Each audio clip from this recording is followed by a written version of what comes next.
everybody. I almost forgot that today is a comfy couch day Friday, so give me a moment to pull up my couch, but I'm here. Hi. I am so ready and so happy for today. Like I just really want more of this case, so I'm very much looking forward to starting here. Give me a moment though. Beep up.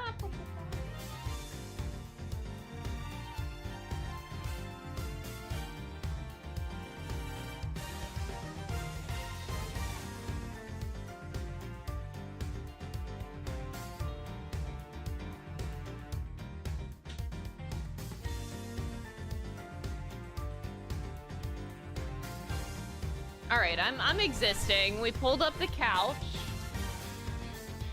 I may need to fix my camera a little bit, but you know. All right. How are we doing, chat? How are we feeling?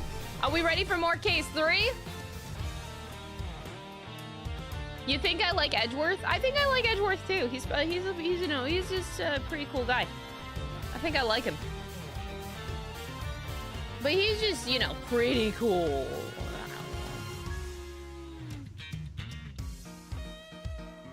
Ow! There's fucking hit my knee on the table! Dying. I'm fine, I swear. Hi, everybody, welcome! It's Couch Friday! Come here, Jet. You're just gonna come a little bit closer, okay? Daddy Edgeworth. I don't even know if we'll go back to Daddy Edgeworth POV, honestly. I hope we do. But, we already left a dad POV. Couches aren't real? Wait, what? Shit. Well, nobody told me that. David, thank you so much for the 279 Canadian super chat. I appreciate it. Also, I feel like I'm just so the balance is all wrong. The Eustace voice is the best. I'm glad you guys like the Eustace voice. It's something. I feel like I need to also brighten my light a little bit. Oh, we had this problem last time. Where it's like on Couch Stream Fridays, the light is a bit off. Your 65-inch TV just exploded a few days ago. Jeez. How does it explode? I need a play-by-play on how that works. Oh, Faraday Friday. Yeah, I do that on purpose, of course. Streaming Ace Attorney investigations on Faraday Friday. Totally, completely, yes. On purpose. Where is Blackwell Love on the bulletin board? My starting soon screen was made after the Phoenix Wright trilogy, or no, for the Phoenix Wright trilogy, and then Tion made it. We never got an update on a Simon one, but I feel like we shouldn't. I love Simon Blackwell way too much, like way too much.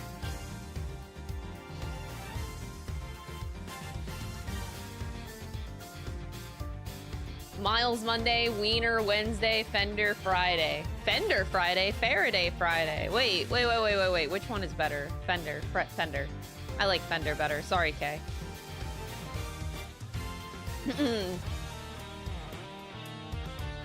I like Fender Friday. Simon Volume. See, Simon Volume is the only volume that matters, truly. I just, you know, we love Simon Blackwell. I'm kind of obsessed with him still. I think about him a lot. I finished playing his game a long time ago, and I still think about him a lot. It's kind of sad. It's a little sad. In my heart, it will always be Franziska Friday. No, Franziska doesn't even go here right now.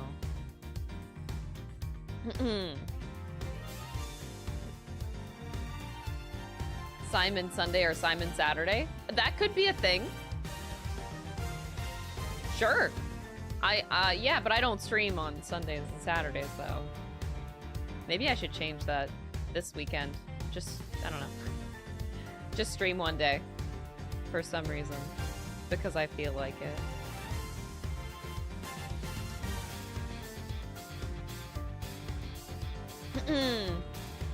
I love that some random person made Akiyama volume and then we just stole the template for all the other ones. Oh, is that how it worked out?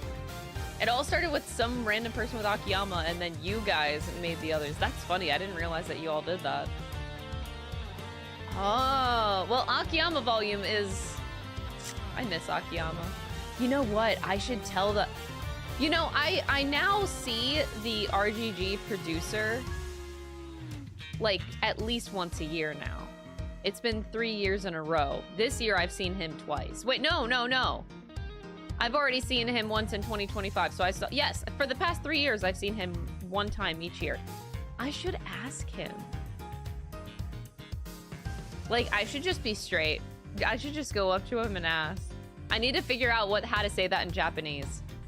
So, have you ever considered Akiyama coming back and like maybe having his own mainline game? Like, should I ask him? I just need someone to teach me how to say that in Japanese and then I'm good. I'll memorize that singular line and I'll say it to him like direct. And then I won't be able to understand his response, but it's okay. At least I asked.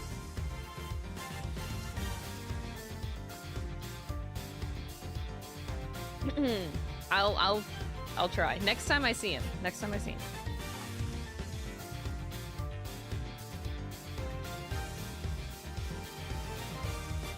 Wait. You found a picture of Simon Blackwell as an orca merman? What? You know, I would rather... Okay, if I'm gonna start looking at more fan art of Simon Blackwell, I would much rather see a shirtless Simon Blackwell art than an orca merman art. I gotta see a shirtless one first, and I haven't, actually. Which makes me very, very upset. Because I imagine Simon Blackwell is so jacked from his imaginary sword, samurai sword play. Yeah, he's definitely jacked.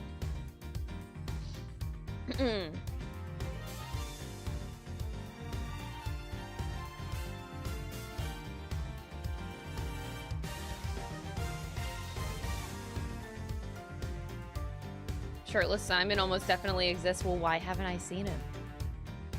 Come on, riddle me this. Where is this in the Discord, huh? You only can find one singular shirtless Simon. No, there's gotta be more on the internet. You cannot tell me someone as attractive as Simon Blackwell only has one shirtless fan art. Ain't no fucking way.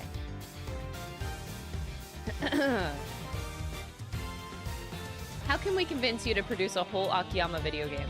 Or what if I asked the RGG producer if... What would you say if I funded an entire Akiyama side game? I'd be millions of dollars in debt, but you know, I think it would be worth it. I would play that.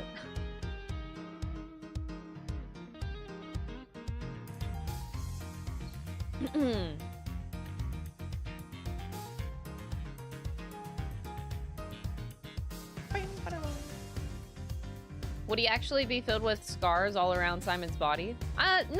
Not filled with scars, but I imagine Simon has a couple, yeah.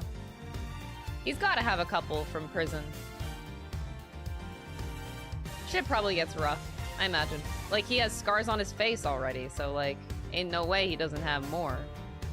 But, like, yeah, I don't imagine he's, like, full of them, though. Maybe that's just my headcanon. Just, like, a few, though. You've seen shirtless Lang? I don't care about Lang. I want shirtless Simon Blackwell. God damn it. Screw the house. Give me Akiyama. Yeah. But Dom and I did decide that we're actually not going to buy a house this year. We're moving, but we're going to rent again. We're not ready to buy a house. So give it like 2 or 3 more years. But we're still moving, and I'm very excited about that.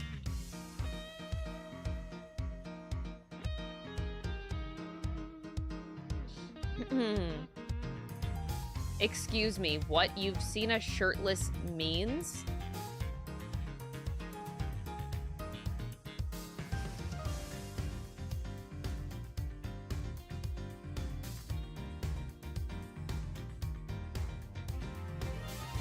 Houses are stupid expensive. The prices are really going down a lot right now. And by the time that we would buy a house this spring, the prices are going to be at an all-time low for housing. It's actually a really good time to buy a house right now in Canada.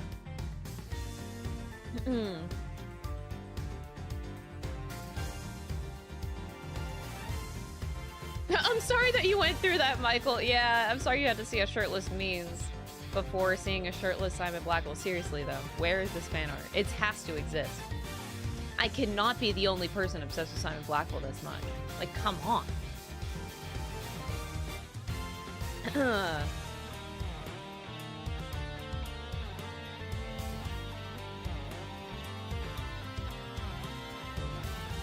No, there can't be shirtless Manfred. No. Not Manfred von Karma. Ain't no way.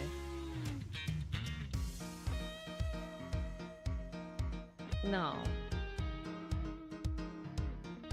Housing in the US is horrible. I mean, it's been horrible in Canada too.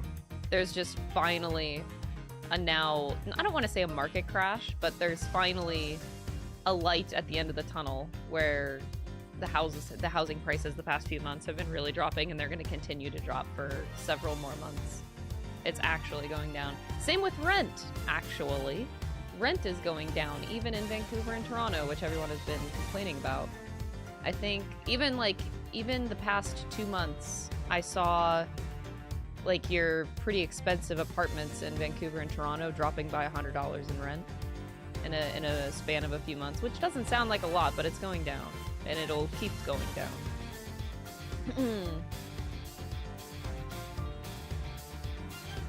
So that's good. At least the trend is going down. I just hope it keeps going down.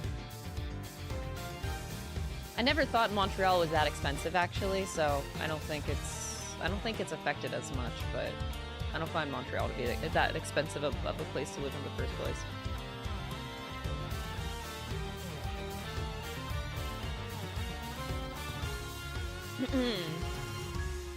Wait, you found a shirtless Simon Blackwell? What channel on the Discord server should we be posted on? The Ace Attorney one, please, please, please. You know, yeah. If you find any Simon Blackwell art, any, I'll take it. You could put it in the Discord. Hey, you should do that. Yeah. Thanks. Another content creator is also obsessed with Blackwell. Oh my god, who? Who do I have to talk to?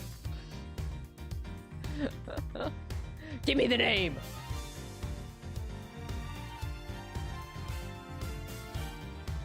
It's expected to go up by 6%. Honestly, that doesn't surprise me with Montreal because, like, I always thought that Montreal was actually really cheap to live in. I'm surprised it hasn't gone up as much. But the houses I was looking at in Montreal, though, were still going down in price. Maybe that depends on area around Montreal, but, like, still. I always found it to be, like, really cheap. And anytime I'm looking at buying a house in Montreal, I'm like, oh, that price is actually really good. I never had a problem looking at houses now. Housing is actually going down because we're actually fucking developing housing. Hey, nice. Let's go. Let's go. I've never looked for it, but I've never seen a shirtless Clavier before. No, I haven't either. I think, actually, have I... Okay, wait. I have to take a step back. I don't think I've seen anybody shirtless before in Ace Attorney, like as far as fan art goes. I haven't seen any. Any. No one.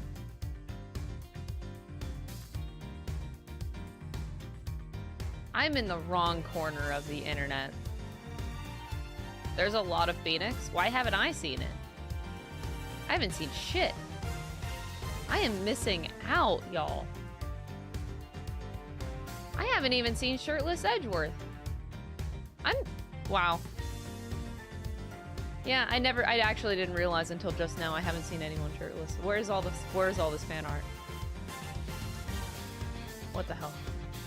This is disgusting. Shirtless Edgeworth, but the cravat stays on. Oh, of course. That's how I imagine it would go. Bobby Fulbright? Oh my god, what? Don't want to see that.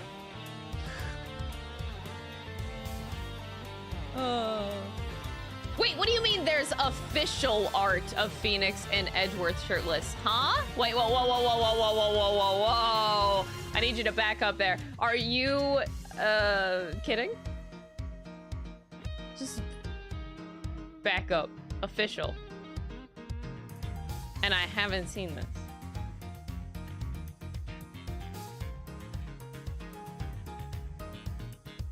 Where art thou, art? I need that. Hello, what the hell? I'm not kidding. Can someone please post this in the Ace Attorney Discord channel? Like, pretty please. Found it, check the Discord. Okay, I'm gonna check it right now. I'm just...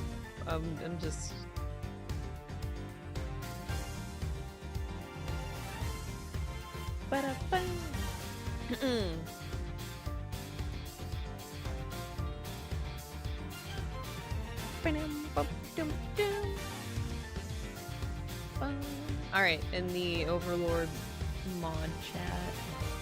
Oh my god! They're on the beach? That's kind of cute. That's kind of cute. That's really cute. I actually really like this. It looks so wholesome. I love that Phoenix has like a fucking floaty, dude. Oh my god, what are you putting in this mod chat now? Oh my god, I'm getting all the shirtless pictures. Let's fucking go. Wait, is this official? The boat one? This is great! Okay, thanks chat, thank you. Hey, if you guys want to see these pictures, all you have to do is go in the Discord. I don't want to show them on stream, you know? Yeah. Just go to Discord. Anyway, I'll take a look at, this one is a fan art? Oh, okay. The boat is official art. What the heck? Dude, Miles be looking so fine. What the hell? Okay, so anyway, I'm just gonna close Discord. Hi. The boat one is official. That's a really nice one. I really like Edgeworth's like overshirt. It's nice. It's nice. Why did they make that official fan art though? Was it like for some sort of promotion? Like why draw them on the beach? Why did they make this? Yeah, the Discord's free to join. Yeah, yeah. It's open, it's public. Ace Attorney Summer Sale. They made that for the summer sale? Oh my god. That's amazing.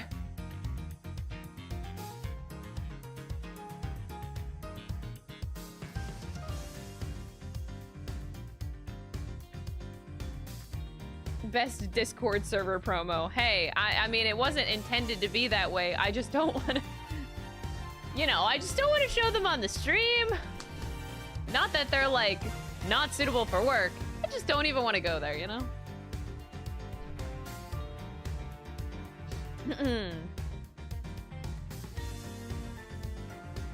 I'm trying to imagine Sholmes shirtless, and it just sounds wrong. I imagine him to be like a super baby. No muscle tone.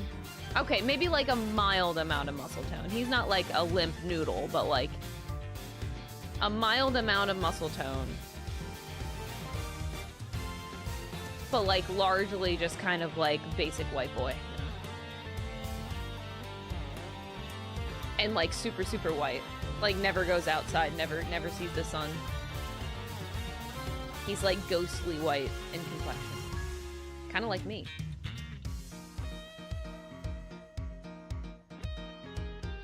British people are never seen outside. Oh, Baron Van Zeeks, I would love to see that. Dude, I imagine he got more scars than Simon Blackwell does, actually. I don't know why. Just Van Zeeks has that vibe. I mean, the scar on the head probably adds to that, but like, I imagine he's got more. I think Van Zeeks has been through hell, and he just doesn't want anybody to know about it.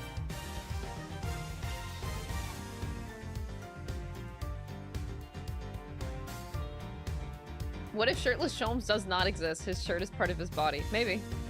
That could be very true. I have Van Zeeks and booty shorts. What? Hey, yo, what? Okay, okay. I can't believe in official art Larry is jacked. Look. It's a little bit uncomfortable, but I guess the dude got it.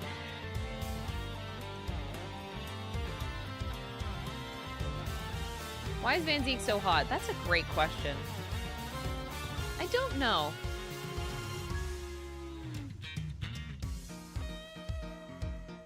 You know who's probably very hot? Cosmo Asogi and out. Andy out. Andy. Cosmo probably is. Cosmo's really not my type. I love the guy, but like, I don't know. Not my type. He does look really good in the white suit though. They really like pronounced his muscles, like they made that skin tight on him and it looks really good. Anyway, so we should play investigations. Did we just talk about shirtless men for like 20 minutes? Yes, we did. Okay. I don't regret it, but we should play video games. Hey, if you guys got any pictures, feel free to throw them in the Discord. We'll just have a grand old time looking at these. All right, back to amazing case. Not gonna lie, this case is confusing me right now with the room swapping, but like, we keep it going.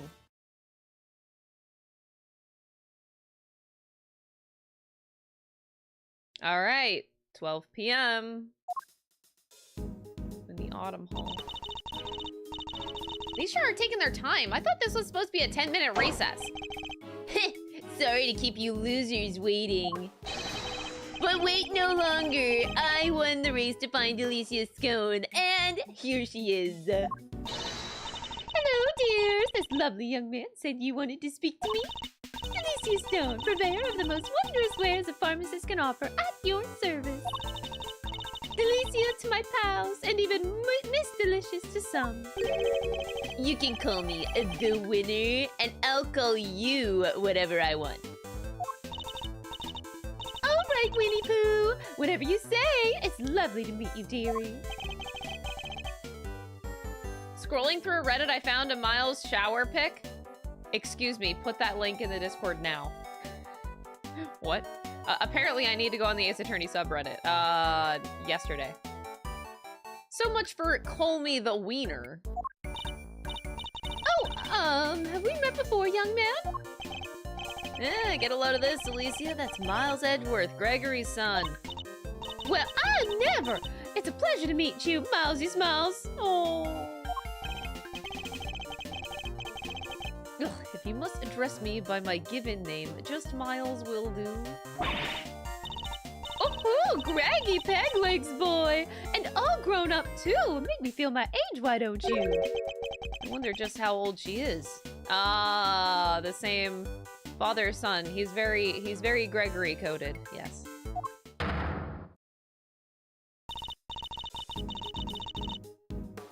Eustace, I believe we have some questions for our pharmacist.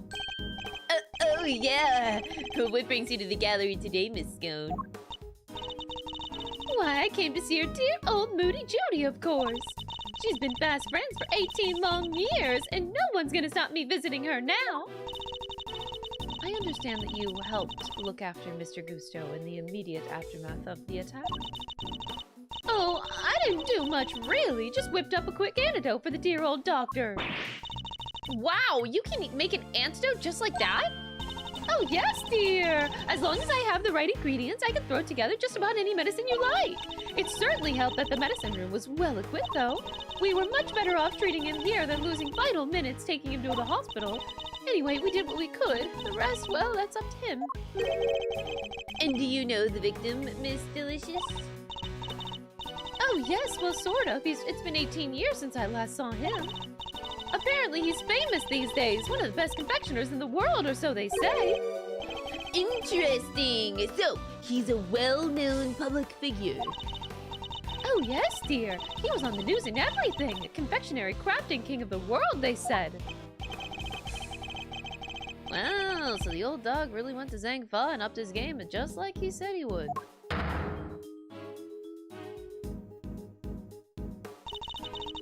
Perhaps if we could proceed to the matter at hand, Miss Scone. Are you familiar with a substance known as Infesticide Ultra? Of course, dear! You use it to get rid of, you know what? Oh, it's awfully strong, though. That's why they don't sell it in the shops. Might I ask what you mean by, you-know-whats? The little blighters that frighten the life out of poor innocent ladies like yourself! Like, truly, that's what? Like yourself. Yeah. Ghastly little creatures running around people's nice, clean kitchens and terrorizing them. Oh, I get it. Those. Yeah. Thank you, Miss Scone. One more question, if you don't mind. Are you aware of what happens when the chemicals asphyxian and nubicium are combined? Oh, yes? It's right there in the Infesticide Ultra instructions. Do not mix with products containing abicium, ever. Oh.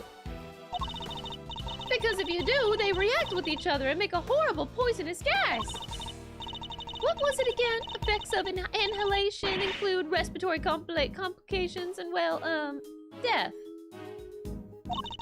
The good old classic, you look at your medicine bottle and you see side effects including death on it. The classic. And poor old Goosey very nearly made it. Didn't make it. To make that much gas, you need, probably 500 milliliters of each chemical, I'd say. She certainly talks like a skilled pharmacist. Nubicium's awfully thick and sticky, and it heats up very quickly indeed. And it's almost bright red and smells minty fresh. Oh, and minty fresh. Huh. Oh, and cheap as chips. That's why they use it in everything. Asphyxian's more watery, and it's white in color. That will do, thank you. You are clearly well informed, Miss Scone. As well I should be, dear. After all, Infesticide Ultra is made by the company I work for. Oh. Oh. That's just like a small detail. Oh, but before you get the wrong idea, they don't go around handing out free samples. As I say, it's awfully terribly dangerous. You couldn't buy it even if you wanted to. Yes, Miss Scone. Very interesting indeed. I think that tells us all that we need to know. Strange, I thought she suspected Miss Scone. But something in that smile makes me wonder if she has some other angle in mind. What is it, Detective Flatfoot? Any developments to report?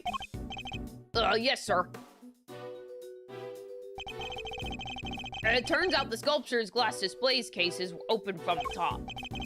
Huh, that's rather unusual. And the temperature inside can be adjusted, too, all the way down to 0 degrees. The Pisces case was kept at 26 degrees. Dang near got my hand stuck to it. We're lucky you escaped alive. Anything more relevant to the case? Yeah, they found something on the underside of the top part of the Pisces case. Traces of obicium. Oh, now we're talking. That's odd. If there was obicium stuck to it, it should have stayed stuck. After all, at 26 degrees, it would have been frozen solid. It would, huh? So, how did things wind up as they are now?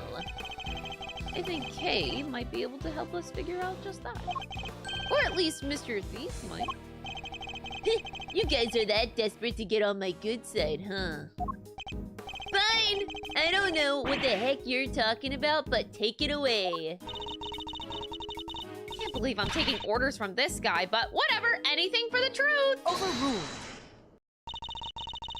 Before you get too carried away, the goddess of justice has no need of your help. We will find the truth ourselves.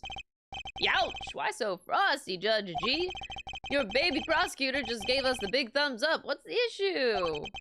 Oh, wait. Don't tell me the committee has some dirty little secret it doesn't want us finding out. I am not required to explain myself to you. But if you feel that you absolutely must participate in the investigation, perhaps you can prove to me that it will be worth our while to keep you around? What exactly does she have in mind here?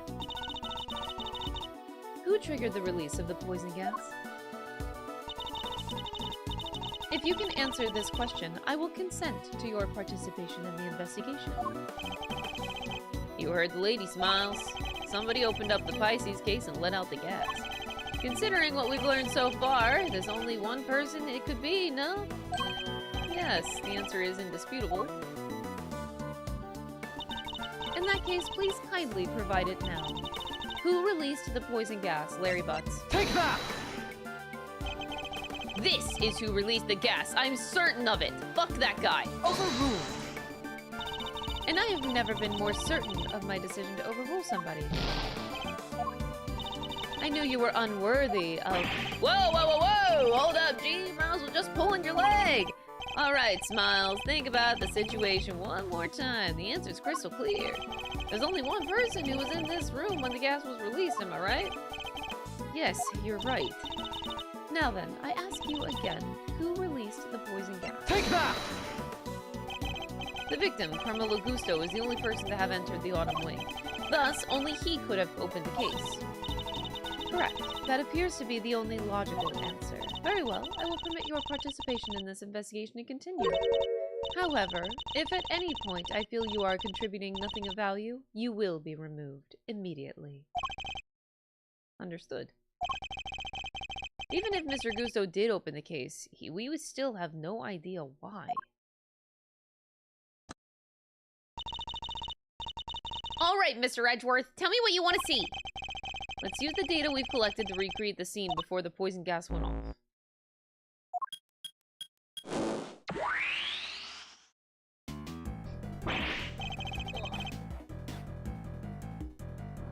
Bringing the tissue box down. It's too far away, and I use a lot of it. Why is Larry there? Don't ask questions you don't want to know the answers to.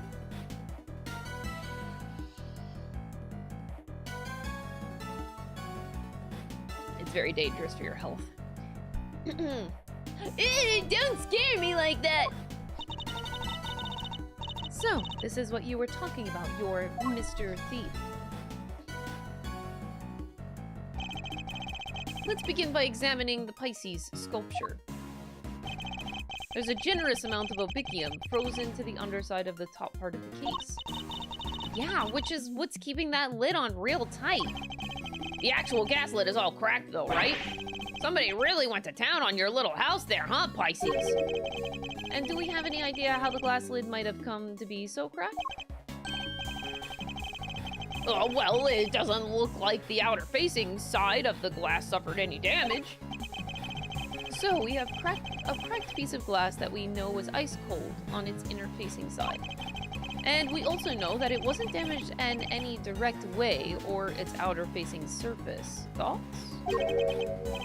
Ice-cold makes me think of the way that you glare at people, sir. Wow. Cracks. Makes me think about those deeply etched lines on your forehead. It was cracked by heat expansion. Applying heat to ice-cold glass from the outside will cause it to crack. I appreciate the science lesson, but why is it all heat-cracked in the first place? Why, indeed, a heat-cracked glass lid lined on its underside with frozen obicium. You look like the cat that got the cream, Malzarino. You know what happened, don't you? I certainly do, and what's more, I know how Mr. Gusto opened the case. What? But you didn't give me a chance to figure it out first. It would have been quite the wait. Well, don't keep it to yourself, Mr. Edgeworth. I want answers. How did Mr. Gusto open the case?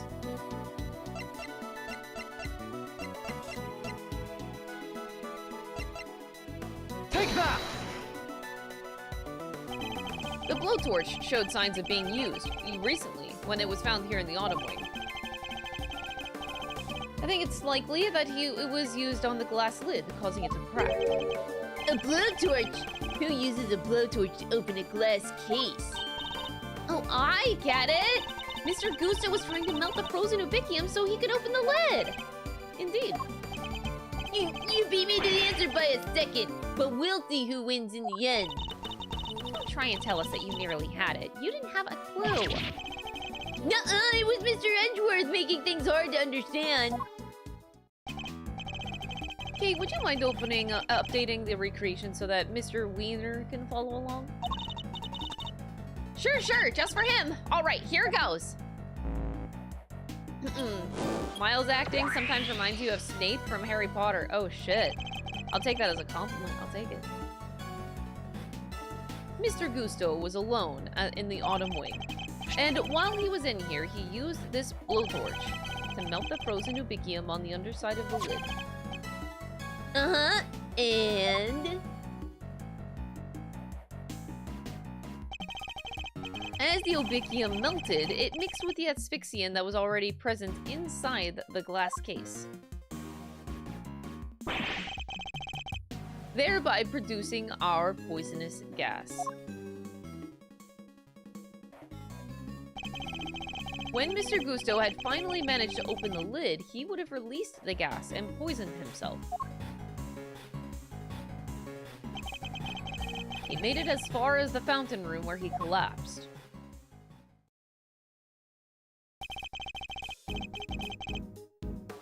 So, he opened the case and out came the gas, huh?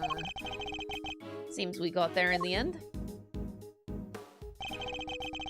Why the heck-a-doodle-doo? What the heck? Why the heck-a-doodle-doo did he want to open the case in the first place? I'm not sure. In fact, we don't even know what his ultimate goal was. I'm thinking he might have come here for the same reason I did.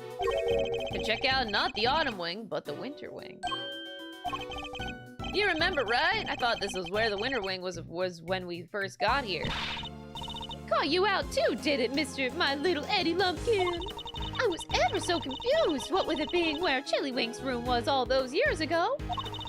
There's even the same little tree in front of the blessed door. Who wouldn't be all at 6s and 7s, eh? Did everyone involved with the IS-7 incident make the same mistake? I think we need to go and take another look at the winter wing. Time to see how quickly I can convince Mr. Wiener, I suppose. Eureka! Wait, he said Eureka. Ladies and gentlemen, I have the answer. The answer to what, exactly? The man was going to end it all.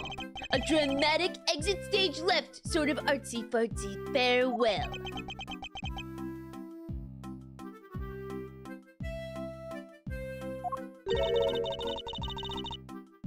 Have you been listening at all this whole time? At my level, I barely need to listen to a word, and I still understand exactly half of what's going on.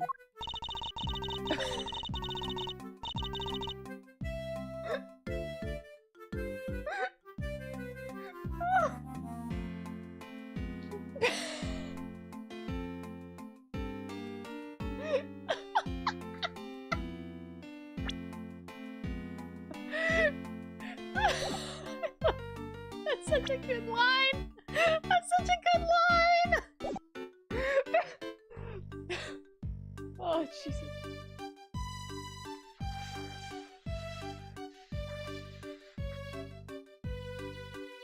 He's trying, Your Honor.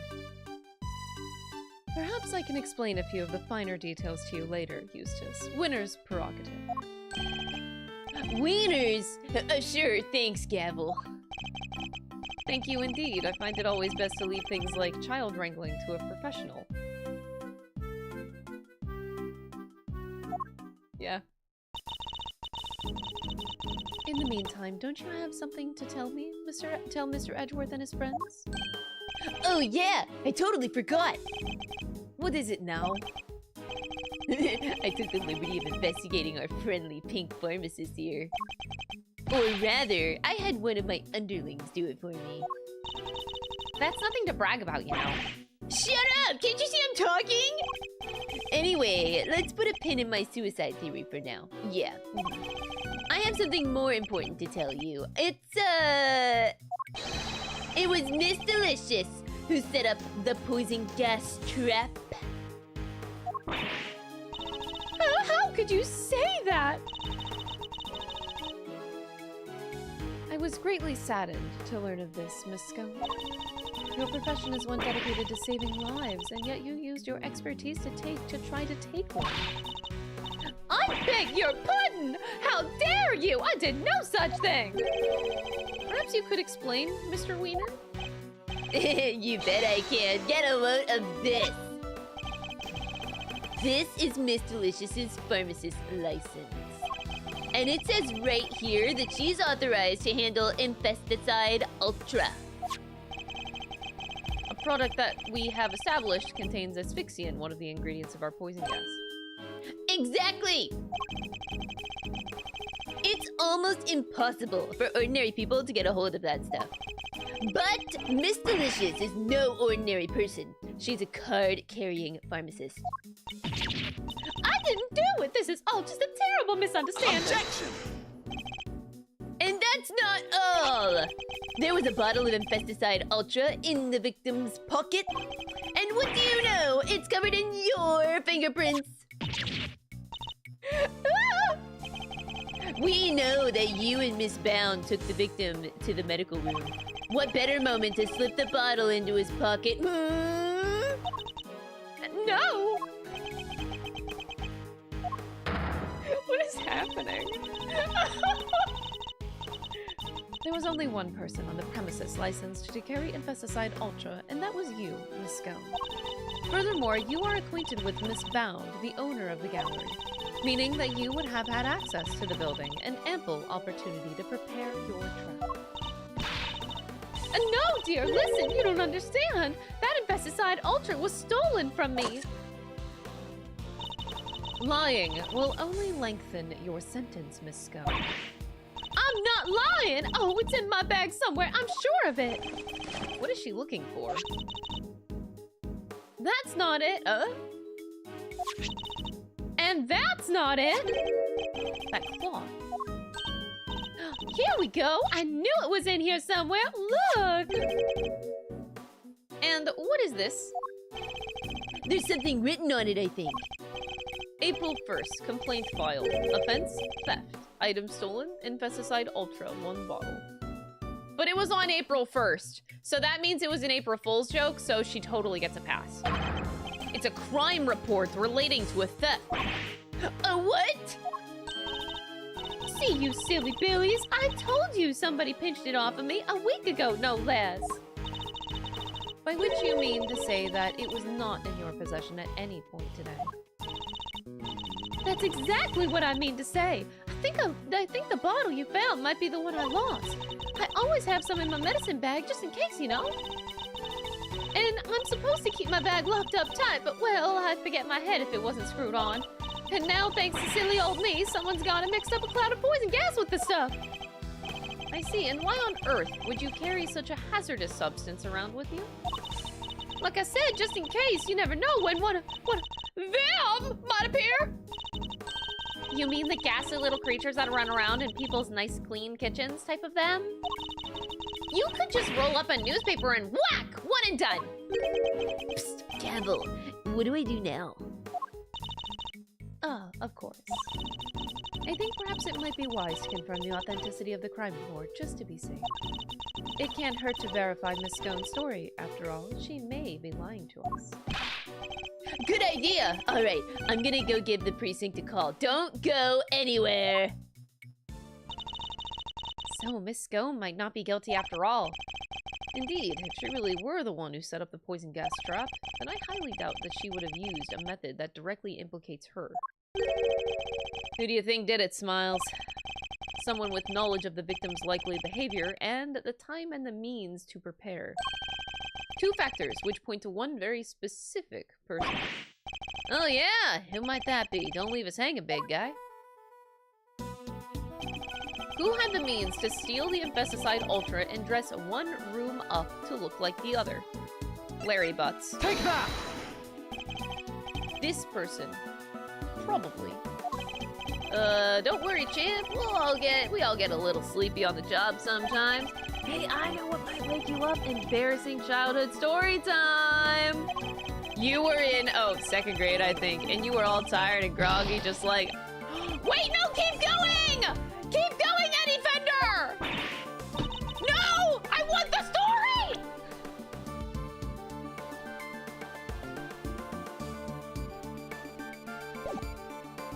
Why did we stop him? Why? Why?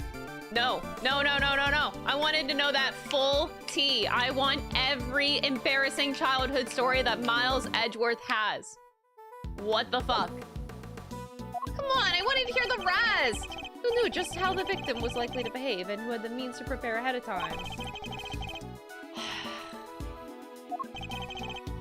I'm very upset. That was so worth it. Take that! Surely only Miss Bound, the proprietor of these premises, could possibly have prepared in such a way. We'll need some solid evidence to support such a theory, nonetheless. So it was her, huh? It's like he already knew. Phew, nice shooting, Malzerino. I might have to make that associate position a permanent deal. That is not what I was hoping for. Ahem, I'm back with results. The police have confirmed that the theft really was reported and logged, which means we may have been a little hasty with some of our conclusions, team. You mean that every single one of your conclusions proved to be hollow? Hold it! Yo, Canna, thank you so much for the Prime sub. I appreciate it. Enjoy your emotes. No, I mean, we're only just getting started. Oh, then what's our next move?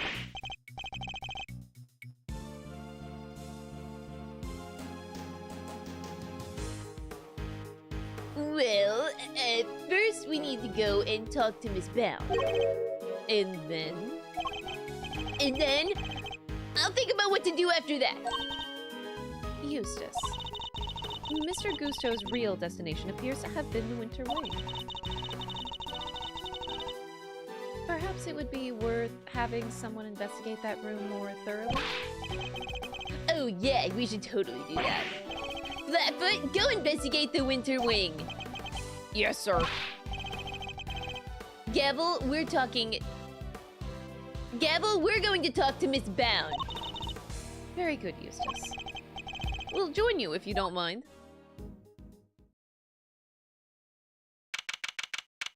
Eustace is doing a great job. He's solving the entire case, y'all. Alright, you have your orders. Go talk to Bound for me. Look at how proud he looks on the phone. Hey, Mr. Wiener, weren't we going to talk with Miss Bound ourselves? Sure, but I thought, why not let the grunts handle the grunt work, you know? Oh. Means I can just sit back and wait for their report. A winning strategy. You spoiled little. Ugh, he's so exhausting. I need a break. Huh?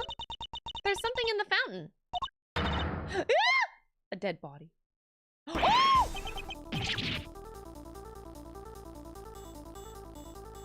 Oh my god! What on earth? Order in the court! Somebody call forensics! Bad news, real bad news! Order! I will have order, detective! The ice sculptures in the Winter Wing! They've all melted!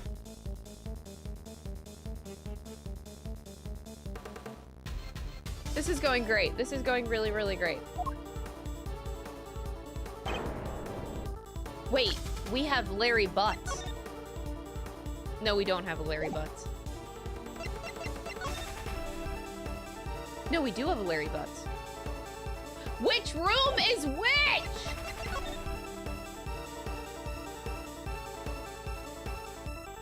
Oh, they were trying to cover up the evidence by letting it melt, but like Larry Butts caught it in 4K. So Larry saved the day. Larry caught it in 4K.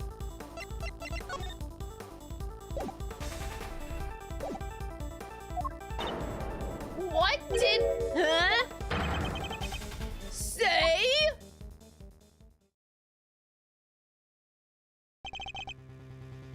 What is the meaning of this? Now we have 2 victims? Yeesh, talk about deja vu. It's just like 18 years ago. Even the ice is melted again. Again? This is like some weird rerun. Same people, same everything. I said it before and I'll say it again. This is no coinkydink. You're with me, right, Miles Arena?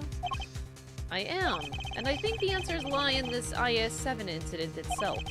In fact, I'm convinced of it. Great minds think alike. Alrighty then. Time for another trip down memory lane. Yay!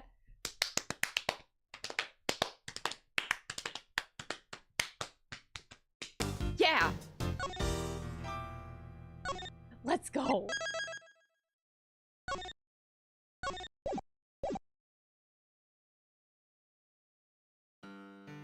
Hold it!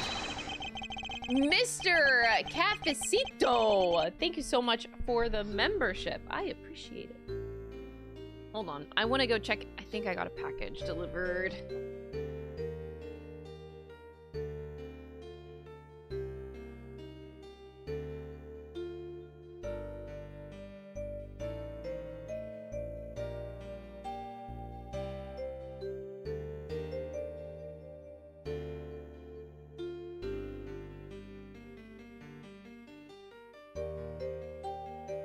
I, in fact, did not, but let me just check.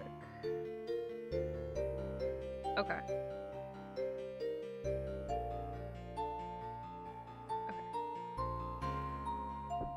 Oh. All right, let's go. Let's go. We're so back, Gregory Edgeworth. Let's fucking go. I still can't believe the IS-7 incident was Gregory's last case, or that it's been 18 long years since.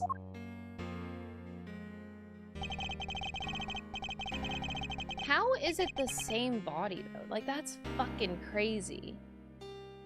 The body's been hidden that long? A murder at a confectionery contest, and of one of the participants, no less, Artie Frost. They pulled his body out of a treasure chest that was a part of Samson Tangaroa's chocolate tableau. He's been hit in the head with a large rock salt lamp and subsequently bled to death. He found the lamp hidden inside the candy castle Delicia Scone had made for the contest. But then, before anyone had the chance to investigate Mr. Frost's own room, all of his icy creations had melted clean away.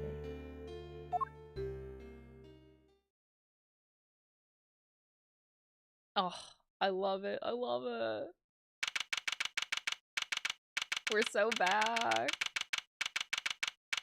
Oh, we're back and it's almost Christmas. Hello. All of Mr. Frost's work destroyed. Mr. Von Carmel wasn't very happy. He told us to get out and in no uncertain terms. So, what do we do now, Mr. E? I can't believe he just up and kicked us out. Von Carmel's a total jerk. Now, Eddie. It was always the job of the police and the prosecutor's office to investigate the scene. Yeah, but he didn't have to talk to us like that. Who cares if we're cops or attorneys? We should all be working together to find the truth. You can't assume that everybody's aims are the same as your own. You may wish to expose the truth, but others might prefer to accept things as at face value. Which way of thinking is right will depend on the person. But what if somebody innocent ends up behind bars because no one managed to uncover the truth? It can happen. We're all human, police and prosecutors included, which is why defense attorneys exist. Our job is to help people in just such situations, to be friends to the friendless. Friends to the friendless? Now, we may not be able to investigate Mr. Frost's room as hoped, but that doesn't mean that we give up. You're right, Mr. E. I'm sorry, I should have thought more before I opened my big mouth. You're young, Eddie. You'll learn soon enough. I will, I promise! Mr. Edgeworth, Mr. Fender, you look like you could use a little pick-me-up. I'm afraid this is all I have, but please, by all means. Whoa, you're the best, Miss Bound! Oh, God.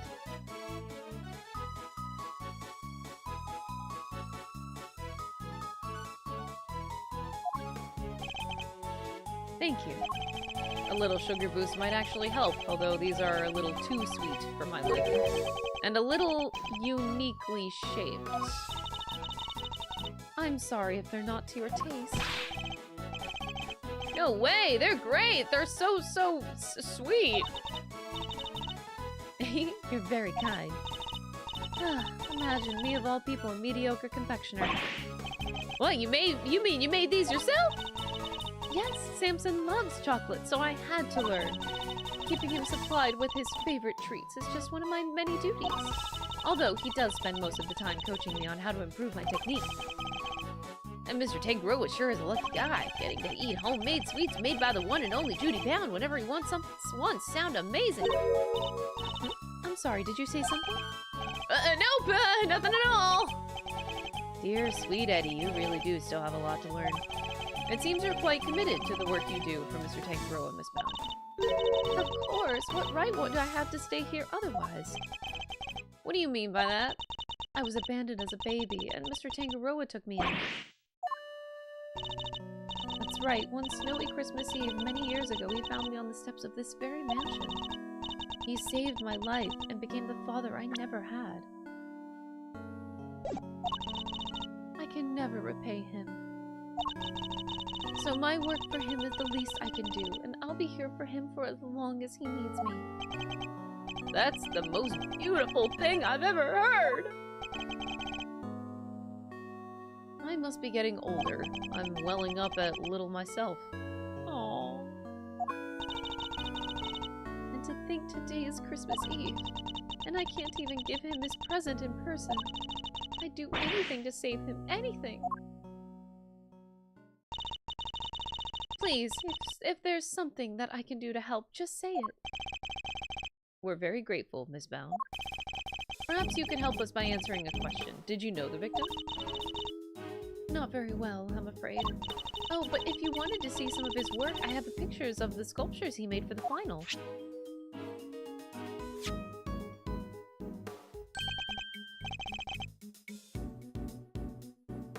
My, they're stunning. Okay, so we're in the past.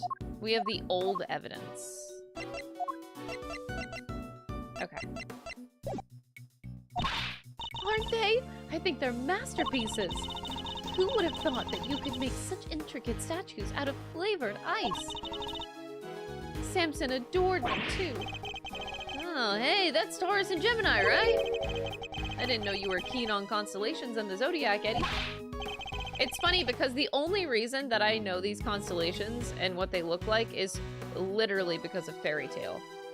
I would have no knowledge of this shit otherwise. But Fairy Tale taught me this shit. So you know what? Anime is good for something. Take Gemini, for example. See the lyre? That's what the harp is called. And the arrow and the... Hold up! The lyre doesn't have any strings. Huh. Did Mr. Frost forget to add them, maybe? That doesn't sound like something he'd forget to do. Wait, really? But I thought you just said you didn't know him very well. Well, he didn't seem like the type. It seems that she's got something to hide, too. You took this photograph yourself, Miss Bound? Yes, I use this instant camera here. It develops the pictures as soon as you take them. It's so useful. Oh, I'd love to see it in action. Then why don't I take your picture? Yes, come on, Mr. E. Let's get a shot of the both of us. Oh, he has a photo of him and Miles and then him and Gregory in the same thing. It would be a shame to waste a good hair day. What do you mean you're having a fucking good hair day? It's covered by a hat, you god fucking dumbass. Ready? Say cheese! I want to see it. It's the same as him and Edgeworth. Miles. It's the same as him and Miles. That's such a cool camera. It's the only one we've got, so we use it for all of our picture-taking needs. It's more convenient, but the lack of negatives is something of a shame. So there aren't any negatives for us to reference, huh? Wait, can I see the picture? I want to see the picture. I want to see it. You know it's the same exact picture that they have in the present day. You know it. I want to see it. Yes, you assume correctly. He used it for some work-in-progress pictures of a seascape. And later to take some photos of the other contestants' work. Didn't you take a picture of the body when you discovered it? And didn't you discover the body while the judging was still underway? Ah, yes. Samson wanted pictures of all the entrance-completed rooms. But the film ran out just as he finished photographing Mr. Gusto's work. So he asked me to go put in a new cartridge. He seemed to think that there should have been more shots left than there were. In other words, the film ran out sooner than expected. Yes, the number of shots he took didn't line up with the number of shots remaining. But he thought maybe he'd just lost track somewhere along the way. But had he really though? I went to our living area to change the film and was passing through the fountain room on my way back, when I heard the sound of something break and collapse in Samson's room. Samson, are you in here?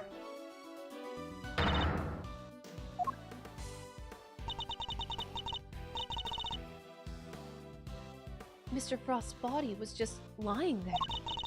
I was in total shock. It was all too much. But I remember, I called the police and then I went to tell everybody else. And the camera, it's been with me ever since.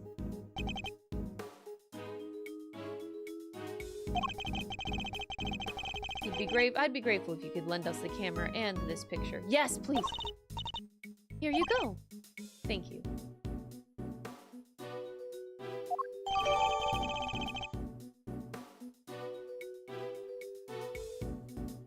A new film cartridge has 20 exposures, but there are only 3 remaining.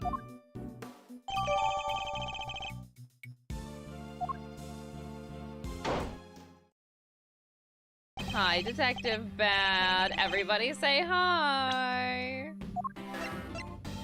That's not the picture with Fender and Mr. Edgeworth in it, but I guess maybe they didn't do that and I misread the situation. But it's still the same thing. Detective Bad, Miss Scone, are they done investigating? They're done with me, that's for certain. That big old meanie told me to clear off. Honestly, that mannequins will be the end of me, the cheek of him. Guess he got tired of people cluttering up his crime scene. Did he run you off too, Detective Bad? Yeah, Von Karma seems to think that I'm a nuisance. Can't do things his way without me around. Why would Mr. Von Karma go so far as to exclude his own lead detective? Still got a pretty good look at the scene. As for Gusto, he's enjoying a nice little chat right now in Frost's room. What about? About the fact that Miss Bound said that she saw him going in there during the contest. Mr. Gusto went into Mr. Frost's room? That's right, and I have to say he looked very much like he didn't want to be seen. I don't know what he could have been up to. Well, he's candidate number 1 at the moment, as the guy who melted Frost's work. Is that really why Mr. Gusto went into Mr. Frost's room? Got a photo of the room right here. If you need it, it's all yours. Wait, what? Why would you give it to us? Do I gotta spell it out for you, kid? I'm offering to help you guys. I want the truth of this case to come out. Detective? Really, Detective Bad? Mr. Von Karma won't be very happy about this. Yeah, well, I'm not Von Karma's stooge. If he's gonna stonewall my investigation, then I'm not gonna play by the book either. Can't let some pesky rules keep me from finding the truth. Now, can I, Mr. Edgeworth? Indeed. Thank you, Detective Bad. Dang, Bad is hot. Let's go. Wow, I can't believe you won him over, Mr. E. Well, I haven't the foggiest what you're all going on about. But here's the new friends, eh? It's definitely nice to have the good detective on our side, that's for sure. All right, let's take a look at that photograph. Look at this photograph.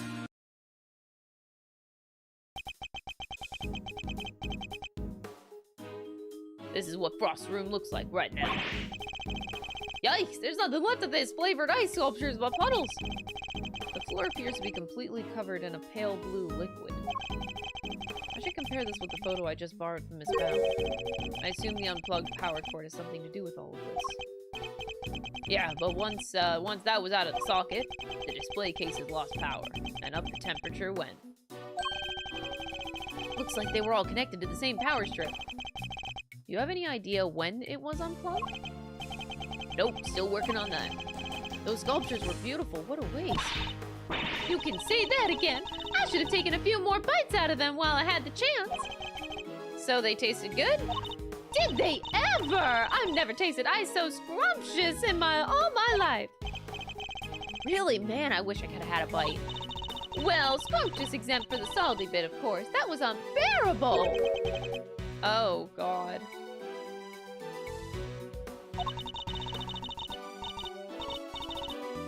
It's in the other photo you've got there. This bit, the harpy thing.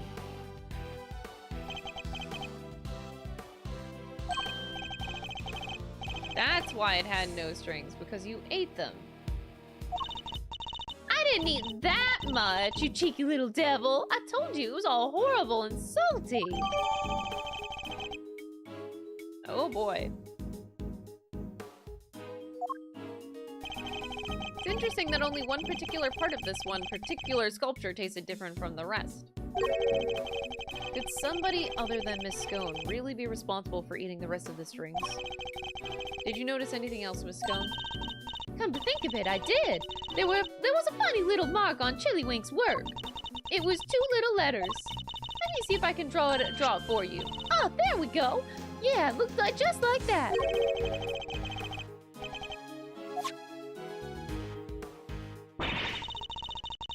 I just knew Mr. Frost wouldn't have made that harp without strings. He's not the type to skip an important detail like that.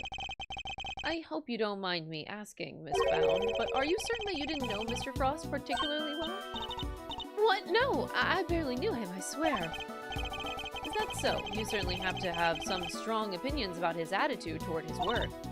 No, I just... The sculptures were so carefully made, I didn't think he'd miss something so important. I'm sorry, but I don't believe you. You have a more personal connection to his work than that. What makes you say that? I have an item of evidence that appears to have been one of Mr. Frost's possessions, and it shares a key feature with another piece of evidence. Well, I won't know what you're talking about if you don't share, so what are these 2 pieces of evidence of yours? Which 2 items point to Mr. Frost? This is the first. I'm actually not 100% sure where they're going with this.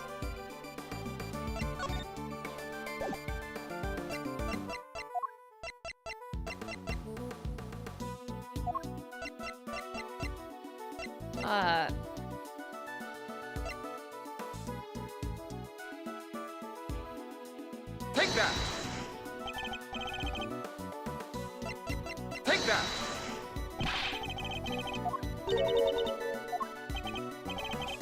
Not sure I'm seeing this link, Mr. E. Oh, I love his, like, beat-up sprite. That's so cute. That little animation is adorable. I love the way his, like, glasses flop a little bit on his nose, too.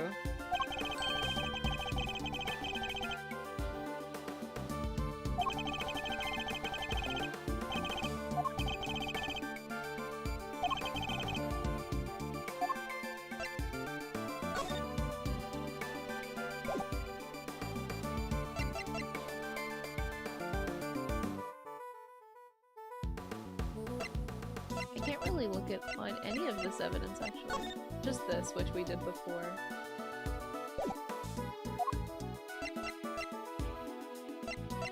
This is such an involved case. It's kind of crazy.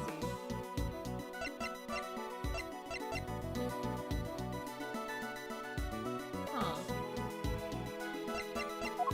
I need to focus. Okay, she seems to be attached to the sculpture, so that has to be one. But I'm not sure what they mean.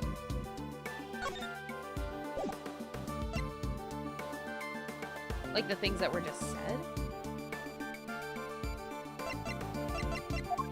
Take that!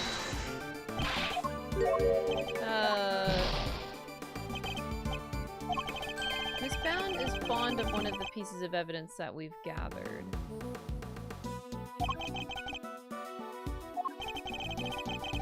Yeah, she's fond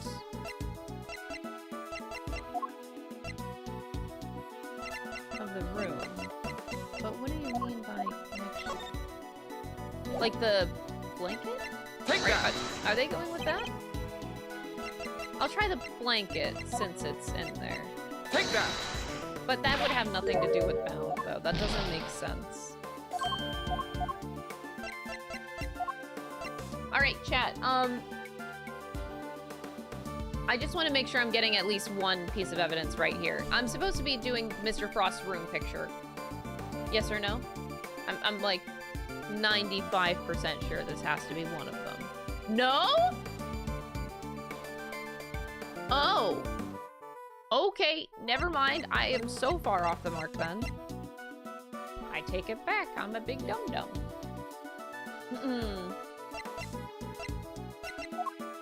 What is Miss Bound fond of?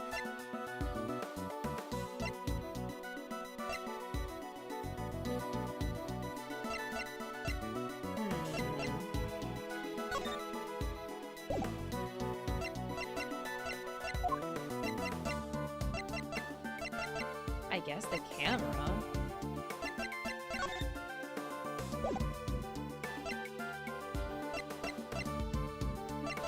I guess, if it was the camera, I don't have any other picture. These are just crime scene notes. It's not a picture of the crime scene, though. Do I have any other... That's just a piece of paper.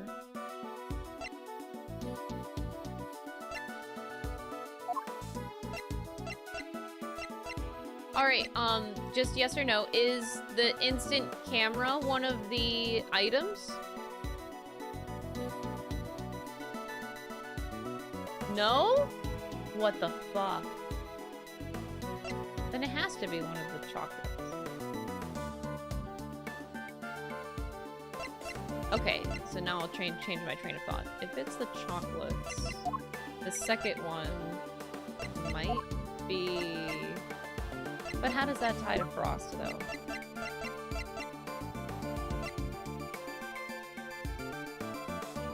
Oh.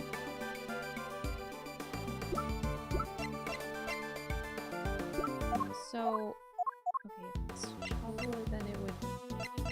Then you would do chocolate and chocolate. Alright, let me try this again, chat. Is chocolate, like her chocolates, one of the pieces of evidence? Come on, please say yes. It has to be.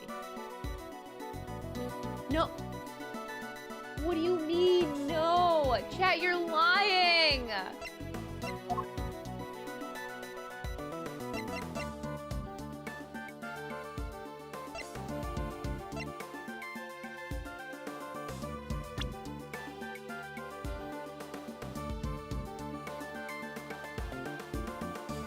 What?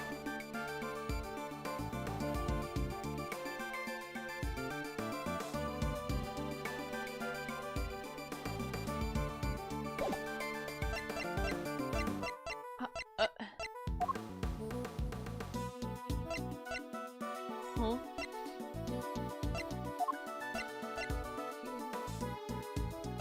What's his name? Okay, it's just Artie Frost. Can't be it really, though.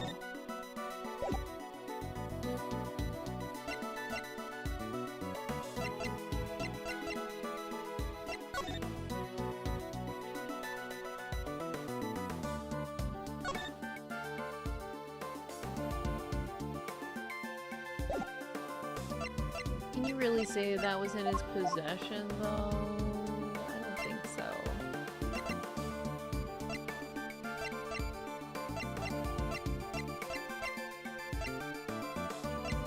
No, you guys would never gaslight me. I know it.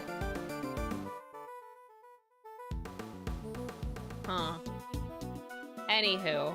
Alright, let's try the next item. Is the next item is one of the items the seal?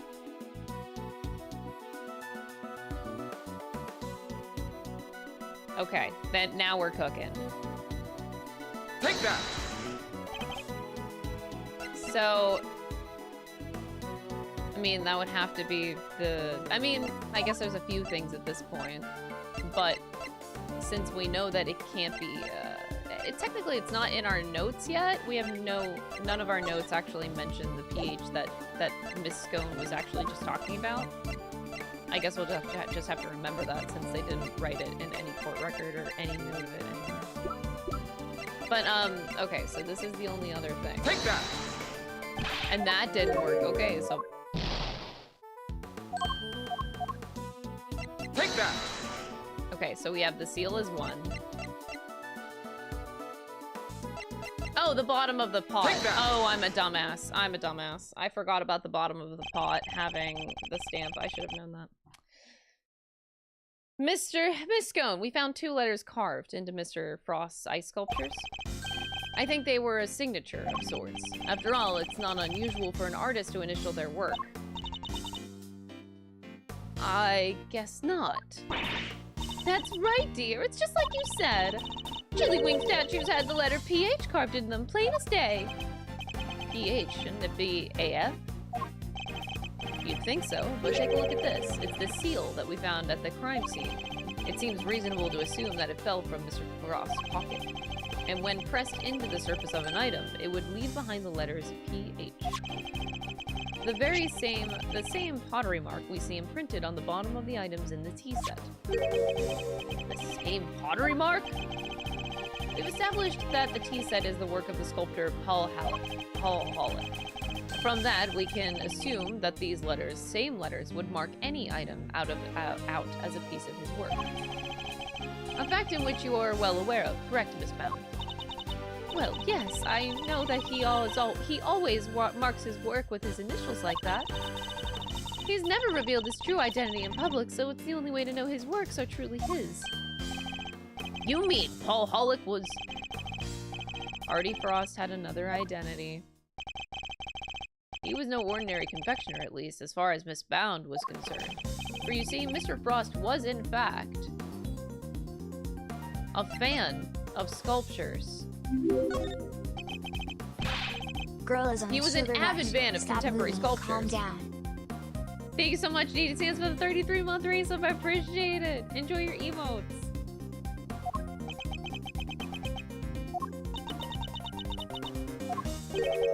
You sure you're not just an avid fan of terrible attorneying? Oh, bad!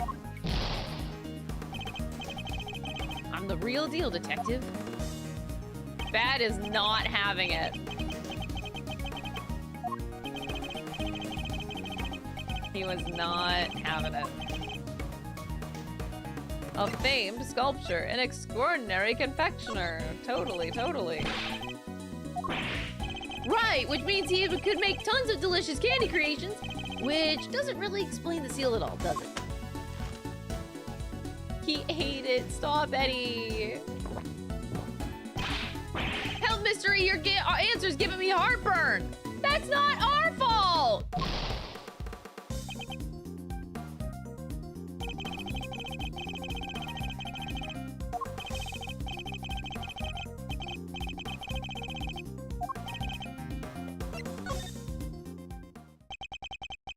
Mr. Frost was, in fact, none other than famed sculptor Paul Holic. What? Mr. Frost and Paul Holic were the same person? But it's not like the mark's hard to copy, though. Anyone who's seen it, it could be fake. Could fake being hidden with it. Not exactly conclusive proof that Frost was who you see he was. It was proof enough for Miss Bound. What matters is that she believed it. His true identity will have to be investigated by the good people of the precinct. All right, I'll have the boys look into it. I should have known I couldn't hide it from you, Mr. Edgeworth. So you admit it, you were aware of who Mr. Frost really was? I was. When I discovered his body, I saw the seal that you found. Don't ask me how, but I just knew straight away that he was my dear Paul Holic. Imagine his entries in a confectionery contest were his final legacy. A great man like that. And be honest, did you enter Mr. Frost's room at any point? What? Why are you asking me that? The photograph of Mr. Frost's room. I'd like to know when it was taken. Oh, it must have gotten mixed up with the one Simpson took during the judging. Objection! I'm afraid I'd find that rather hard to believe. You said yourself that the camera ran out of film during the judging, and that you've had charge of the camera since before Mr. Tangaroa had the chance to visit Mr. Frost's room. That's how you were able to take that picture when you discovered Mr. Frost's body. I suppose so. This suggests that you took only 2 pictures with the new film, one of Mr. Frost's body and one of his room. But I have a piece of evidence that says otherwise. You do?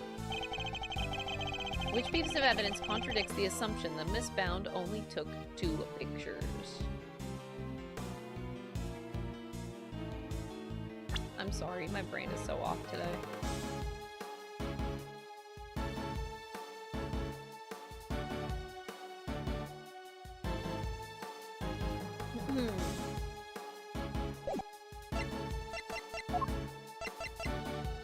Take that! The camera! You gave the picture of the body to the police and the picture of Mr. Frost's room to me. Oh, and you gave us that picture that you took of me and Mr. Edgeworth, too. 3 photographs in total. I want to see that photograph, bitch. 3 photographs in total, and yet the film cartridge in this camera only has 3 exposures remaining. Out of a total of 20. You took more pictures, and I want to know what of. I'll need to see all the photos that you took. Perhaps then we'll finally learn what you were really up to. I'm so sorry. I confess, I've been lying to you. These are all shots of Frost's room. I'm so sorry. Looks like she took pictures of his work from every possible angle. And when they were taken, the ice still hadn't melted yet. Wait, don't tell me it was you! It was. At least I'm pretty sure it was. You are? Why? Well, you see, I'm a huge fan of Mr. Halic's work, as you see, as you know. I was petrified. Oh, sorry, my internet's pooping a lot. Oh no, chat, I'm so sorry. What is going on? Yeah, my internet is pooping a lot. Normally I stream at 6,000 bitrate, and it is at a consistent 2,500 right now. What the hell is happening?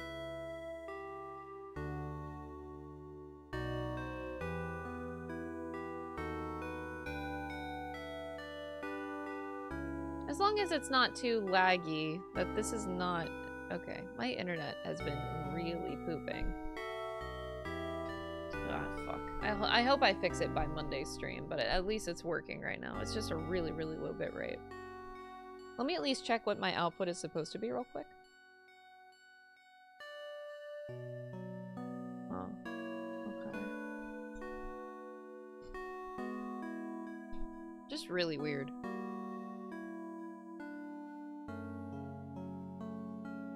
Alright, I just messed with the bitrate. Let me know if shit starts looking weird.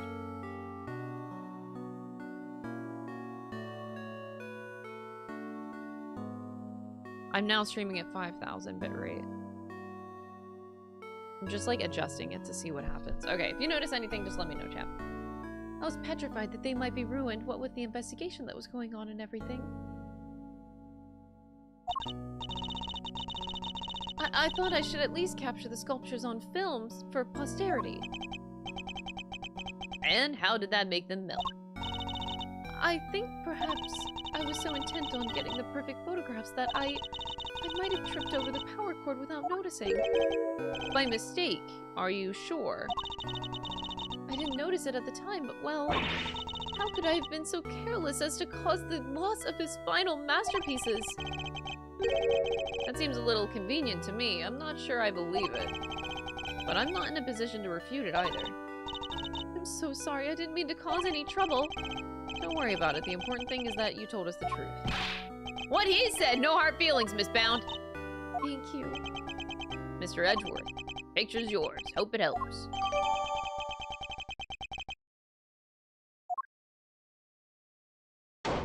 But I really want the... Oh. Ew, this music. With Manfred von Karma is just so not it.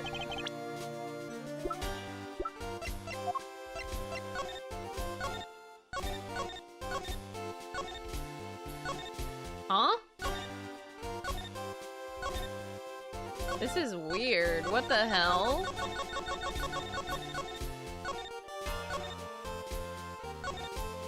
Like, nah, bitch, that's deliberate. You didn't trip. What the hell are you smoking?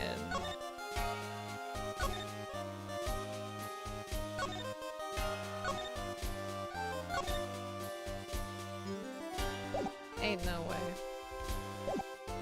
Are you infernal nuisances still here? I don't know when to- you don't know when to give up. Linger for as long as you like. The answer is still the same. You are not part of this investigation. Whether we're part of it or not, we'll uncover the truth nonetheless. It seems you don't know when to shut up either, but I commend you on your stubbornness. Mr. von Karma, I'm afraid I'm the one responsible for Mr. Frost's work melting. What? What is the meaning of this? I'm so sorry, and to you, Mr. Gusto. No concern of mine. I didn't do anything, and Mr. von Karma agrees. Nothing at all, Mr. Gusto? You went into Mr. Frost's room, didn't you? Perhaps you could tell us why? Sure, I would. Silence! Kill this man. That's Simon Blackwell's line. You are not to give the attorney even the tiniest shred of information. Duty bound, you're coming with me. I have a reason to believe that you are an accomplice of the accused Samson Tangaroa. No, I will be interrogating you personally, so you had better get your story in order. Wait, please, I'm not done questioning her myself. And you think I care because... Bad, Gusto, and you, Scone. I have questions for all of you, and I expect answers. Fine by me. Oh, you could at least ask nicely, mannequins. Well, that goes everybody. He took literally everybody with him. Indeed. Well, I suppose that means there is a little point in us hanging around here. Perhaps it's time we get going. It's rather late. I hope the snow has let up. You're right, home time! Guess my stomach's in agreement, too. Alright, let's go grab a burger before my own stomach starts grumbling, too. Sounds good to me! Let's eat up and rest up. We'll need to be fighting fit for tomorrow. We will indeed. And our first port of call will be with Mr. Tangaroa. Wow! 2 short segments. Man, the diversity of segments in this game is very drastic. You'll have a 2.5-hour long segment, and then you'll have a 30-minute segment. Today's segments were like 30 minutes each. Like, so much shorter.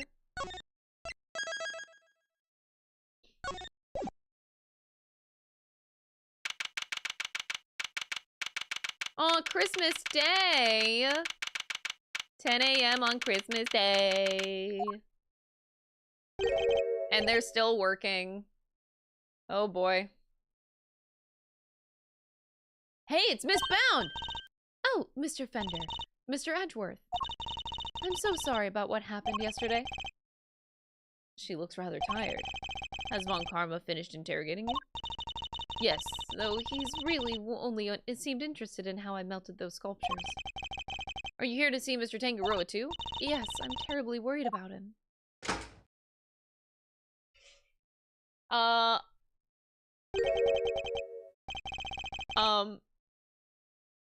What? What? What the fuck? What the fuck? Excuse me? Detective Bad? What are you doing back there? Just happen to be here. I'll be heading back to the scene soon. What? Not sure how anyone just happens to be at the detention center, but okay. Whoa! Whoa, whoa, whoa, whoa, whoa, whoa, whoa, whoa, whoa! What's going on? Mr. Tangaroa, what happened to you? Samson, what did they do to you? They didn't seem to want to let me sleep. I had no idea interrogations could be so involved. His hair?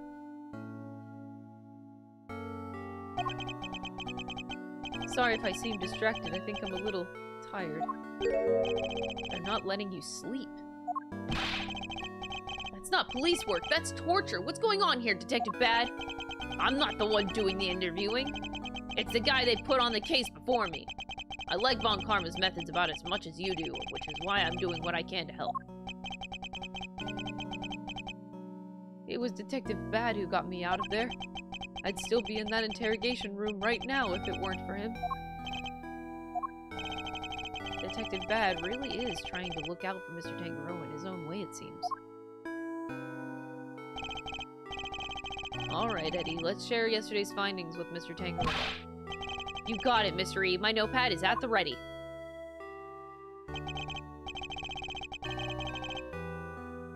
Mr. Tangaroa, we found out quite a bit, if you'd like to hear it. Are you alright, Mr. Tangaroa? You seem kind of spaced out. I'm fine. I think my blood sugar might be running a little low. Samson. Do we have anything that might give him a little energy boost? No, why would I do that?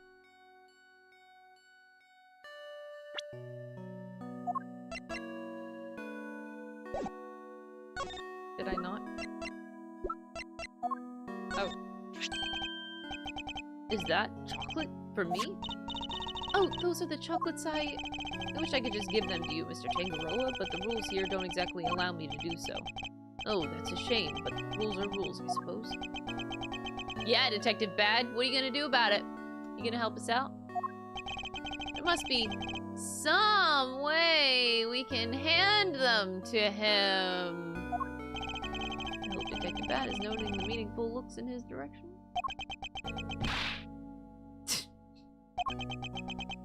Let me take a look at them.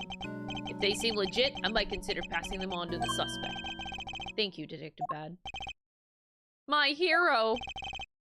Untouched. Thank you, Detective. Yeah, whatever. Just sit tight.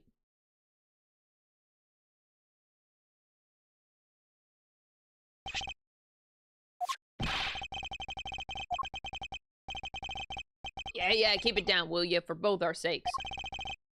Of course, Detective, I wouldn't wish to put your livelihood at risk. Now to sample these treats. Detective, I apologize for putting you in a tight spot. I didn't do it for you. It was my call. Yeah, he didn't do it for you, Baka. Yes, you're not such a bad guy after all. Eddie Fender, shut the fuck up. Oh, the sweetness. I feel like a man reborn. Were they your handiwork, Judy? Yes, how were they?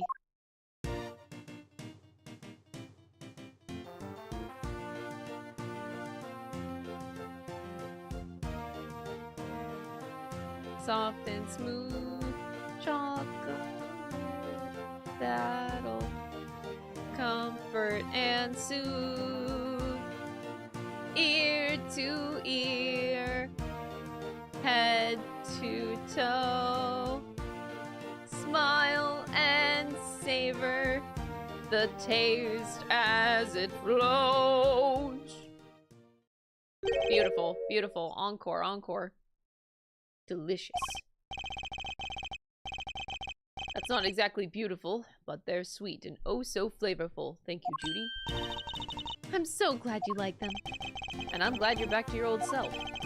My apologies, friends. The food they serve here is just so flavorless. Between that and the lack of sleep, I was about ready to collapse from sheer despair. Wow, is the food here really that bad? Just the usual French fries, ham sandwich, stuff like that. Yo, I could use some French fries right now, though, for real, for real. Yes, and yet I couldn't taste a thing. Funfano, thank you so much for the 14-month membership on YouTube. Woo! Appreciate that. I'm heading back to the scene. Before you go, Detective, do you have any new information to share? You were right about the victim's identity. Frost worked as a sculptor in France, where he was known as Paul Holic. Artie Frost was Paul Holic? I never would have imagined. Poor Mr. Holic. So the famous French sculptor wasn't a Frenchman after all. What? This all would certainly explain why Mr. Holic was such a recluse and refused to show his face in public. He was busy working on his greatest masterpiece, apparently, a bunch of Zodiac statues. Guess he'll never finish them now. He never finished his greatest masterpiece? Nah, seems he was making statues for each season. But he never got around to the winter constellations. The winter constellations? You mean Taurus and Gemini? So the two he made out of ice would have completed the set. Yeah, and now they're nothing but puddles. What a bummer. Huh. Oh no, Miss Bound, I wasn't blaming you! One last thing. It seems that he had himself a bit of a spending habit when it came to his work. Every statue cost him millions. Which means he was always strapped for cash. Oh, holy shit. We're checking to see if there's any chance that someone called in a debt. I guess not even famous artists are safe from money problems. Do you have any idea why he entered the confectionery contest? None. Guy didn't even tell his family. I see.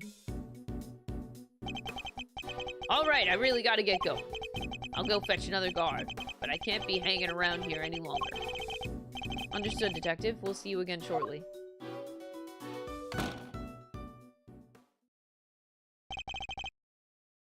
He's a good man. He certainly is, and an uncompromising one. Somebody who can be trusted to stand up for what he believes in. And to scare the pants off of anybody new he meets! Now you're gonna tell me about what you learned yesterday? Of course, allow me to give you a full report.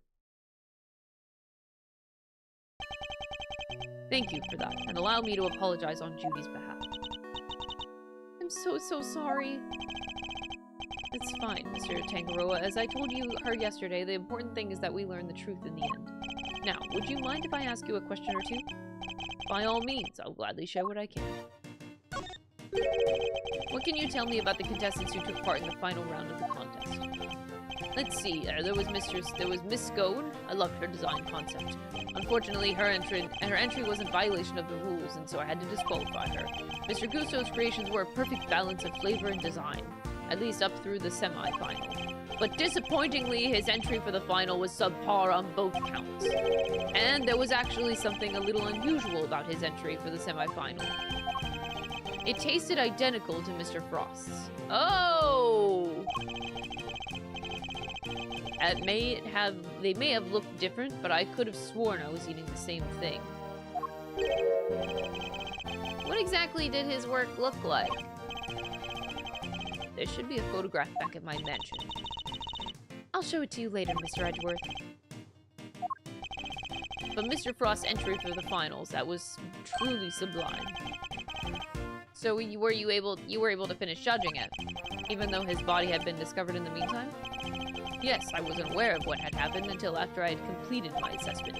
Mr. Frost wasn't in his room when I visited, so I took the liberty of sampling a bit. Part of the lyre, I believe. I've never tasted anything like it. It was all a dream. I was so moved that I burst into song.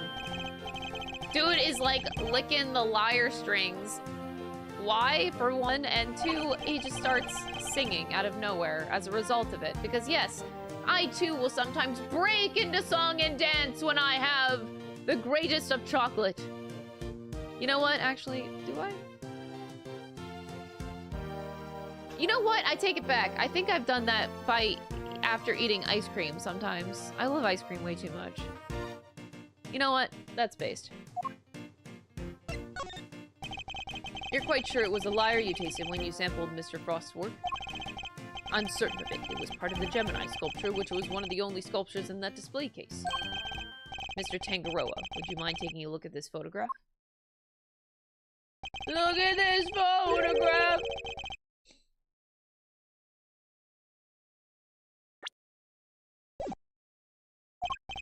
There were strings originally. That was the part I ate. So the strings were missing because Mr. Tangaroa ate them all, and he enjoyed them. Miss Scone told us that she ate a part of the lyre as well. But she said it was far too salty. Makes me laugh. Ha, Mitch. Thank you so much for the 41 months. I appreciate it. Ah. She said it was far too salty for her to finish. Then it's true. The truth is, I've suspected for a while that there might be something wrong with my sense of taste. There's a taste disorder characterized by an inability to detect salty flavor. You what? That is so fucking specific, bro. What? And I suspect I've been suffering from it. What? Ain't no way that... No. Imagine not being able to taste salt, though. Salt is like one of the greatest things on this earth. It's so good. It makes everything so much better. That can't be real. I refuse to believe it's real. I eat so many sweet foods on a daily basis that it took a while for me to even notice. But there's no denying it. That would explain why the food here seems so bland. Your taste buds are your livelihood. Even if there was some long-term treatment option, I highly doubt a total cure for your condition exists. Nevertheless, you should put in a request to the police for a proper evaluation. Oh, that won't be necessary. I have a recipe for a cure back in my mansion. What? You do? I do. You can take a look at it for yourself if you like. Samson, we can't show that recipe to just anybody. Dude just has a cure. Okay. Judy, Mr. Edgeworth is hardly just anybody. He's my attorney and I have no secrets. If that is what you wish, what on earth is the secret recipe for a miracle cure that they've been hiding? Huh? I suppose I should be getting back. Judy? There's more to life than just me. Oh. Please, Judy, think about the life that you want to live. Because I won't always be around. Don't say that! Without you, I don't have a life to live, so I'll be waiting right there at the mansion until you come home. Now, if you'll excuse me.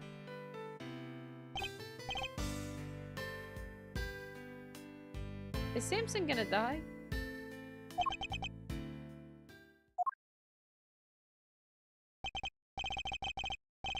She really seemed upset. I thought I saw tears in her eyes. Why'd you even say all that to her? Because I worry about her. She can't keep putting my needs ahead of her own. What do you mean?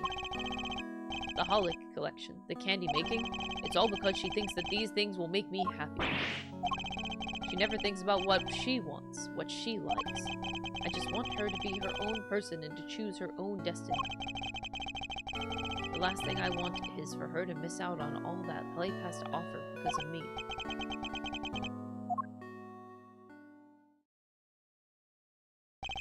He really does see her as his own child. What parent wouldn't want their child to walk their own path? Oh.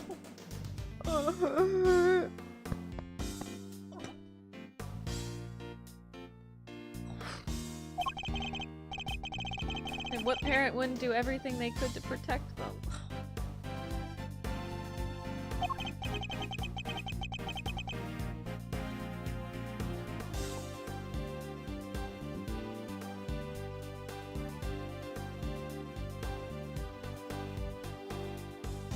I just want to say, we are very proud of the path that Miles Edgeworth took. You know, it may not have been what his dad wanted at the start, but you know what? The character development is so bittersweet. Ugh. He got there in the end, though. He got there in the end. Oh.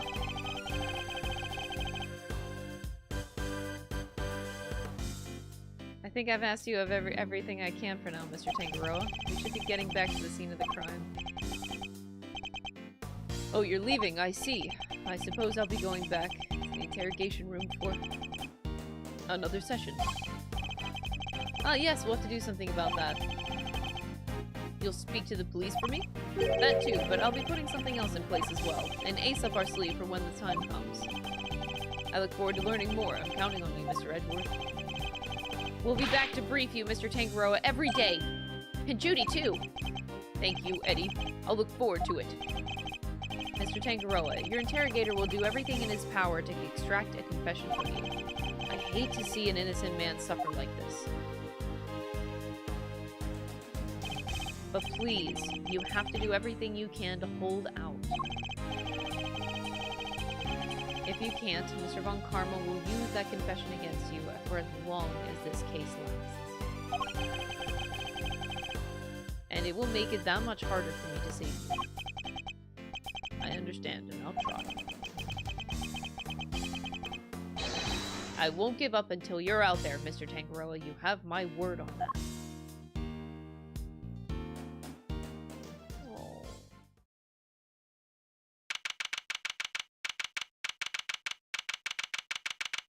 I'm scared about what this game is gonna do to me, man.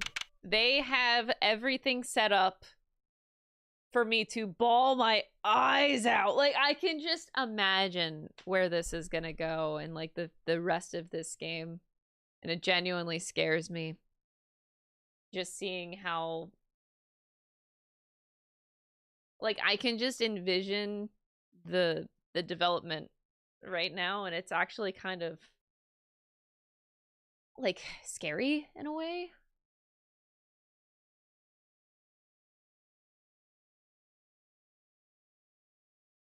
I don't imagine that Miles Edgeworth lives his day-to-day being very proud of himself. Deep down, you know? And I think he has a lot of regrets. I think he shoots himself in the foot a lot, despite what is in the front. And I think, like, having a moment like this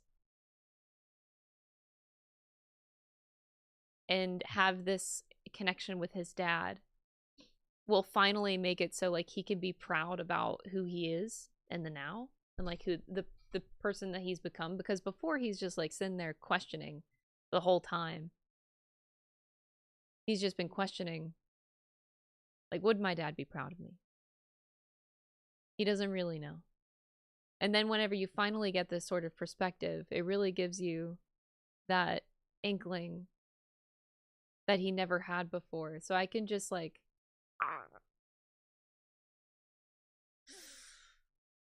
That's so scary. Oh. I'm just gonna... Oh, God.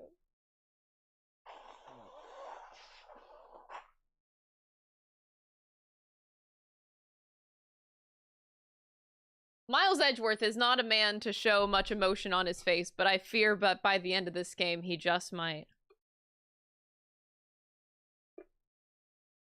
And for some reason, that is goddamn terrifying, seeing Miles Edgeworth. Could you imagine Miles Edgeworth crying? Pikes Peak Audio he might. $10. Real life law, hypogeusia is a reduced or diminished sense of taste. People with hypogeusia have difficulty telling the difference between certain tastes or detect. Interesting. Well, yeah, that sounds like it'd be a thing. Thank you for the $10 super chat, Pikes. That sounds like it'd be a thing, but specifically just for salt is weird. Like, man, that's gotta suck. Anyway, I'm just I see, like, different paths that this game could go down, and an emotional Miles Edgeworth might just be the death of me if I see that, because he does not show emotion that often. But when he does, if he does, I will be so fucking dead, dude.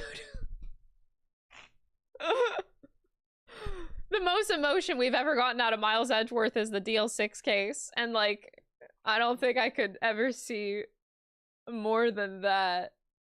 I don't... Oh, God. When you have a person that, like, notoriously never shows anything on his face, I can just see him breaking down now, and it's... I don't like it. I don't like this. I don't like this.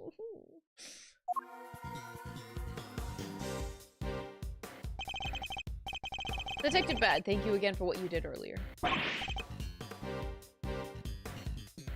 Thanks a ton. What are you talking about? There's no need to be shy about it. Never mind that now. I'm guessing you two are back here. Looking to investigate some more? We are indeed. We'll need something solid if we're going to save Mr. Tangaroa. Well, I hate to break it to you, but apart from this room, the whole place is on lockdown. What? But we need to see those other rooms! This is Mr. Von Karma's doing, I presume. Who else? Haven't seen the autopsy report yet either. Guy's probably got a hand in that too. And don't expect to speak with anybody, except us cops and Miss Bound. Everybody else is gone, and I doubt Mr. Von Karma will be handing out phone numbers. Is this all just a game to him? Why does he have to go so far? So what's your plan of action, Detective? Same as before. Do what I can to help you uncover the truth. Like I promised. You have my gratitude. Just you wait, Mr. Von Karma. We're gonna beat you and your bag of dirty tricks. Detective, may we conduct a brief investigation of the area? Sure, but like I said, everywhere else is off balance. You probably won't be seeing those rooms again. That's fine, as long as there's at least some way of continuing our investigation, we'll make do. Okay. I'll take whatever we can get, man. Look at Bad. Speen.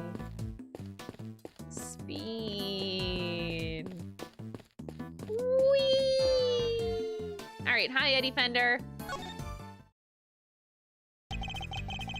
A moment of your time, Eddie. Sure thing, Mystery, what's up? Do you have any thoughts on the case? Oh, you bet I do! Mr. Tangaroa's amazing display being used to store the body? Miss Scone's beautiful dreamscape being used to store the murder weapon? We're really seeing some beautiful things being used for ugly purposes in this case, huh? I suppose we are. And to make things worse, Miss Bound seems super down. When I asked if you had any thoughts on the case, I was thinking more about useful insights. Oh, sorry, Mr. Reed. Did I do something wrong? I worry about you sometimes, Eddie. How are you liking your first crime scene investigation, Eddie? Oh, it's great. I've been taking notes about everything, and I'm learning so much. I'm so happy you let me tag along, Mr. Edgeworth. So do you want to be an attorney, huh? You bet I do. I'd give anything to be a hero of justice, to help the helpless and fight for what's right. The first time I saw Mr. Reed do a thing in court, I knew I'd found my calling. You know, cops look out for people, too. Sure, but I want to be an attorney. Well, good luck to you. I get the feeling Detective Bad might be pining for an apprentice of his own.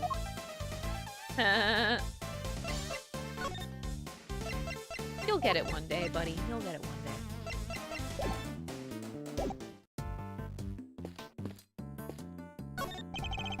Seems these instruments are used on Mr. Tangaroa and Miss Bound's TV show, Bacon Bob. There's some of the very few things in here that aren't made of candy. Is it just me, or does the detective seem a little disappointed?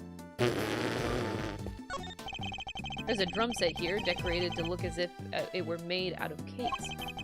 They must play it on Bacon Bob. Detective, about these drums. We already checked. There's nothing inside any of them, and no sign of anything having been put inside or taken out either. They're not relevant to the case. You've already done your homework, I see. I may like lollipops a little too much, but I'm no sucker. Ha ha ha ha ha ha. That was a terrible joke.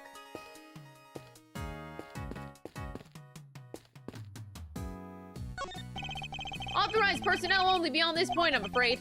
Meaning what? I'm not authorized? Sorry, sir, no authorized personnel either. Nobody's allowed in? Mr. Von Karma's orders, guys really started to grind my gears. A Santa Claus statue. Is this made of candy too? That door leads to Tangaroa's room. So yeah, could be made that thing too. Speaking of Santa, that reminds me I still need to find a present for Miles. Oh. It's literally Christmas Day. Gregory Edgeworth, it is Christmas Day! You are already too late! And you are working on Christmas Day when you should be with Miles! He wanted an attorney's badge? I wonder if Mr. Tangaroa would make one out of candy for me if I asked. Wait, he wanted an attorney's badge? Oh, that's so cute. Oh.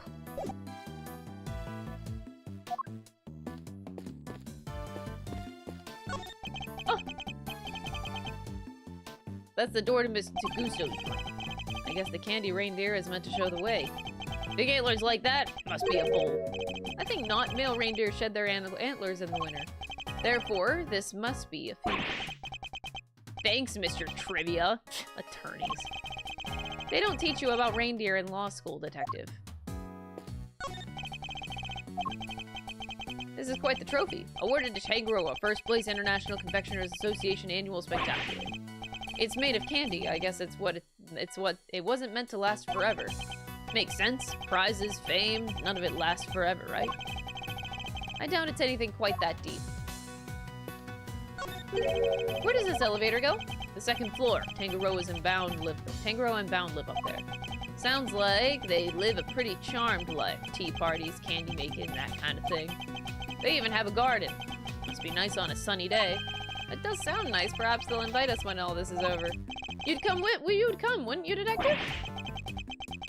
Don't get ahead of yourself now. I'm not in the habit of palling around with attorneys. Okay, but why not? Have you ever considered why the fuck not? These trophies all belong to Mr. Tangaroa, but they're not all for confectionery contests. Some appear to be for charity work. A testament to both his character and his professional achievements. What's this one here? I want to, like, stretch my leg. Hold on.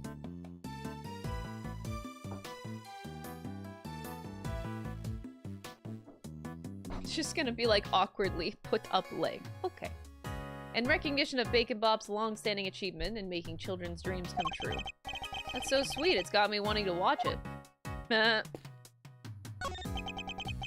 Scone's room is right through there. It's marked by a snowman. A candy snowman by the look of it. Oh yeah? Well, I'll be. He's really sizing it up. He isn't thinking of making that into his next lollipop, is he? I love these two together. God, they're so fun. It's a Christmas tree made from candy. These candy statues have everybody on edge. If ants get in here, that's one scene ruined. And it would be pretty disastrous, I suppose.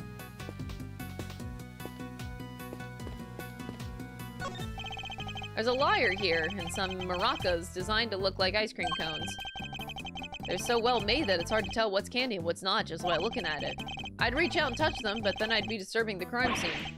Hands off! I already checked them out. They're real.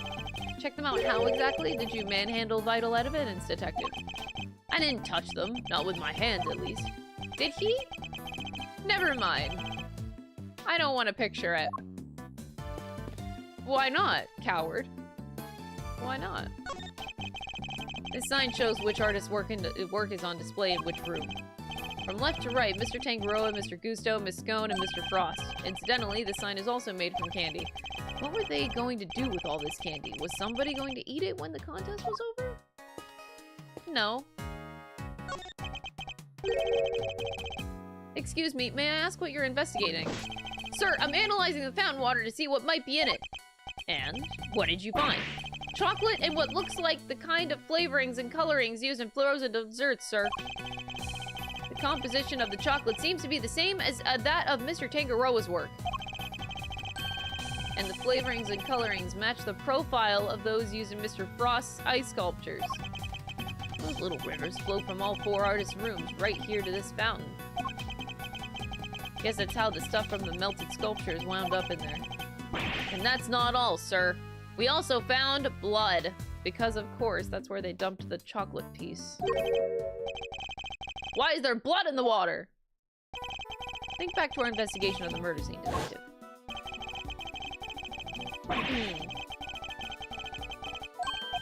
Ants suck. You wanna know what's weird, though? Every single day for the past, like, 2 months in my bathroom, we find, like, the tiniest fucking ant I've ever seen. Every day, just one ant. Which is so weird because you know when you see one ant, they usually are in packs. So if you find one ant, you usually find many more ants. But why am I finding one tiny-ass ant per day? But never in chunks. Riddle me this, like, what the fuck does this mean? It's like a mystery of my bathroom. I don't understand. I'd rather just find the horde of ants and just kill them all. But no, I just have one. One by one. I kill one tiny, tiny, tiny ant. They gotta send a scout? What do you mean? I've never heard of ants sending a scout. Huh?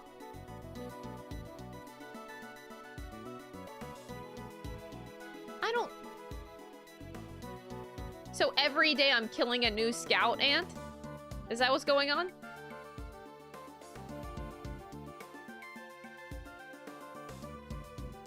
I did not know that scout ants were real.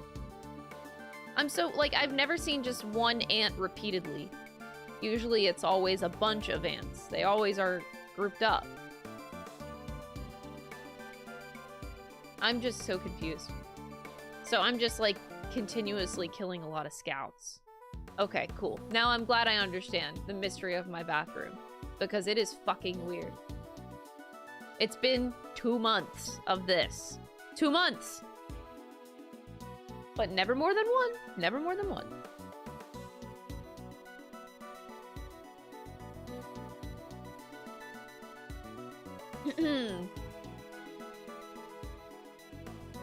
Scout ants are tasked with looking for food. If you don't kill the scout, it reports back to the colony if they find food.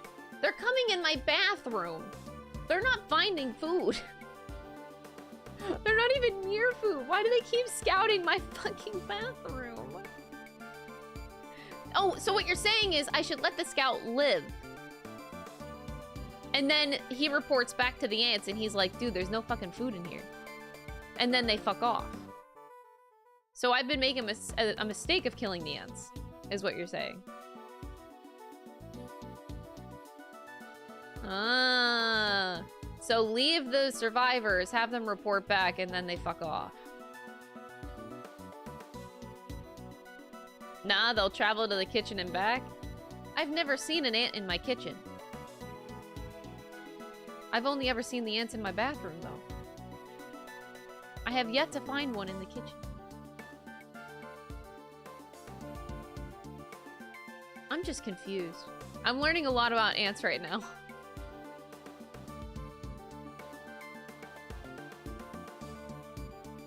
Huh. I bet that they don't understand the difference between a kitchen and a bathroom. That's what I'm thinking too. I think that they're just Captain Dumbasses that are attracted to the smell of, like, I don't know, soap and shampoo in the bathroom? Like, what? Our place is pretty clean all the time, so I don't understand. We have ant professors in the chat. Yeah, thanks, ant professors. I appreciate it. I'm just confused. Okay, so I'm less confused now. Well, I'll consider not killing the daily ant scout. I'll consider it. Don't remember anybody mentioning they'd remove the blood along with the body. The victim's blood was mysteriously absent, as was the part of the chocolate it had pulled on. I believe that the blood probably belonged to... I mean, who else would it belong to? Take that! I'll have the guy compare it with the blood on the murder weapon.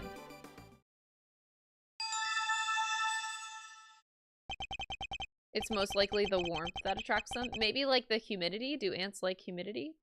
The humidity and like warmth of like the bathroom? I don't know. Why would someone want to send the victim's blood downstream into the fountain like this?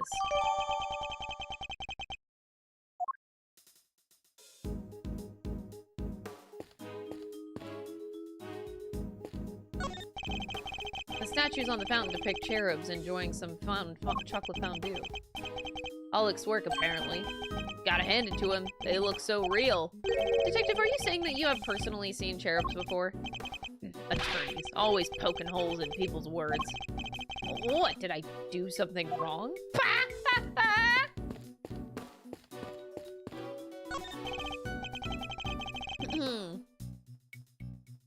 Missbound, we're here to continue our investigation. They don't like mint or cinnamon. Oh, I do have a diffuser, and I have like a mint scent in the diffuser. That's recommended for some bugs. I didn't know that it works on ants too. It doesn't work on all bugs, but I used the mint scent for some time to I forget what. I think it was stink bugs or something. We were trying to deter away from our place because we were getting like a lot of them. They were in season at the time, but I guess I can bring it back out for ants. Oh, Mr. Edgeworth, I'm so sorry about earlier. She's still looking kind of down in the dumps, Mr. E. She must have been greatly taken aback by what Mr. Tangaroa had to say.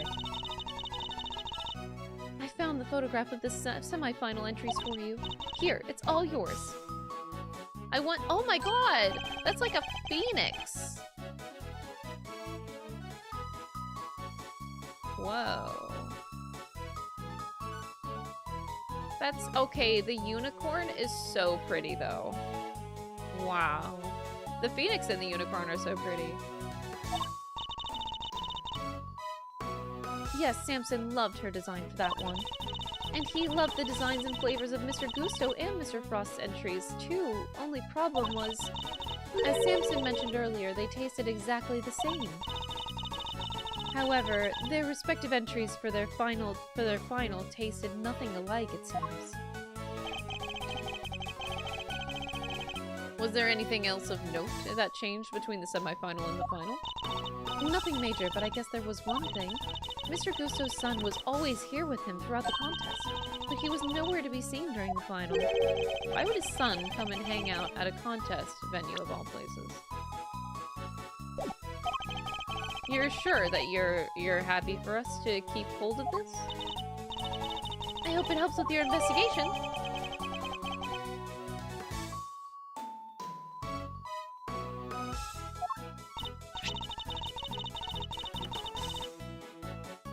Oh, and I also have the book containing the recipe for the cure Samson needed. Huh? Uh-oh. It was in the chocolate frame in Tangaroa's room. That's right, he put it on display there so that everybody could see the grand prize. The cure is in the ultimate cookbook? So it's not a book of dessert recipes, I take it. Oh no, we told the contestants, of course, but I guess nobody told you. So the contestants all knew what the ultimate cookbook was this whole time.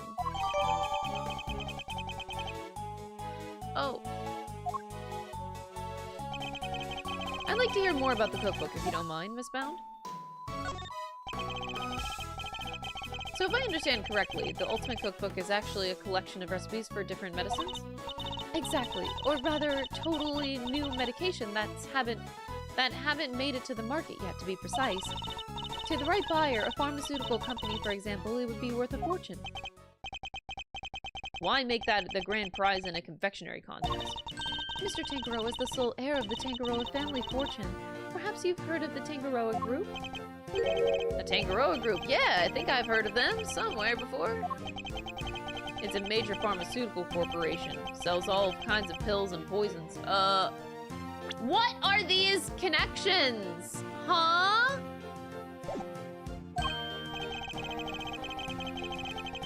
This is so fucking random, bro. That new Cold Killer Pro. Not Cold Killer! Oh god, Phoenix Hide has been making some real waves since it went on sale. Oh my god, I always reach for Cold Killer when I'm feeling under the weather. Oh god. It all comes together! Which is never, as far as I've seen. I'd like to hear more about the Tangaroa group, if you don't mind. So did Mr. Tangaroa did Mr. Tangaroa not want to take over for his parents or go into the family business? No, he preferred the idea of making people's lives better through the power of confectionery. And his parents supported him in his quest to become the best in the world. Then, whenever they pass away, he inherited the cookbook. Why would he make such a valuable heirloom a mere contest prize? He's been hounded by so many people looking to make that book their own. He was tired of it. Whoa! Oh! My table can lower further. Let's go. It would have simply been an insult to his parents' memory slipped simply to give it away. So he decided to find somebody he felt was worthy of it. You bet the board of directors loved that. Handed over the fruits of all their expensive research to someone else. They hated the idea, of course, which is why Delicia entered the contest. The Tangaroa group wanted her to win the book back for them. So you knew she was a pharmacist all along? Yes, and not only that, I told her how to appeal to Samson's tastes. I tried to help her win. But why? I wanted to protect Samson by protecting the Tangaroa group. If that cookbook fell into another company's hands, the board would never forgive him. So I wanted to find a way to keep it with the company, but in a way that Samson couldn't object. That's how Miss Scone managed to make it so far in the contest she had no business taking part in. You mean to tell me that this wasn't basic bitch like Ace Attorney bullshit? Because that would have been great. There was a reason for it. Now it's not Ace Attorney bullshit anymore. And now I'm depressed. But Miss Scone wasn't the only one pretending, was she? Mr. Frost wasn't really a confectioner either. And he still made it all the way to the final, just like that. Just like she did. Not bad.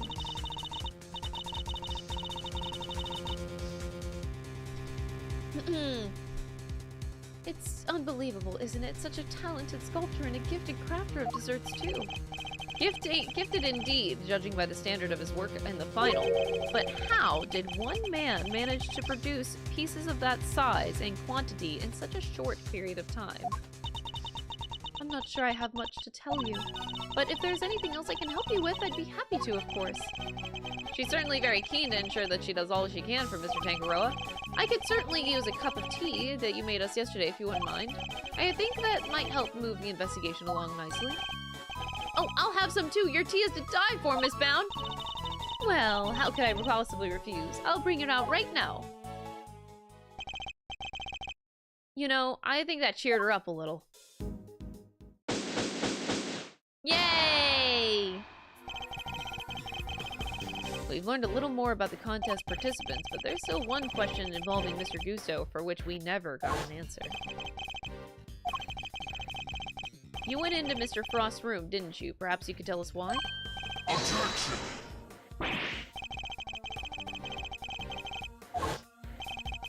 What was he doing in Mr. Frost's room? And that's not all. I have questions about the work that he submitted for the semifinals. A confectioner who admits to lacking design sense and a sculptor with it in spades. Mr. Gusto could not have hoped to win such a high-level contest by himself. Which is why I'm beginning to wonder if there was some sort of connection between him and Mr. Frost. Detective, I need to ask Mr. Gusto a few more questions. His story still doesn't quite add up for me. We need to figure out how to get in touch with him. Oh, do you now? Oh, come on. Why? Why is he angry? Good luck with that, because I have no intention of allowing it. Mr. Von Karma. I'm already in the midst of my own investigation into Gusto, and so there is no need for the likes of you to pester him with same questions again. I will, however, be happy to answer any questions you might have. He seems dead set on preventing me with talking to Mr. Gusto, in which case, fine, then allow me to take you up on your offer. Very well, what is it? I'd like you to tell me about the connection between Mr. Gusto and Mr. Frost. He's gonna lie to me. The connection between Gusto and Frost. It was simply a matter of coincidence. They both happened to be taking part in the same contest. That's it? That's it. And that's all.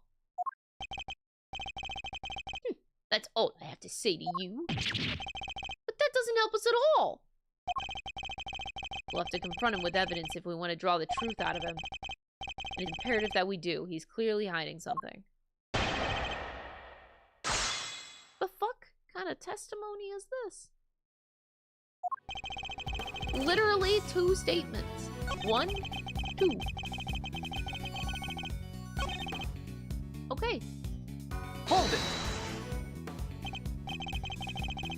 There must be a connection of some kind. And if you would cease your graceless interruptions, I will happily tell you what it is. If this were a courtroom, I would have you removed for contempt. What a bitch. Isn't that solely the judge's purview? Yeah, a Judge Von Karma would probably have dancing to his tune. Even judges are scared of him? It won't be an easy trial, that's for sure. Please, Mr. Von Karma, continue. Hold it! He said more than Polly. You know what? You're right, and that's depressing. Granted, it may have been simply a coincidence that they both entered the same competition, but that rule doesn't rule out a connection of some other kind between the two of them. I do hate to repeat myself, but if you do not have any pertinent evidence, then kindly keep your mouth shut.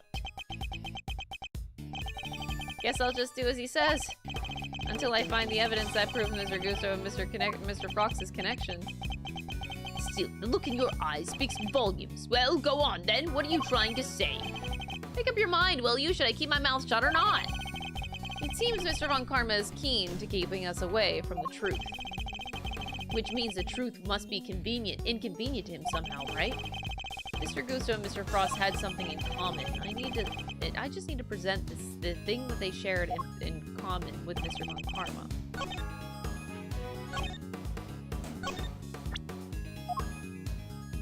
Whoa, I got a lot of evidence. Objection!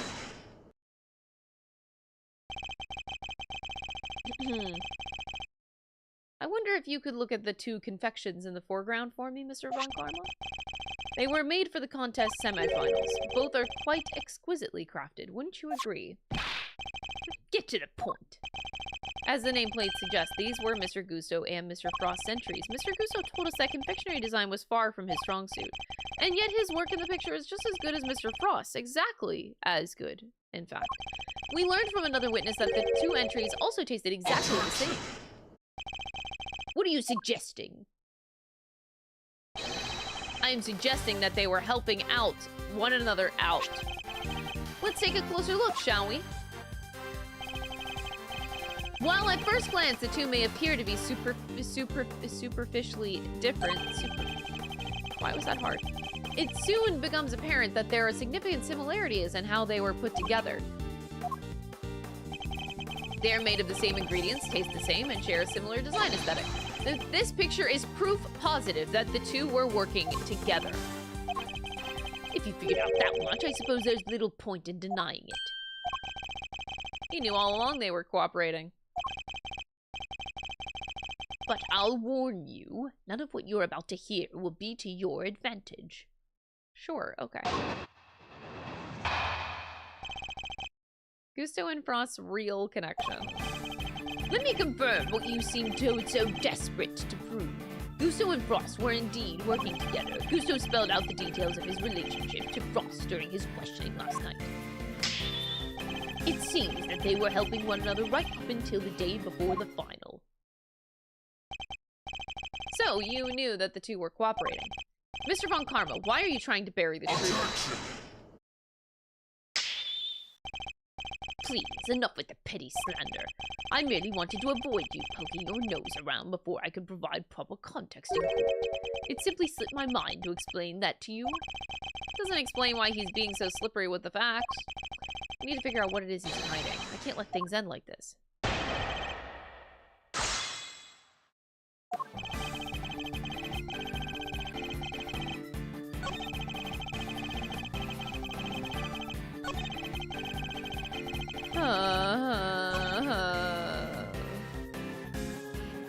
I'm gonna do it all. Let's go. So you did know that there was a connection between the two. Why were you trying to hide it? I don't just hand out information like candy, and certainly not to the defense. Uber Skippy! Thank you for the 54 months, dude. I really appreciate it. Enjoy your emotes for yet another month. Not like that lollipop nursing fool of a detective over there. You do things your way and I'll do them mine. You wonder why I refuse to share information with a traitor like you? Gusto spelled out the details of his relationship to Frost during his questioning last night. It seems that they were helping one another right up until the day before the final. Based on Tangaroa's assessment, it sounded as if Mr. Frost's entry for the final was the clear winner. Which means that he must have still been working with Mr. Gusto, right? That's precisely what I was thinking. I must have some evidence that proves that they were cooperating right up through the finals.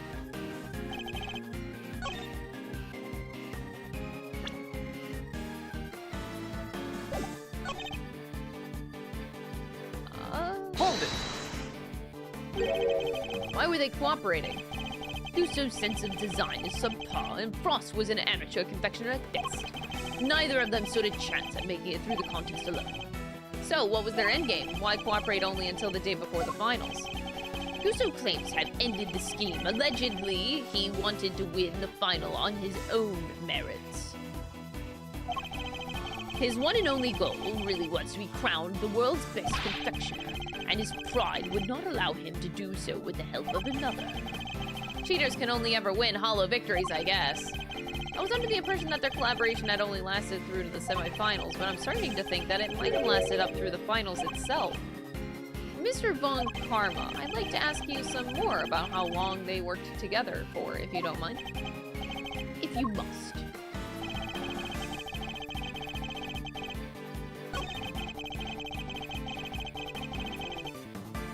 Okay, they cooperated until the day before the final and then decided to compete on their own merits. Okay. You really believe that they were cooperating until the day before the finals and then just simply stopped? That seemed a little strange to me, wouldn't you agree? I've told you the truth. Whether you find it strange or not is none of my concern.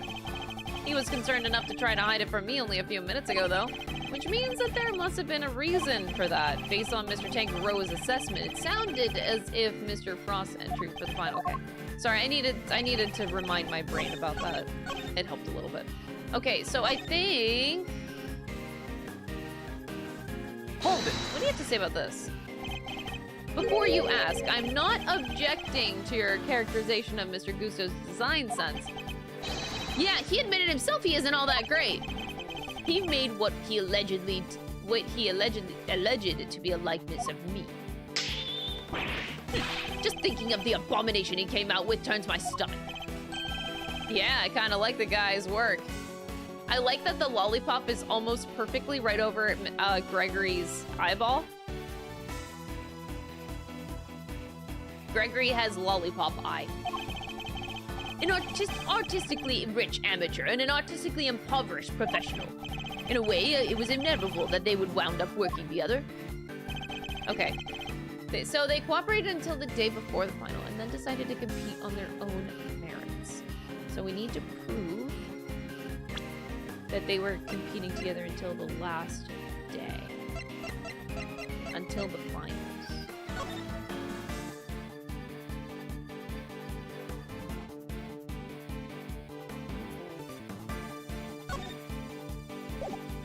Fuck.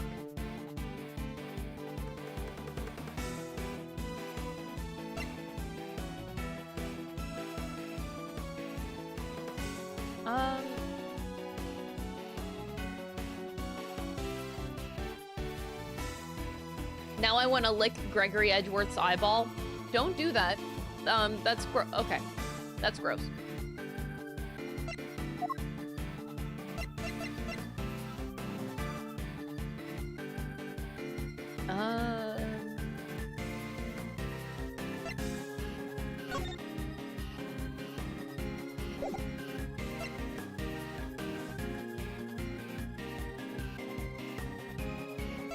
I really don't know what they want me to do here. The contest rules. All contestants to gather in Mr. Tangero's room when the judging ends. And they just may not enter each other's rooms. Okay.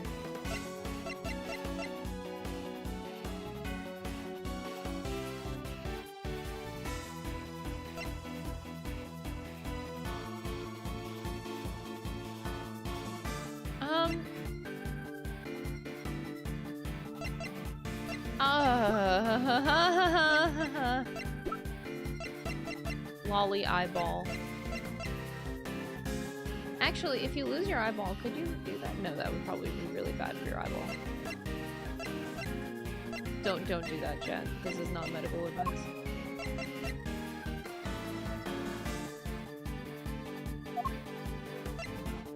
Objection! Oh wait, fuck. Sorry, that was not right. I pressed the wrong button. I just wanted to read it again. This has no bearing on the discussion whatsoever.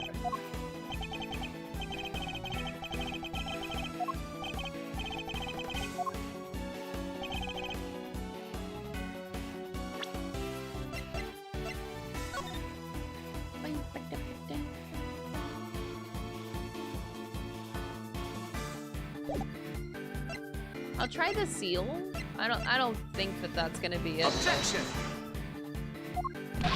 That was my second best guess. There's gotta be a better one.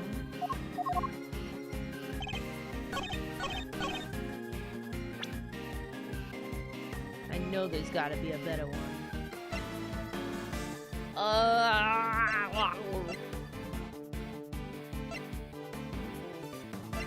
Decided to compete on their own merits. And that's the semi-final entries.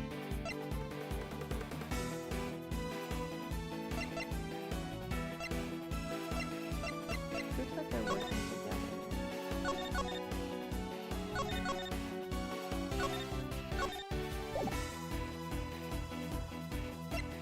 The fact— oh, no, that's not it either.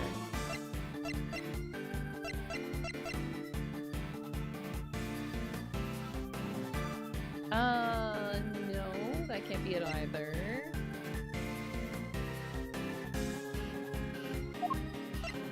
Oh, gee, Willikers.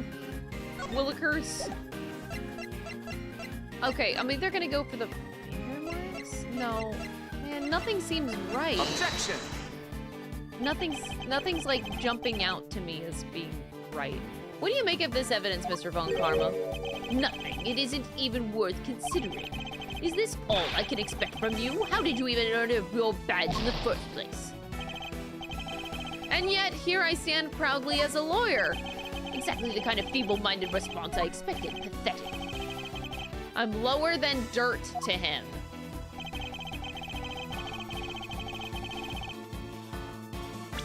I love this guy. Objection!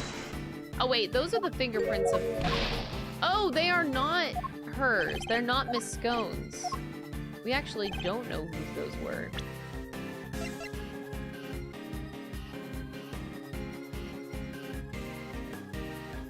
I was assuming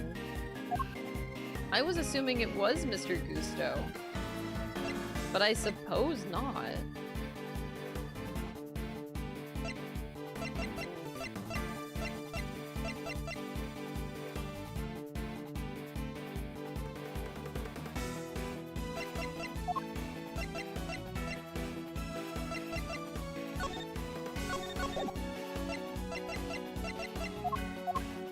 Okay.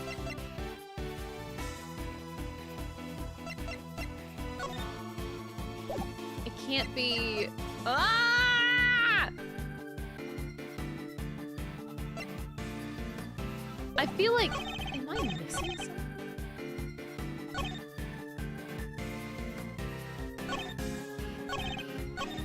Okay, chat, yes or no? This is the statement that I'm supposed to be presenting evidence to. I just want to verify.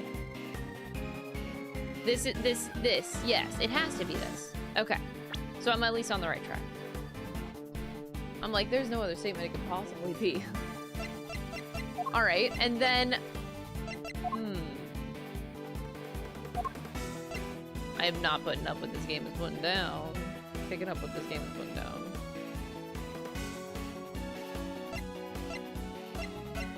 Okay. No, Objection! That's an odd thing to say considering how it was. Wait, I wanted to read that. Wait, go back. How it contradicts with this. Avant Karma is perfect in every way. There is no contradiction here. Did you really think you can make as much as a dent in my logic with that? A dent in my logic with that. Huh. Can't be that. Could be... no, I don't think it's that either.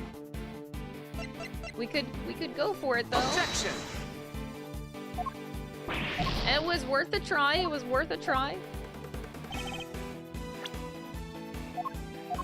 So if we go with... yeah, I did that.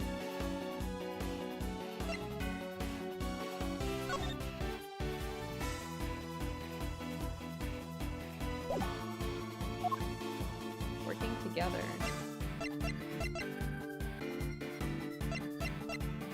I do like this Presto theme, yeah. Alright. If I... Objection! aha, okay. They weren't working together during the finals. I find that a little hard to believe. Miss Scone is on record as having described Mr. Frost's creations as scrumptious.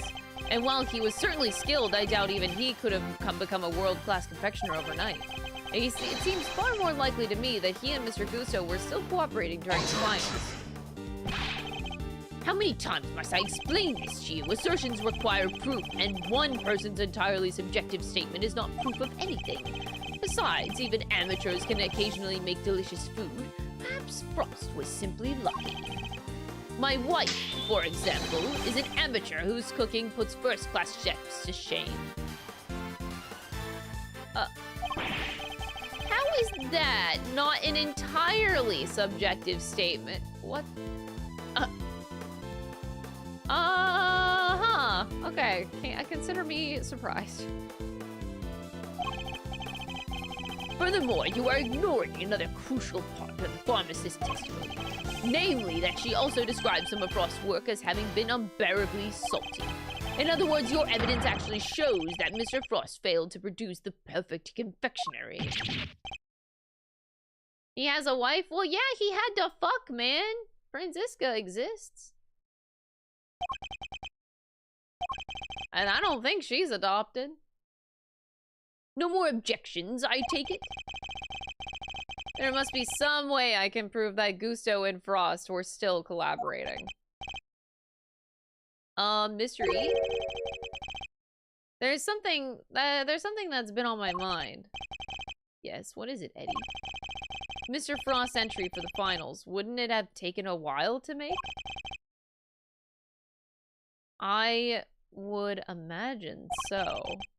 Making flavored water, freezing it all, and then carving 2 whole sculptures. Could he really have done all of that and helped Mr. Gusto with his work? If it were me, I'd have barely gotten as far as the setting the flavored water up to freeze part. I just can't see how Mr. Frost could have pulled it off. Perhaps there's some lawyerly instinct in you after all, Eddie? Your ponderings certainly point to another possibility.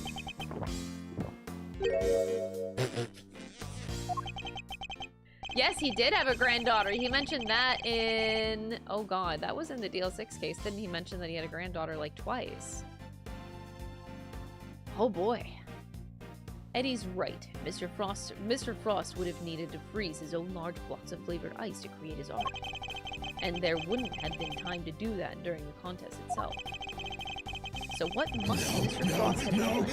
No! Thank you so much for the raid. I appreciate it. I hope you had a really good stream.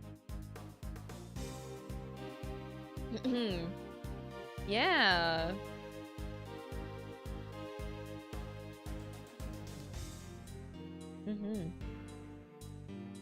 Interesting. Anyway.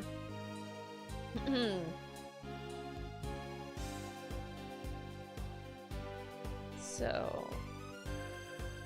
Mr. Frost would have needed to freeze his own large blocks. What must Mr. Frost had done in order to finish his flavored ice entry within the time limit? Make the ice the day before the final, make the ice the day of, or make it out of something else entirely. Obviously, just make the ice the day of the final. Duh. It's so obvious. He must have somehow managed to freeze the flavored ice on the day of the final. Now, what am I thinking? There's no way he could have done that. He didn't even- this is all in his thoughts. He didn't even say that out loud to embarrass himself. He would have needed time to freeze the ice, and time was one thing he didn't have on the day of. Maybe it wasn't made out of flavored ice at all. Maybe Miss Scone simply had such strong teeth that she was able to crunch through whatever it was. Things we know about Von Karma's family: his wife cooks good, his granddaughter has a dog named Phoenix, and his PIN number is 000. Excuse me, what did text-to-speech just like combust? What was that? Sky, thank you for the $20 super chat. What the fuck? Thank you. That's a big super chat donation. Thank you. That doesn't make any sense. He would have needed time to freeze the ice. Okay, I know.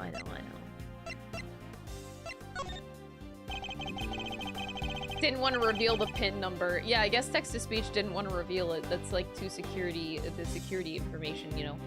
Gotta be safe on the internet. He must have made the flavored ice the day before, then all he would have had to do was sculpt it. What are you muttering about now? Oh, I'm sorry, I just realized something, that's all.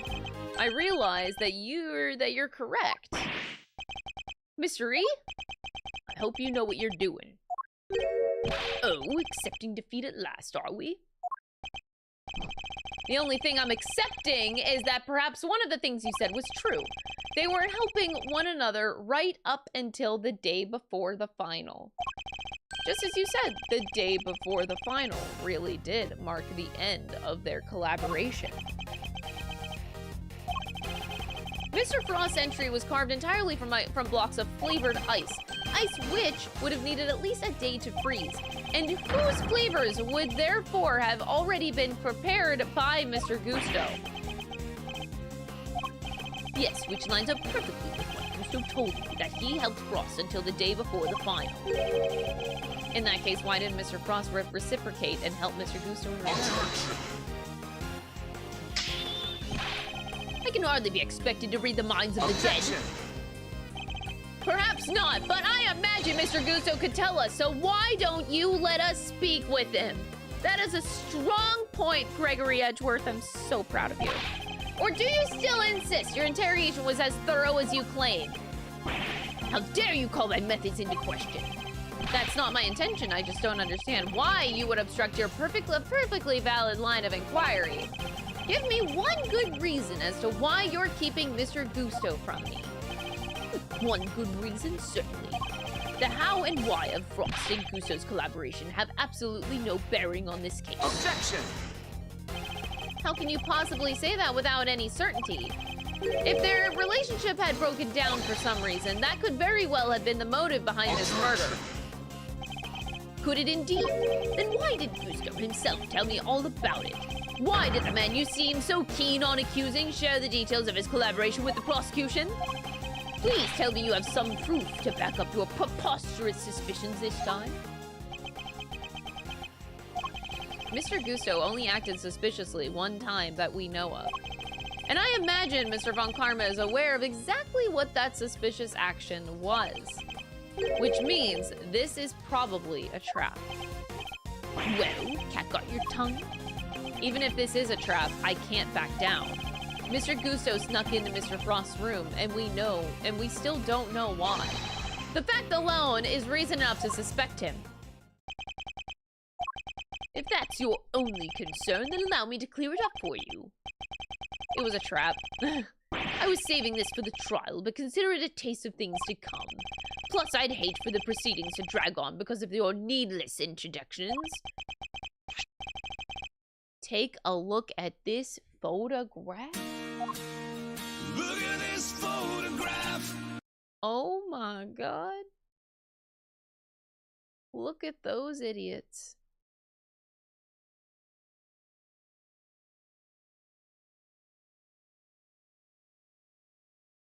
Oh.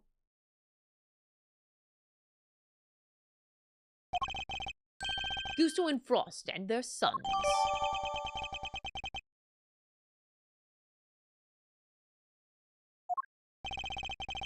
Gusto snuck into Frost's room in order to retrieve this photograph. But why? It seems their sons attended the same elementary school. Gusto was concerned that the fact of Mr. Frost and his acquaintance might place him under undue suspicion. Asserting that you have just proved was entirely well-founded. Gusto's actions make perfect sense, and you have given me no reason to believe otherwise.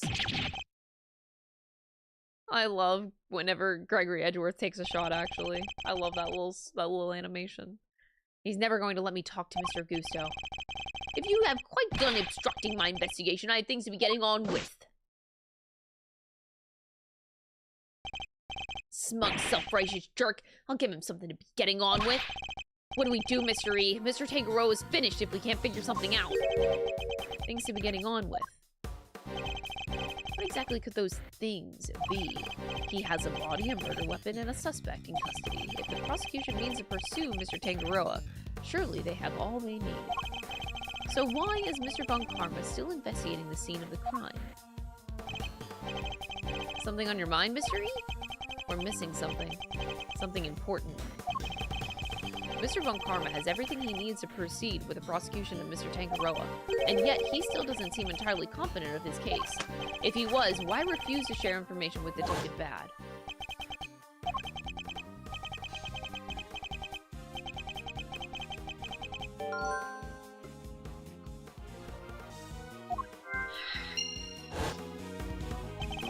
In addition, we still haven't solved the mystery of what happened to the evidence that went missing.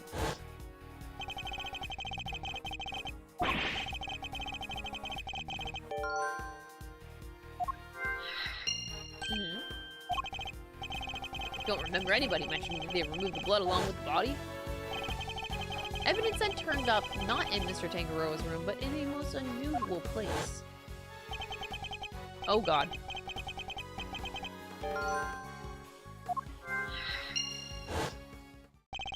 There was no traces of Mr. Frost's blood left in Mr. Tangaroa's room. We have found some evidence in the fountain.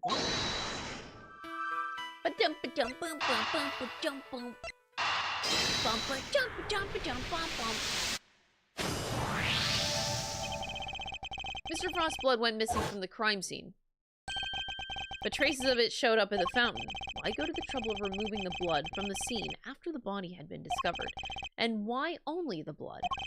Surely the body would have also been in the way. Could someone have also moved the body aside to get a hold of the blood? There we go.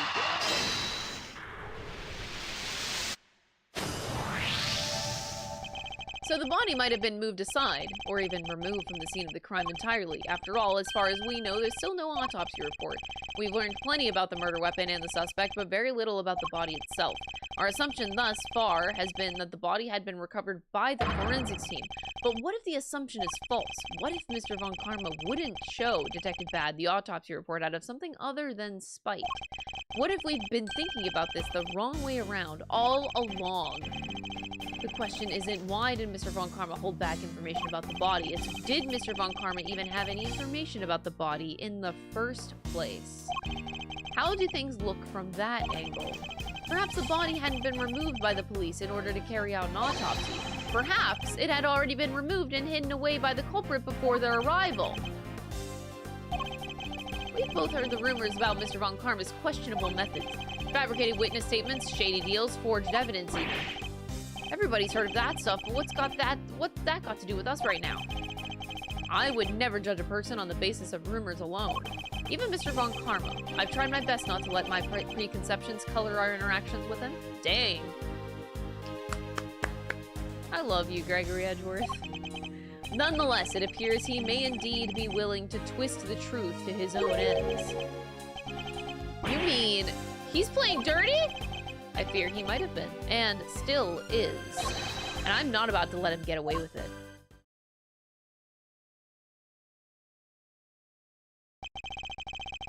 I'm returning to the prosecutor's office. Don't breathe a word about anything to their infernal attorney. Hold it! Yeah! Look at that point! What is it now? I have a few questions, Mr. Von Karma, about a certain fact that you've been keeping from us. Really? You mean to call the methods of an official sanctioned investigation into question again? I'm warning you, if you obstruct the police and their work any further, there will be consequences. Objection!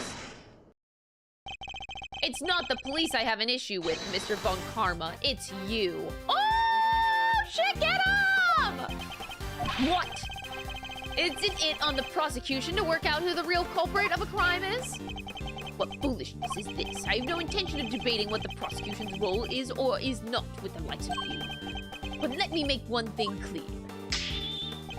My job is to identify suspects, and ensure that every last one of them is convicted at all costs. Believe me when I say I leave absolutely no room for doubt when I present my perfect, unassailable cases. Objection! And how far would you go for your perfect cases? Would you create facts out of a whole cloth, perhaps? I thought you had outdone yourself already, but now you intend to accuse me of fabricating evidence? I do. Get him! Because it's why you've done nothing but hinder Detective Bad from doing his job at every turn. What are you talking about? You didn't shut him out of the investigation because you wanted to keep an eye on us. You did it to stop him from finding out that you don't have the body.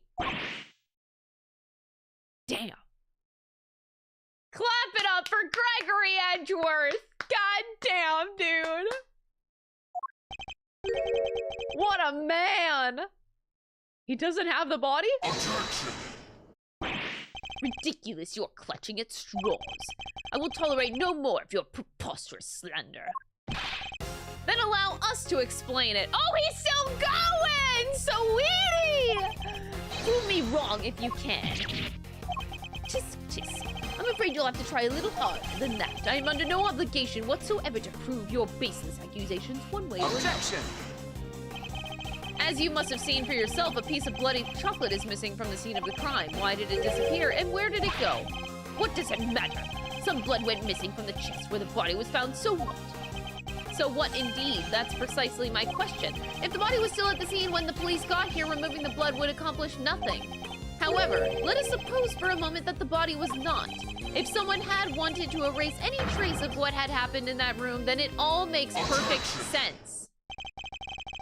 What is this petty obsession with the bloodstain?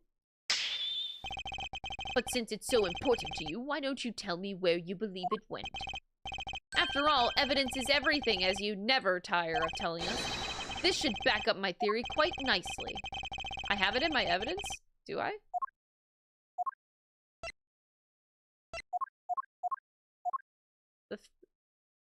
The fountain. Do I have that in my evidence? Where did it go? It went somewhere. It went in a description of one of these, or something like that. Oh, there it is. Victim's blood. There it is. Take that!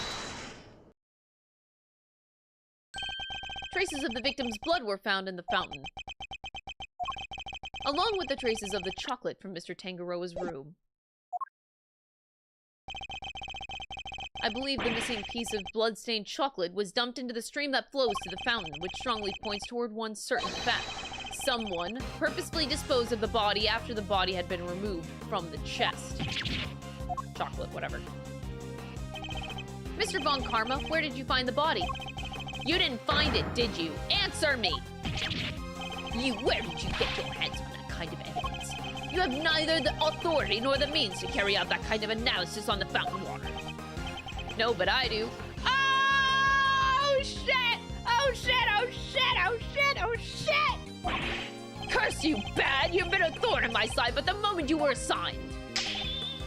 Well, no longer. As of now, you are officially off the case. I was barely on it on the first place. Get out of here! Mr. Von Karma, you still haven't answered my question. Will you admit it? Will you confirm that no body was ever recovered? It's really quite the claim, you know. One that you'll never find any proof for, I'm afraid.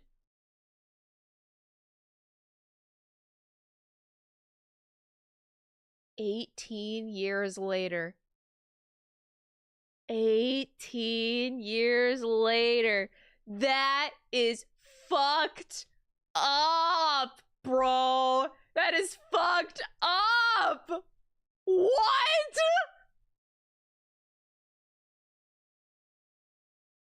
What the hell did you do? 18 years? What must I do to get an answer out of him? Rely on your son to solve it 18 years later? Holy fuck. Now, if you don't mind, I have given you quite enough of my precious time already. I look forward to destroying you in court, Gregory Edgeworth. And destroy me in court he did. Oh my god. Miles Edgeworth redemption arc is gonna be so fucking bittersweet, ain't it? Your precious logic and theories won't save you, then nothing will. Mark my words, Mr. Von Karma, your methods will be your undoing. By my son! No matter how you try to hide the truth, I'll bring it all to light in the end. Yeah! Yeah, let's fucking go! Holy shit! That's nuts! Forgive me, detective. I didn't mean to put you all in a difficult position. Don't sweat it, it was always gonna end this way. Nobody's ever sidelined with me the way he did before. It's first time for everything, huh? You know, I think you might be right about the body being missing. I am, and I'll prove it in court. If there's anything I can do to help, just say the word. Since you know I'm off the case now. That's very kind, and I'm sorry to keep asking favors of you, Detective Bad. But there is one more thing. What are you guys whispering about? Come on, let me in on the secret! Alright, Eddie. The detective and I were just arranging a little insurance for the trial. I think we have enough to see Mr. Tangaroa acquitted. But I'd prefer to have an ace in the hole, just in case. And what is it? You'll find out in the courtroom. Wait, what? You're letting me join you? Of course I am. You are my assistant, after all. I'll be more than that by next year. I'll be a full-fledged attorney, you know? We can take on Mr. Von Karma together. Indeed. Now, I'm hoping that we'll have freed Mr. Tangaroa by then. But if we're up against Mr. Von Karma, I guess we can't rule out the possibility that this might take some time. We'll do everything we can in the meantime. I know you can just beat Mr. Von Karma, Mystery. I believe in you.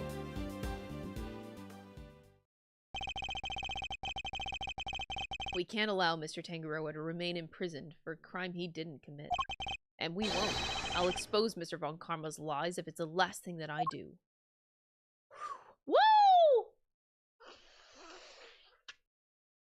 And that was the last thing that he did. That was the very last thing that he did. Okay. That's depressing as fuck. Let's go! Woo!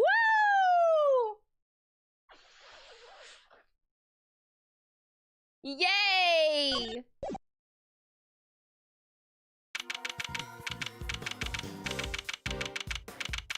Yeah, depression! Let's go! Sad shit!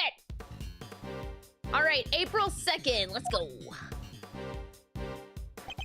And that's pretty much how things went down. Those are the facts of the IS-7 case as far as I'm concerned. Hey, Eddie, what's the ace? Tell me, what happened in the courtroom? I'm finally learning the truth about my father's last case. So what happened at the trial? Well, we lost. Von Karma did a real number of us. You couldn't prove that Mr. Tangaroa was innocent? Oh, we could prove it all right. Had a decent little pile of evidence in our favor. Problem was, we underestimated Von Karma. He fought even dirtier than we'd feared. I can imagine. Secure a conviction at all costs. That was always his guiding principle. Yeah, ain't that the truth? Anywho, the trial dragged on and on. Whole thing took about a year in the end. I'll never forget the day the verdict came down, December 28th that following year. It's April now, so, ooh, mama, we're talking over 17 years ago. Time sure does fly, huh? The December 28th, I was there that day 17 years ago, sitting in the courtroom gallery. Oh boy. Just before the trial got started, Gregory noticed that Samson was looking even worse than usual. Turns out the poor guy had finally reached his limit. It was so bad, even said that he wanted to be found guilty. You mean they forced a confession out of him? Yeah, Von Karma got what he'd been pushing for from the very beginning. And when Gregory tried to drop the bombshell about there being no body to speak of, he learned that Von Karma had used the power of the police to head him off at the pass. Even had himself a fake autopsy report, but that wasn't the end of it. Von Karma had gotten Samson to falsely testify against himself to being an accessory to murder in court. Combined with his confession, the poor guy's goose was well and truly cooked. But Gregory still had his ace in the hole, though. The same ace he asked Detective Bad to help him with? Exactamundo. He knew he needed one last card to play if they squeezed a confession out of Samson. So he had Bad record all of Samson's interrogations. Whoa! I guess Detective Bad really wanted to know the truth too, huh? We all did, but he was a trooper, stayed with the case even after Von Karma took him off of it. He was tied up in some other big case too. Good old Bad. They don't make them like that anymore. They sure don't, man. Anyway, Gregory presented the recordings as proof that Samson's confession was coerced. And you know what? It almost worked. A cop named Ian Sideman got fired. Samson's interrogator and the initial detective before Bad, he took the fall for pretty much the whole thing. But Von Karma didn't get away scot-free. In fact, he was disciplined by the chief prosecutor for the one and only time in his 40-year career.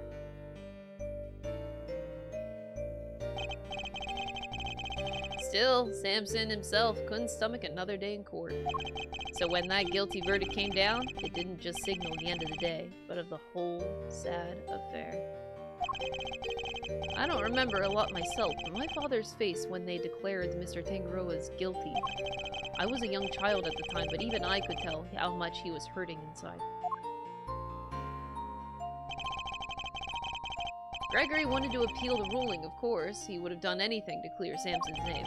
But then, well, you know what happened next. Oh yeah, we do.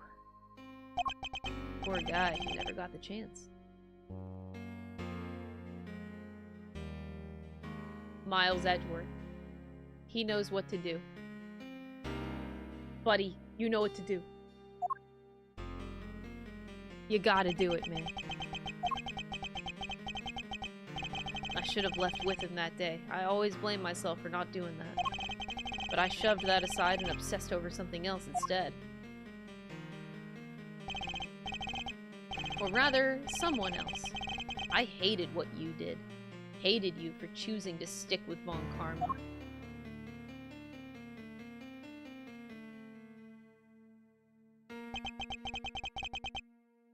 He did the same thing. The exact same thing. I hope you can forgive me.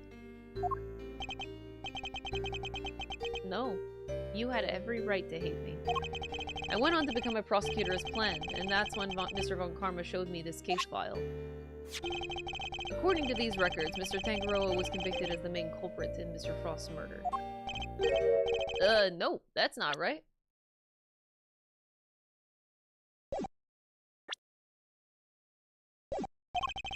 Sampson was convicted as an accessory to murder.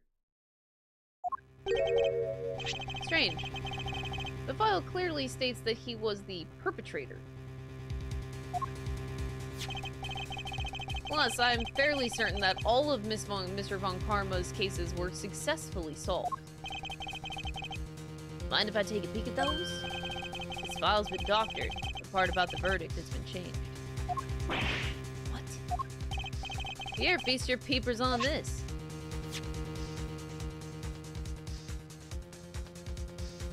The victim's body was found inside one of his creations, leading to his arrest. While in detention, Tanjiro discovered that he had a taste disorder, which was subsequently cured by a medication. Verdict: convicted as an accomplice based on his confession.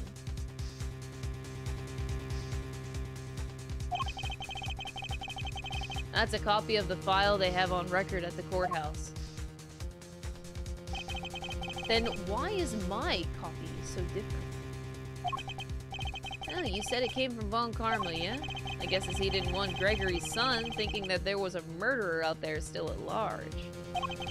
Didn't want you looking into it again before the statute of limitations was up.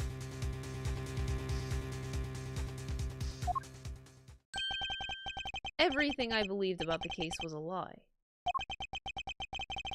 Like they say, we all gotta start somewhere. What's important is that you know what's what now. The statute of limitations may have run out, but the truth's still out there, you know? I inherited Sampson's case when your old man passed. Prosecution handed it off to somebody else too. The great Von Karma wasn't gonna bother facing off against a rookie like me, was he?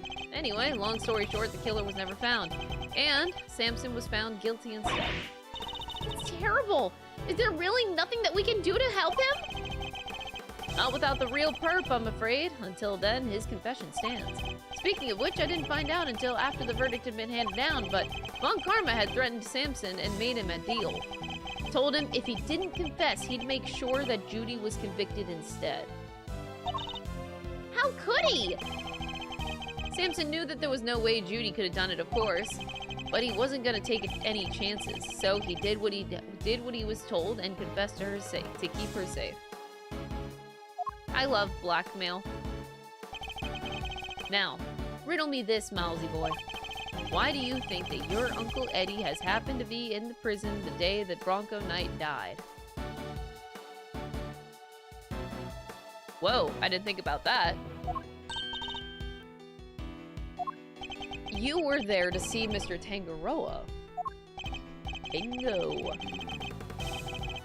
Judy and I both promised that we'd visit him every day, and I didn't quite keep that promise. But Judy did. She never missed one visit in all these years. Come rain or shine, she always showed up. But none of that changes the fact that Sampson is still being unduly punished day after day. That's brutal.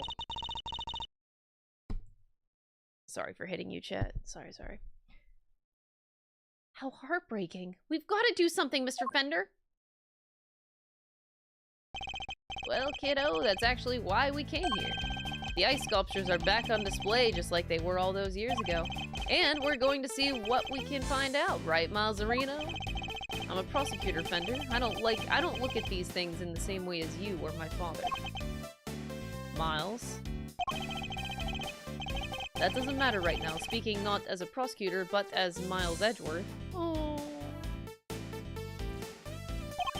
I want to know the truth behind both of these cases, and I'm not leaving until I do. Do I still have the picture? Oh, where's the picture? I want the picture. You really are old Gregory's son through and through. Alrighty then, now that that's sorted, we really gotta get to work. Good thing I brought the IS-7 case file and evidence with me today. Here, documents first. Who doesn't love paperwork, am I right? The parts in red ink are my annotations.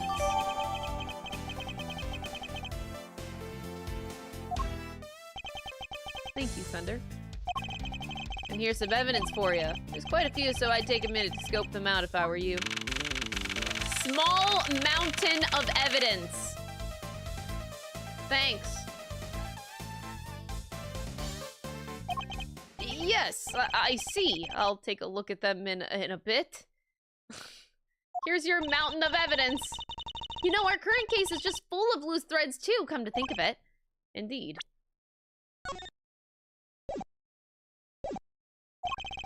The key players of that incident 18 years ago, who just happened to get caught up in another incident. The ice sculptures in the Winter Wing that are perfect replicas of the ones from 18 years ago. So I have... Okay. Ah, so we only get the picture. We get the family photo, which is very interesting. We get the finger marks, and we get the ultimate cookbook. So that's only 4 pieces of evidence, but... Aw, Samson Tangerow, look at his white hair!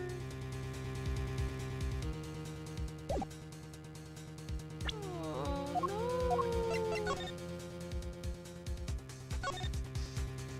I cry.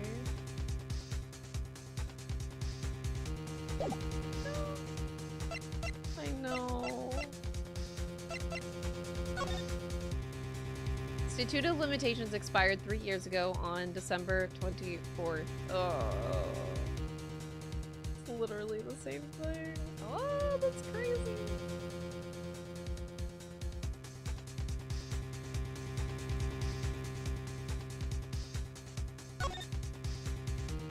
Oh boy. Artie Frost, Paul Holic. He was a renowned sculptor in France. Body was discovered in his room. Cause of death was blood loss flowing to a blow to the head. No detailed autopsy report due to the body going missing.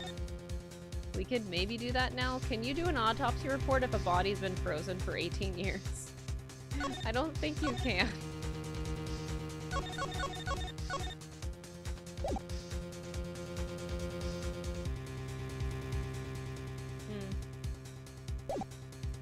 The ice sculptures in the Winter Wing that are perfect replicas of the one from 18 years ago. The poison gas attack in the Autumn Wing, which has been disguised to look like the Winter Wing. The 2 chemicals that were found inside the Pisces statue's display case of Vivium and Asphyxium that form a poisonous gas when mixed together. Victim of the gas attack, Carmelo Gusto, who is no stranger to the events of 18 years ago, and who is still unconscious and undergoing treatment in the medical ward. And finally, we come to the body floating face down in the fountain. And the fact that the ice sculptures have melted just as they did all those years ago. The events of the present day would appear to be intimately linked with the events of the past, which means that they may be able to help us learn more about what happened 18 years ago. Sounds good to me. Let's get investigating. Objection. Oh, I forgot that he was here. Oh, no, you don't. Aren't you forgetting somebody? I could have sworn this was my investigation. Eustace is quite right. I do hope that you aren't intending to obstruct him in his duties, Mr. Edward. I would hate to have to add a guilty to my report to the committee. What am I guilty of now? Of course not. I am simply offering once again to do what I can to help with this investigation. Your offer is duly noted and duly declined. Oof! She isn't pulling any punches. The identity of the body from the fountain is currently being ascertained. It is only a matter of time until we have all the information that we need. Perhaps I can help you speed that process along. I think I have an idea of who our mystery victim might be. What? Really? Then you have to tell me. It's the law. Very well. Maybe it isn't just the ice sculptures that have resurfaced after 18 years. The body in the fountain may also be a visitor from the past. It's actually Larry Butts. Take that! There is a strong possibility that this is our victim. What? Yes, I see. That is utter nonsense, Mr. Edgeworth. I thought I warned you to not obstruct this investigation. My apologies. Thought you could pull a fast one, huh? I knew that was a total shot in the dark. Your unbridled yes I see earlier would suggest otherwise. Anyway, please allow me to try again. What if it isn't just the ice sculptures that have resurfaced after 18 years? It was Verity Gavel, actually. It was actually Eustace Wiener. He was -1 years old. Take that! He was actually in the process of being made at that time. I believe the body in the fountain is that of the man who was murdered here 18 years ago. Mr. Artie Frost. What? You're saying that this was poor Chillywinks? Wait, who the heck is Chillywinks or Artie or whoever it is you're talking about? Artie Frost was a famous sculptor, Eustace, although he was better known as Paul Holic. The sculptures on display here are all his works. No way. Sounds like he did well for himself. Always good to encounter a fellow wiener. Yeah. Mr. Frost was also the victim in the IS-7 incident. Judge Gavel knows about the IS-7 incident. Mr. Edgeworth, the IS-7 incident is an 18-year-old case, and according to police records, the victim's body was recovered and an autopsy duly carried out. Sure, that's what the records say, but the records can't always be trusted. What are you insinuating? That while the records say stuff like body total recovered, the defense back then begged to differ. Not that it stopped the prosecution from shutting them down hard, of course.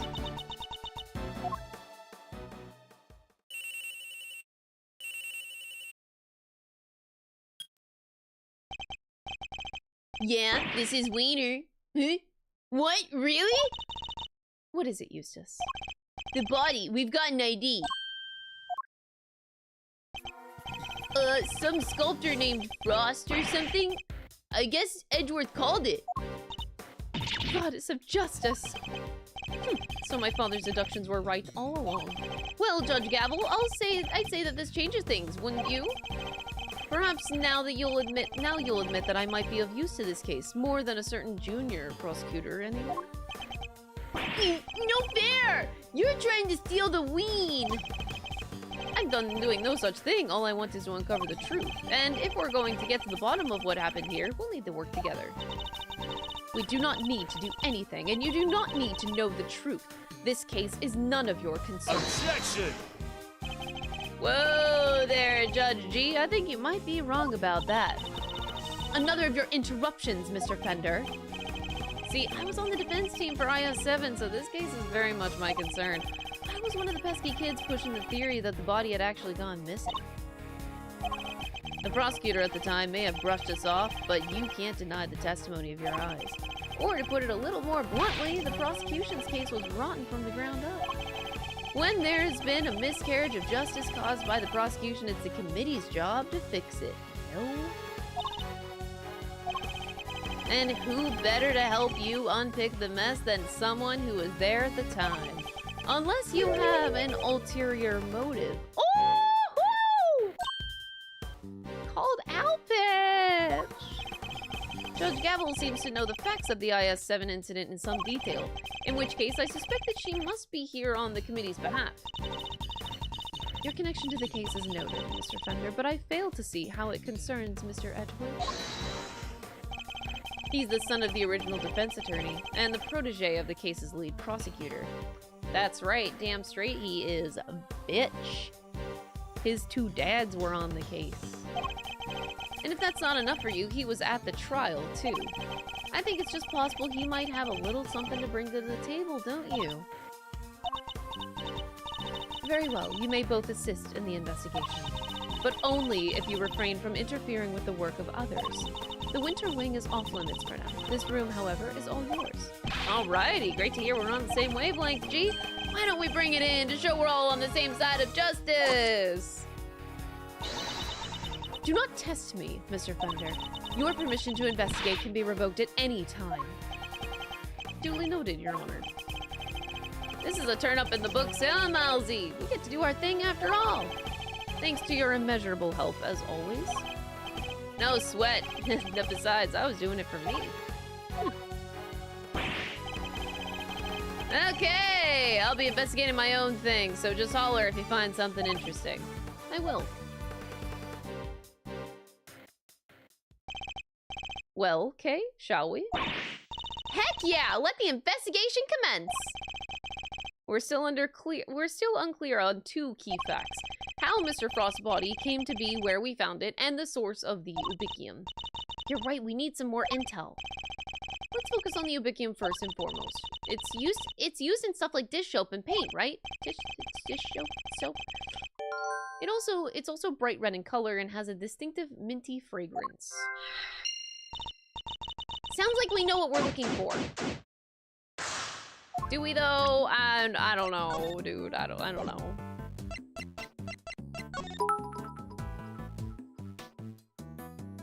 I mean, we knew that Von Karma, aka Prosecutor Dracula, was obsessed with his perfect record, but this case pretty much full-on shows how far he was willing to go. Also, madam, take this child wiener away from our investigation. Thank you for the 100 bits, Zeta.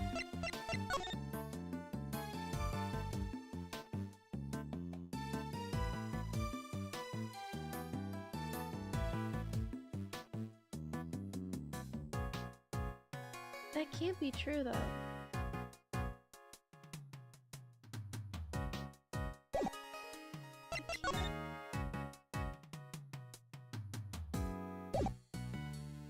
No.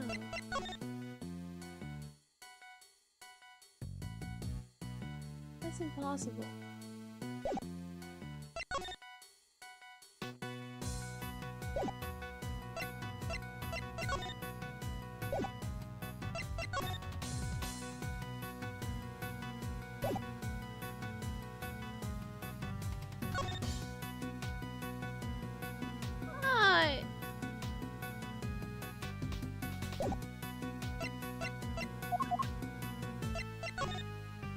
No, okay.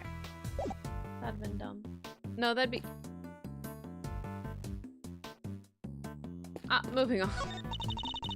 It's a sculpture of a brave warrior battling against a serpent. Did Paul Holic make this one too, Mr. Edgeworth?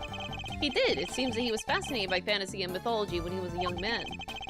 This piece embodies the tragic yet gritty determination of the young as they face an impossible situation. It's called the Math Test. Talk about relatable. Statues of a man and woman in old-timey clothes. Did Paul Holic make these? Seems he created them later in his life, once he had begun to make a name for himself. His wife pushed him to sculpt the two of them as ancient gods, and he couldn't say no to his beloved. The title is The Beautiful Goddess Venus and Her Humble Servant. Talk about putting your goddess on a literal pedestal. This thing in front of the door is a fir tree, right? They're usually associated with winter, but this door leads to the autumn wing. I suppose it's all part of someone's elaborate ruse. I could paint it red for that autumnly feel. Evergreens stay green all year round, Kay, hence the name. Sure, I knew that. Don't think you've gotten away with anything, Mr. Edgeworth. I'll be reporting your actions to the committee. Do whatever you need to do, Judge Gavel. And we'll do the same. You are the self-styled great thief, correct? Mr. Edgeworth's association with such a character will be of interest to the committee too, of course. Go ahead and report me to your stupid committee. I'll be the toast of the thieving community. It looks like Judge Gavel will have to think up some new threats if she wants to intimidate Kay. She tried. Do you mind, Mr. Wiener? You're in my way. I do mind, actually, and I'm not going anywhere. You'll just have to go around me. We just thought that you might want to move to a better spot, that's all. What better spot? I demand you show it to me at once. Is that really all it takes to make you do whatever we want? The door here is marked with a nice autumny looking tree, and yet it leads to the winter wing. I suppose it's all part of the deception. I could steal the leaves if you like. Maybe make things a little more wintry? I think you'll have a better time. Leave them alone. Okay.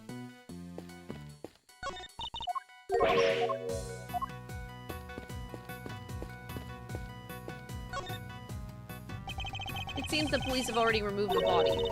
Why did the body of a victim from 18 years ago turn up in the fountain? And why wasn't it all rotten and stuff? Did it slowly shuffle its way here? Need I remind you that zombies aren't real? It seems likely that the body was preserved. Is that even possible? Hey, forensics guy, anything to report? Yes, ma'am. Traces of both Abicium and Asphyxian have been detected in the fountain. I'm gonna say that they were probably carried here by the stream fountain by the bottom wing. In addition to those two chemicals, there's also a large amount of sugar. The composition of the sugar is being analyzed as we speak. Where would it even have come from? You know, the melted ice holding a body. This is gross. Anyway. Do I have to talk to Larry Butts? Can we just...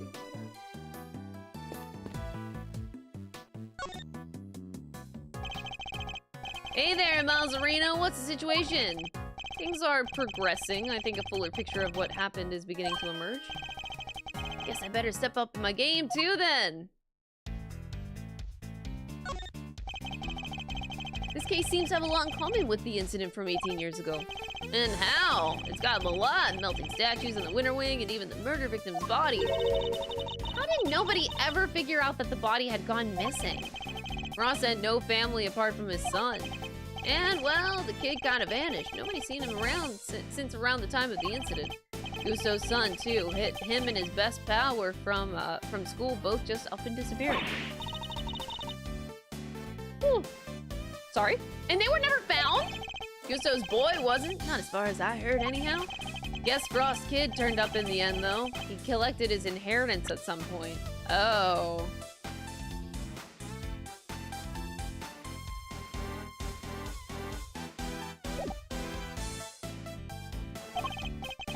Well, but yeah, with no family around just after the incident, Frost got no funeral, no nothing. So no need for the police to release the body, and no need for anyone to find out they didn't have it. They filed their fake autopsy report and nobody was any the wiser. Well, almost nobody. I still can't believe Mr. Von Karma would have stooped so low.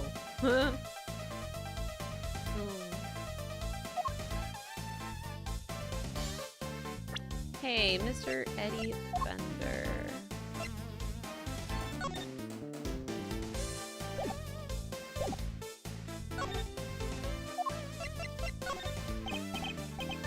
Oh, I think I get it.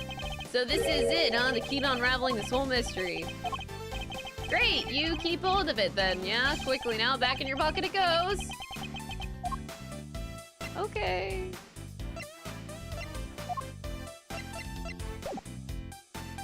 Hey, Mr. Fender, do you know, what do you have to say about Larry Butts?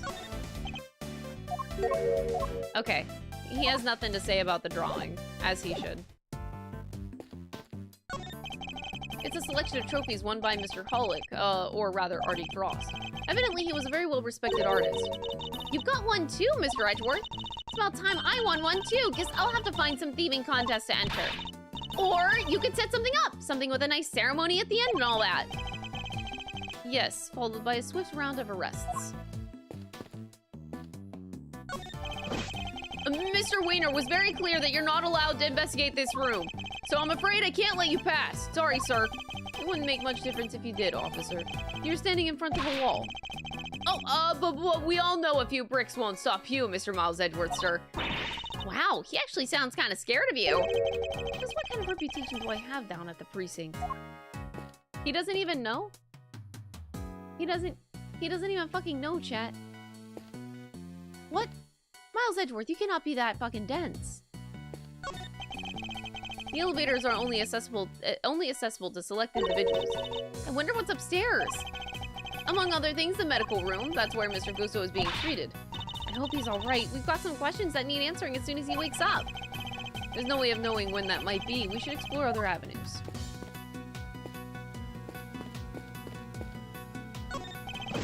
The body's been taken back to the lab, sir. An autopsy's underway. And how's the rest of the fountain looking? Rather beautiful, actually, sir. The water's crystal clear and kind of soothing. The only thing dense about Miles is his dumpy. And you just did a fat purple dumpy. Thank you, Dynasty, for the fat purple dumpy.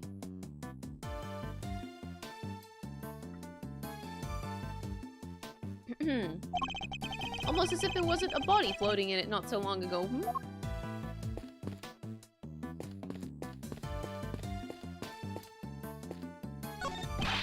Hey, Edgy! Get out of the way, will ya? What are you talking about, Larry? I'm trying to sketch the lovely Verity, and I just know it's gonna be a masterpiece. Nice! How far did you get? I just mapped out my composition, so I'm ready to go to work. Then surely it's a little early to be declaring it a masterpiece. That's our little race! Oh, God. From the color and the aroma, I'd say that this is the puddle of spilled tea. And look, there's a small chunk of ceramic in it.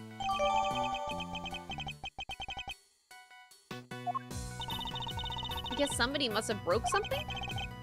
I know that insignia, and a certain high-strung somebody just might know a little something too.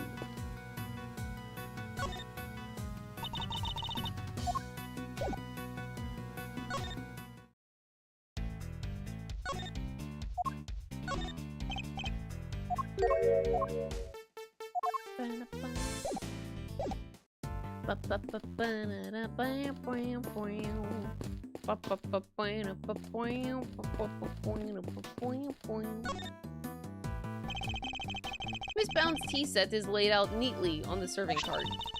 The pamphlet says the gallery is famous for its tea. Understandably so, the cup we were given was delicious. Looks like all of this stuff was designed by Mr. Frost. In that case, I think we better take a closer look. This dishware was made by Artie Frost. Looks very fancy. Oh, it is. I'm willing to bet that this set can fetch something in the thousands of dollars. So let's not try to touch any of it unless we absolutely have to. Whoa, this stuff's really worth that much? Stop it, Kay. I can see your eyes lighting up.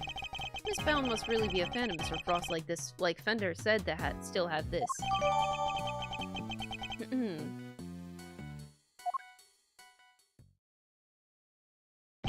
Wait, I wasn't done. Hey, Edgy! You be careful with that teapot, you hear? Why is Larry so concerned all of a sudden? Honored guests. I can pour you a cup if you like. Miss Bound. Aw, Judy! Aw, I'm good, thanks. No tea for me. You two knock yourselves out. Thank you for the offer. Yes, why not? A quick break wouldn't hurt. 2 cups coming right up.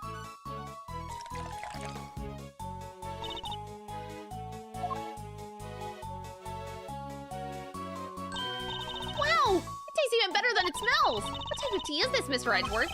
It's Ceylon, I believe. It's usually identifiable by its citrus aroma, but... He's so like his dad. Miss Bound, is this the same blend that you served this morning? Why, yes. Is it alright? There isn't anything wrong with it, is there? Oh, no, not at all. It's just that the cup you gave me earlier had a slightly different aroma. That's odd. I used the exact same blend both times. I can't see what could account for the difference. What's the big idea? Quit being mean about Judy's tea, will you? What's gone under your skin, Larry? Nothing! You're just rude, that's all! You don't even try to call me by the right name. It's Laurice Donum, dang it! You know what? I'm done. I'm not talking to you anymore. We're done! Well, that was childish even for him. Wow, what happened there? Let's ask him about it later, shall we? Talking to Miss Bound is more of a priority right now. We may not have any evidence to prove that she's the culprit, but it does seem likely that the poison gas was her doing.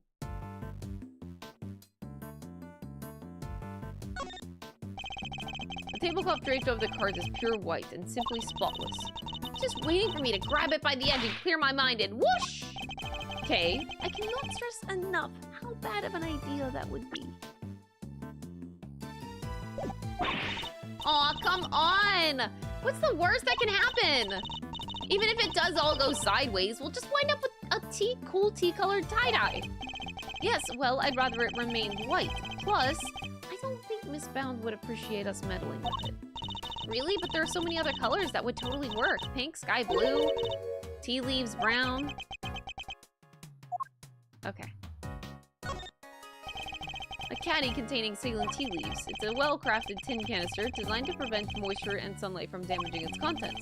Not a bad thing to use considering the quality of the blend that Mistbound serves.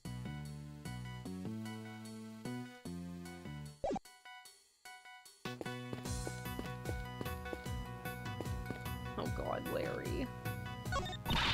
Hello there, dearie. Still investigating away, are you? Found anything interesting? No, dearie. Well, nothing much anyway. Silly girl, that wasn't a dearie moment. That was more of a lambkin. Sweetheart is when you're being sympathetic, of course. A treasure is for when they're in a tiz. Love is for when people you're not keen on, you're not that keen on, and pedal you use when you're trying to get someone's attention. Pedal, chat, pedal! Wow, I didn't realize that there were so many rules. Mr. Edgeworth, pedal! I hope you're getting all this down. Don't even try it, Kay. Oh, dearie me.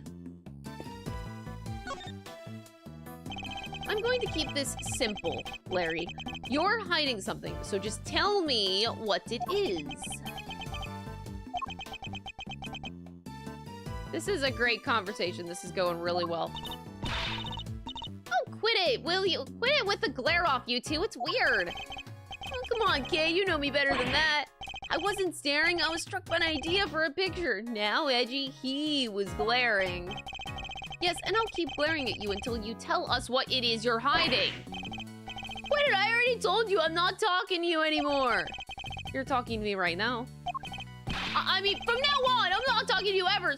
Again, starting now. This is getting me nowhere. I'll just have to figure out what he's hiding first before I can get the whole truth out of him. What are you hiding? Come on, Larry. What are you hiding? Not saying.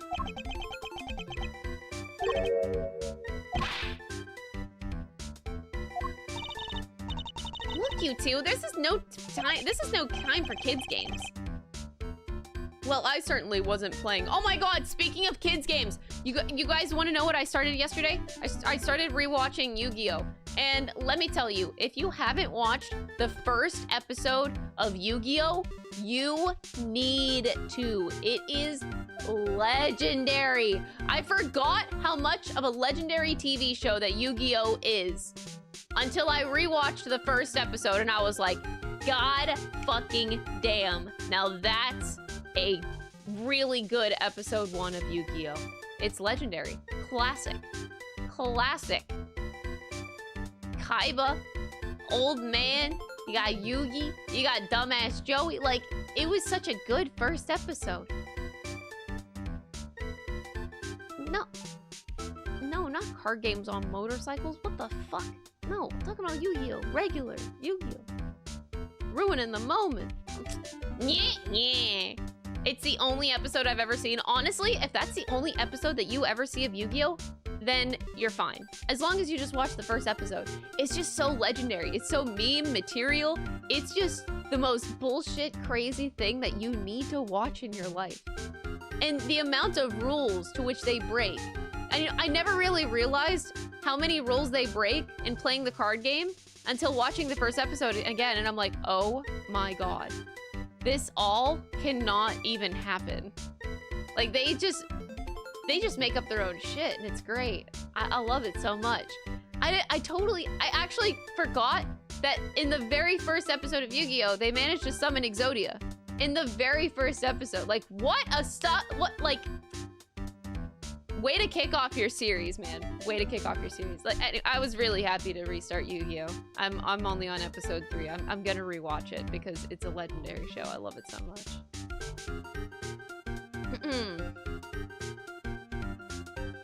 Season 0? I've never heard of Season 0. But yeah, episode 1, man, legendary. So speaking of children playing card games, oh yeah, shit. It's pretty clear Loris isn't gonna talk to you. Oh, he'll talk, don't you worry about that.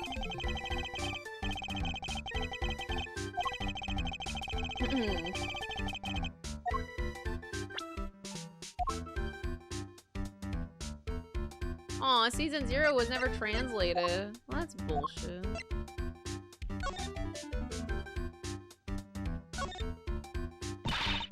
Boy, did this thing get smashed up good, huh? Indeed, to the point where it's hard to make out what it might have been. It'd be nice if it had some kind of distinguishing feature or something. Oh, yeah. Wait, haven't we seen these letters before? This is the mark of the sculptor Paul Holic, I believe. How did a chunk of ceramic end up in the middle of a puddle of tea anyway? It's just a hunch, but one suspect quickly comes to mind.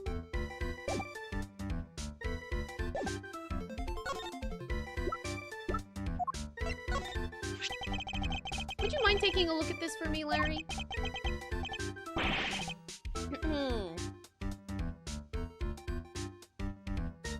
Season 0 is Yu-Gi-Oh! Before the card game. Oh, does it cover, like, Egyptian shit and stuff?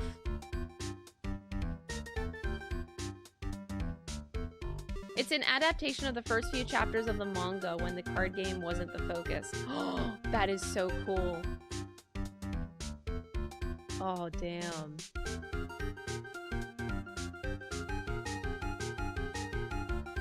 If it's on Crunchyroll, I can watch it there.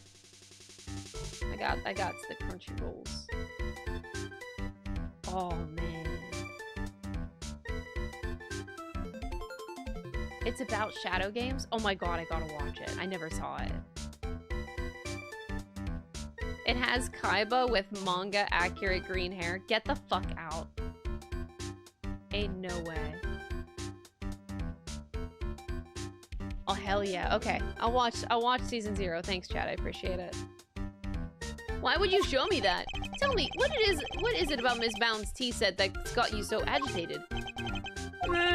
If you won't tell me, then perhaps you'd prefer to explain it to Judge Gabble? Don't make me look bad in front of Verity. She thinks I'm a sensible, cool, clean-cut guy. I don't want her to see the real me, the real low-down, dirty me. I'm not so sure anybody here thinks you're particularly clean-cut, Larry. But if you don't want her to think badly of you, the best thing you could do is talk to me. Alright, I'll talk! Alright, enough is enough. Now confess. Is that any way to treat your best friend, Edgy? Is that any way for you to treat yours? By lying to him? Hiding things? Ooh! The 180, though, the 180. I get the picture already, so stop glaring at me like that. I'll tell you everything, okay? Earlier, I thought Verity might like a cup of tea, so I went to pour one out for her. But I got distracted and my hand slipped and smash! I broke the teapot, a worthless piece, priceless work of art, and it's in pieces because of me. No words exist to describe how far away I saw this coming from. You really mess up this time, Maurice. See, Edgy, everyone's gonna think less of me now. Judy's never gonna forgive me for this. Crying to me won't do you any good. I think you need to apologize to Miss Bound. Oh, he went on hands and knees, okay. My teapot, I see. I'm sorry, Judy, I'm so sorry. I don't have any money, but I'll paint you a portrait. I'll paint you 50 portraits. Please, Mr. Donham, it's really me who should be apologizing. How could I have failed to notice that there were broken pieces of ceramics on the floor? Somebody could have been hurt. Here, let me make sure that that's safely disposed of. The teapot in question was designed by Artie Frost, correct? I understand it was something that you've long treasured. You must be upset. Oh, I am. But of course, all things break eventually, and as luck would have it, I have another identical teapot. It's far from the end of the world. Is she less attached to Mr. Frost's work than she used to be? I can't believe this, Judy. You're the sweetest. This other teapot you're talking about. Oh no, I accidentally clicked the button. I clicked autoplay? How did I do that? Okay. Oh, oops. Okay. This other teapot it's the one sitting on top of the cart right now, right? What do you mean? So when I smashed the first one, I tried to hide the pieces in the bottom of the cart. And that's when I saw the other pot under there, so I took it out and basically switched the two pots. Why? Larry?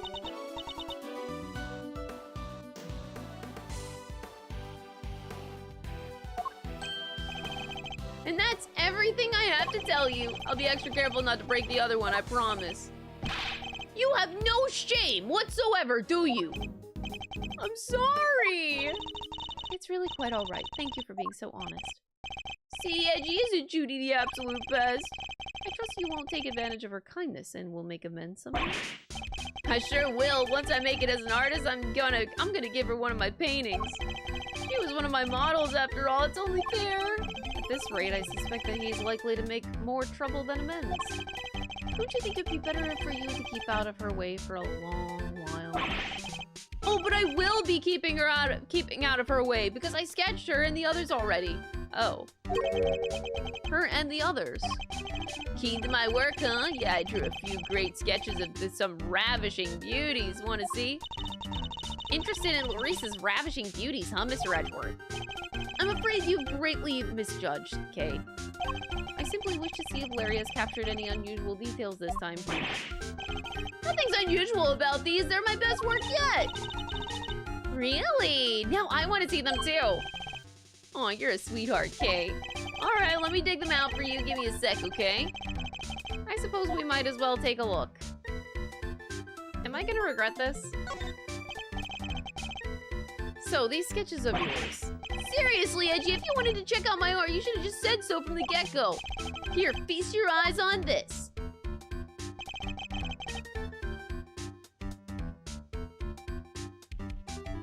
What am I looking at?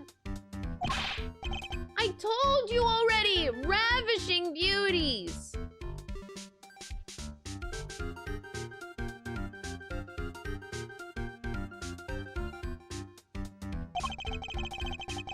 Just a few of their fair faces that have been caught my eye since I've been here, you know? There's Verity and Judy and, somebody else. Why did you draw them all on the same page? I meant to draw the room at first, but it's just something to pass the time. And then I saw one beauty and another, and well, I just scribbled them all down as I went. So these were all drawn at different times? Huh? Oh, yeah, I guess. I did one of you too, Kay. You're on a different page, though. I'm flattered! How true to life are these sketches? Did you only draw what you actually saw? Of course! You think I draw things I can't see? Like using my imagination? Nope! These are 100% true to life, right down to the exact shade of color. Oh, God. Can you stay here for a minute, streamer? No?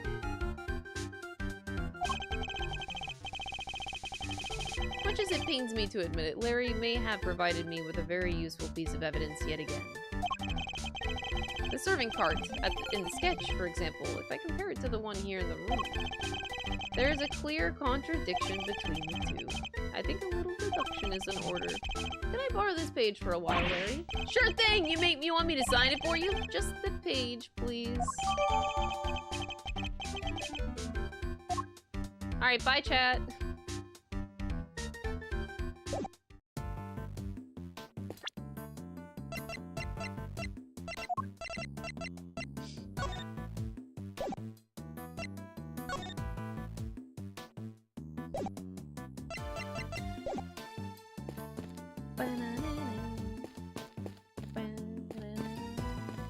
I don't want to make deductions yet. I feel like I still... Okay. Why is there a lift cart just sitting out here in the open? Guess somebody must have been moving something heavy. The top of the platform seems to be wet. You know, I've got a funny feeling I've seen this thing somewhere before. 18 years ago? Yeah, it's all coming back to me now. I last saw it in Frost's room. You must have used it to move the ice sculptures around. It's one of those fancy numbers where you can change not only the platform's height, but even its angle. If you had one of these, you could move giant lumps of ice around no sweat. Just think of the possibilities! I could really use one of these! Still doesn't explain what it's doing here, though. Bit of a head scratcher, but we should give it a think, yeah? Indeed, after all, it just might have something to do with our case.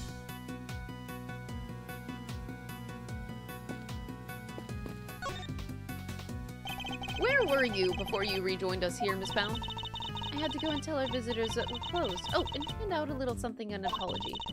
Was there something you wanted to talk to me about? Yes, a few things, actually. Not least of all, the fact that I think that you might be the one who set the poison gas trap. This is a little bit awkward.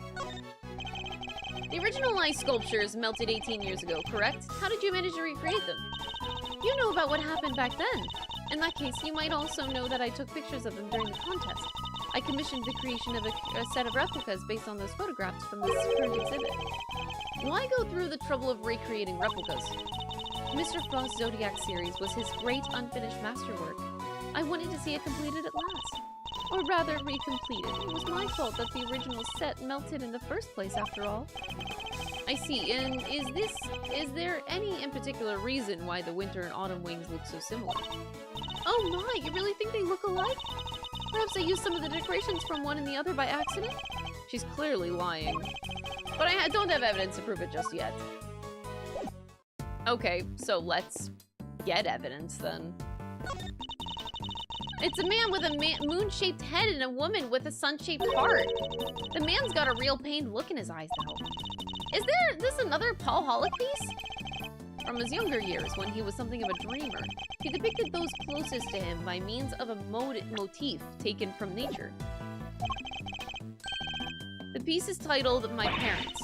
Guess the mom shone brightest in that house. Why is my stomach growling? My stomach really do be growling right now. What the fuck? Alright, let's see what we can put together first.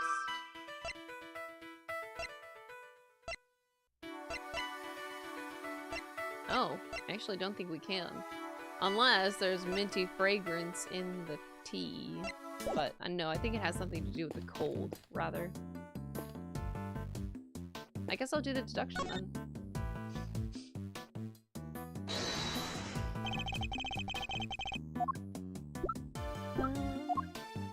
Eureka! Larry, could I ask you something about your sketches? Do we have to? I say let her get away with whatever she did. No! Chet, if someone's guilty, then they're guilty, no matter how hot they may be. Okay, I'm a hypocrite, but let's not point that out. Larry, could I ask you something about your sketches? Fascinated by the work of the great Louise Donham, huh? It's a comparison, right? That is rich coming from you. What? No, I'm not a hypocrite at all, actually. This light blue tablecloth, you painted that exactly as you saw it? I already told you, everything is exactly as I saw it! But the tablecloth in the cart here in this room is white. Wow, your head's so full of crazy theories, the simple stuff just passes you right by, huh? What's that look for? Listen, just before I drew that sketch, I was in the middle of some busyness with the cart when the tea set on it, okay? What kind of business? That's right, it was the hiding the pieces of the teapot I smashed kind. That's nothing to boast about! Anyway, I was still in the middle of cleaning it all up when Judy came out of the winter wing. I didn't want to get busted for breaking the pot, so I quickly dove out of sight.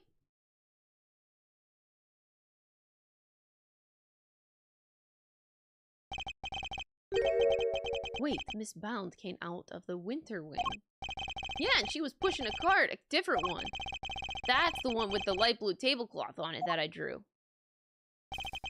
What did she do with this the serving cart? Well, I saw her wheel into the summer wing, but I don't know what happened to it after that. When she came back out, she was pushing one of those other carts, the kind that you lift stuff with. Oh boy. A lift cart. Yeah, so I called out to her, but she ran off and left it behind. Never had her down as the shy type, but it just goes to show you never know. Another serving cart and a lift cart. Is there maybe another tea set too? We better check with Miss Bound.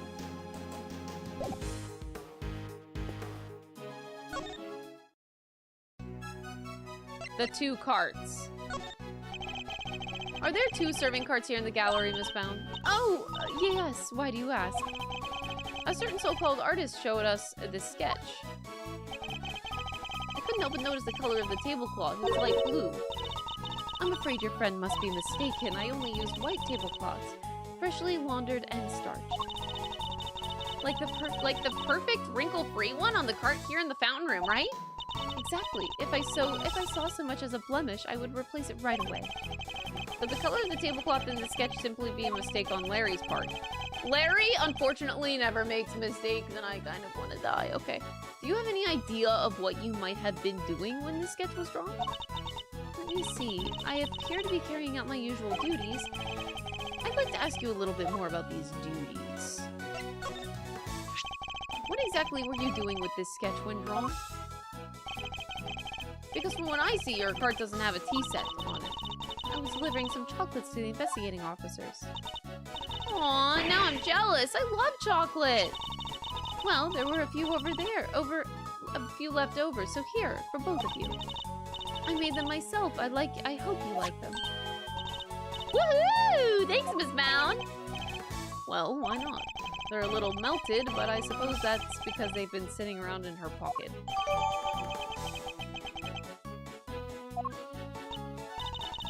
They're super sweet. I love them. I'm very glad to hear it. They may not be the prettiest, but I'm grateful for the energy boost nonetheless. Though, perhaps they could do with a little less sugar.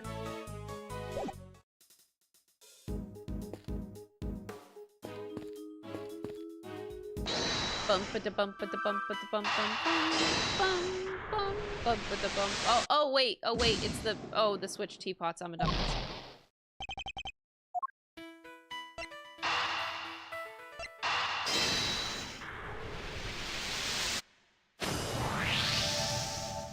Just like his dad. Yeah, but it's okay. It's okay, you know. Wait. I suspect the difference in aroma we noticed is due to the teapots having been switched. I can't see what else it could have been. The tea itself hadn't changed. Why don't we ask Miss Bound just to be sure? Oh my god. Miss Bound, the difference in aroma we noticed, do you think it could have been because of the different teapot? I suppose so. My cup just now had a subtle minty scent, rather like uva tea. I just remembered, I made some peppermint tea in that pot only yesterday. That must be where the minty aroma is coming from. Oh yeah, surely that's where it's coming from. Surely that's where it's coming from. Yeah.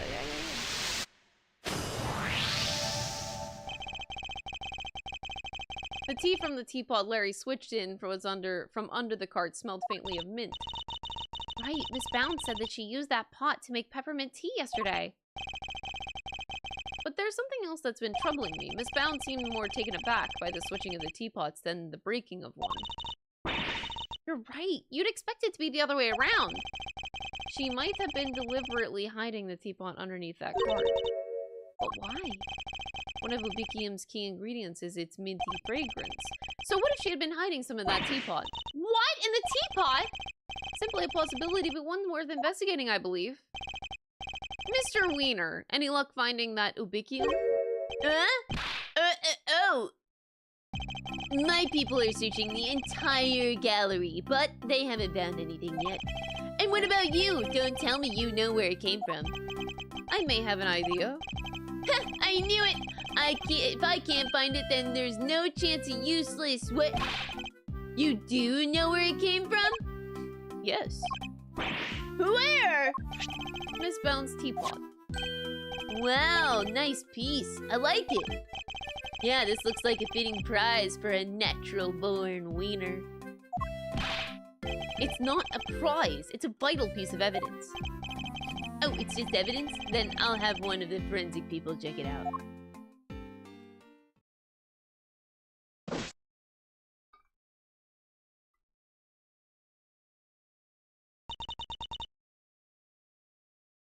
Mr. Edgeworth, is there some sort of problem with my teapot? Possibly. The minty fragrance we noticed coming from it, I think it just might be the scent of one of the chemicals used to make the poison gas. Mr. Edgeworth, surely you don't think I had anything to do with that? I'm afraid I do. The method used to create the gas would have required considerable preparation. Nobody would have had the time or the opportunity to set that up except you. That's strictly not true. That's not strictly true. It took about a week to get Zodiac Hall ready for the exhibit. There were were all kinds of people coming and going through here during that time, Delicia, for one.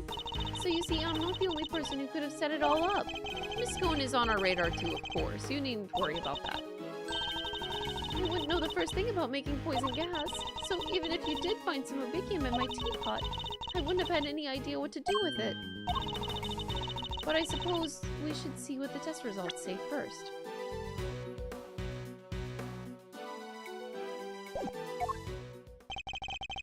Mistbound claims that she doesn't know the first thing about making poison gas. I need to find a way to prove that she's lying.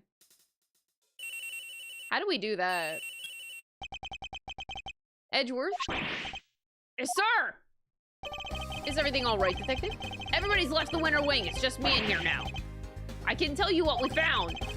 You really shouldn't be sharing information about the investigation, but after the past week or so, I'm not about to stop him for now. Aw, the parallel of Miles and Gumshoe and Detective Bad and Gregory. Ah!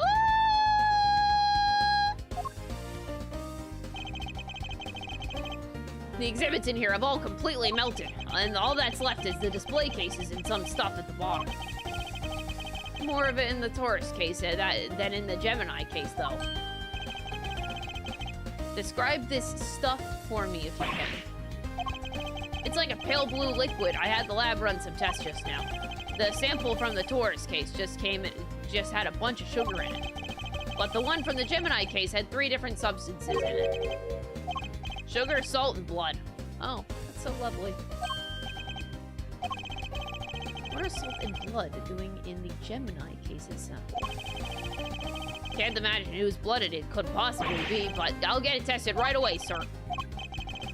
I spoke over the radio with the forensics guy working the fountain room. He said he just got a word that the sugar they found in the fountain matches the sugar in the pale blue liquid. That might well to be that might be boo. Well, yes. That might prove oh my god, I still can't talk. That might prove to be a significant development. Results of the analysis conducted on the melted contents of the Gemini case. Okay, thank you. I appreciate that. Anything else to report, Detective? We found one of those light-emitting devices here in the Winter Wing, too. There were a few of those being used in the Autumn Wing to disguise it as the Winter Wing, as I recall. The equipment from 18 years ago is more than just for show. I need to talk to Miss Scone about this. I better get back to it. I'll let you know as soon as we hear from the lab about that blood. Thank you, Detective. Was that Gummy? Seems like he had a lot to say. And all of it very useful. If I'm going to prove that Miss Bound's claims about who could have set up the poison gas trap are false, I'll need to talk to a certain somebody else who was here 18 years ago. I love Eddie Fender. .png. Tell me, Fender, what kind of person is Miss Bound? Oh, wait a minute. Don't tell me you've got a thing for Mr. Milester. I do not. I'm gay. Chill, I'm just yanking your chain. Anyway, what can I say about Jude's? Well, she's a real brave trooper for one. What else do you call someone who waits around for 18 whole years like she has for Samson? Even after his extended family kicked her out of this place. They threw her out? Yep, Jude's wasn't technically part of the family, so there was nothing she could do. She had nothing, nobody, and no job after Samson took it all. So she had no choice but to take what he taught her and make her own way in showbiz. She's retired from all that now, though. Why did she retire? She'd finally made enough to buy the old place back. She even got the Ultimate Cookbook back from the Tangaroa group after they basically stole it.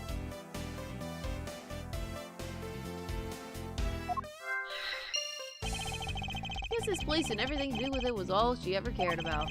So she just wanted it back, all of it. Oh.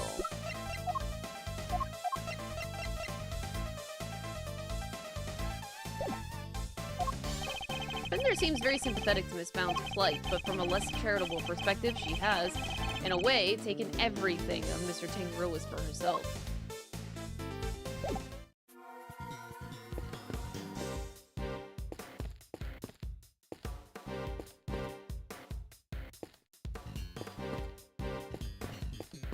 Thanks, I kind of hate this. I only have one thing. Oh no. What now?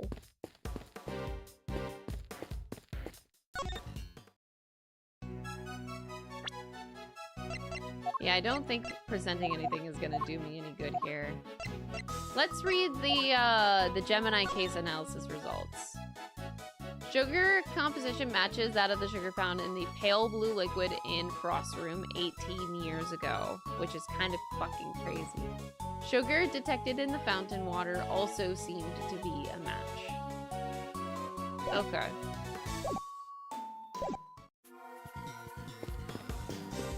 Ooh, that was our mission? Yes, it was! Bitch is cray-cray.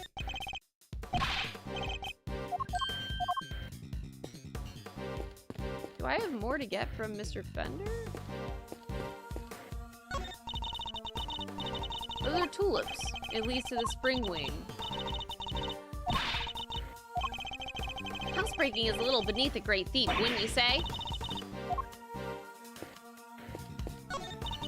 They put sunflowers by the door. Nice!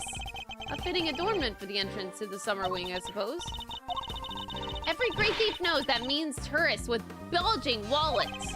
Pickpocketing, Kay. Isn't that a little beneath a great thief? Yeah, maybe you're right. I still don't understand why Kay is here sometimes. But it's okay, she's fun.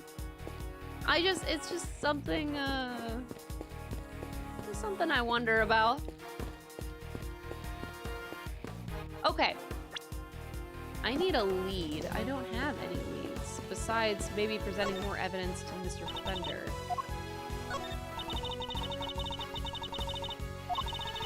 She seems way too nice to hurt anybody. You mustn't judge a book by its cover. Yeah, chat. You shouldn't judge a book by its cover. Because... what's her face? I already forgot her name because I don't like her. Judy Bound is guilty. I don't care what she looks like. I don't care if you don't want to fix her or you want to fix her. I don't care. I don't care. I don't care. I'm judging the book by its cover, actually. You forgive Judy? No. Take it back. Take it back right now. I too have my doubts. I should talk to Fender and Miss Scone and see what they have to say on the matter. Does Scone have... oh, yes! Yes! Oh, wait, that's the lead. The blanket.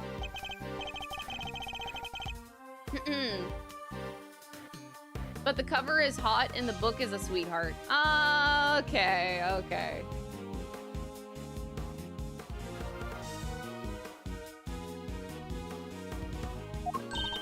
Of course, dear. Fire away. Anything for you, Mousy Smousy, and dear sweet little Tooth Decay. Tooth Decay? Tooth Decay. Holy shit, that's brutal. I'd appreciate it if it was the last time you called me Milesy Smilesy. I'm not a fan of Tooth Decay either. Well, you'll just have to like it or lump it. I can't change a nickname once I've settled on it. I guess we tried. God forbid women have hobbies. Sheesh, Strimmer. Yeah? Hobbies, what are those? What can you tell us about the various devices used to decorate the gallery's exhibits? There seem to be pretty specialized items in use, light-emitting devices, luminous fabrics. Oh, I can tell you all about those, dearie. After all, I'm the one who gave them to Moody Judy. It was my way of saying sorry after I broke the rules all those years ago. I brought her 4 lovely new salt lamps, and I gave her the 4 pieces of luminous cloth I used for the contest. That's super generous of you. Well, us girls have to do our best, don't we? Not everybody understands, of course. And I'd better not be a dig at me, Delish. I told you how kind I thought that was. Yes, back when you were a dear, sweet, innocent baby boy. What happened to you, eh? A dear, sweet, innocent baby boy, Mr. Fender. Can't quite picture that, I have to say. So, these decorations are all the same as the ones that you saw 18 years ago, correct? Strimmer hating on women. I hate women. You want to know why? Because women aren't real! There were 4 luminous cloths in use in the Autumn Wing. But I'm sure I saw another one somewhere. I'm not lying.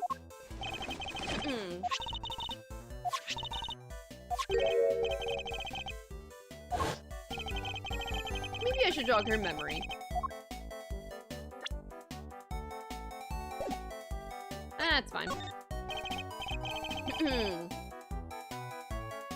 Miss Scone, you're something of a specialist. How might someone learn to make the poison gas that was used in the attack? Any ideas?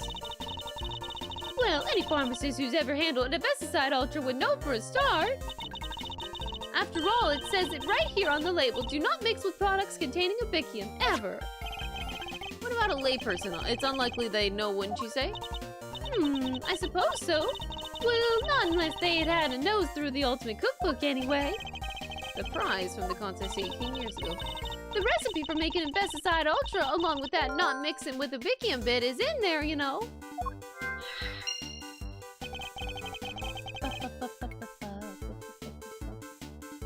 Yes, chat, now you're catching on. I was never real because I am a woman. What you're watching is never real. You watch my streams every day or some days? Not real. I'm not real. I'm telling you that women aren't real. And you have to believe me because I am a woman. Which may seem counterintuitive, but you gotta believe me. It's true. AI has made so much progress. You have been watching AI streams for over 7 years. Crazy how far technology has gotten us.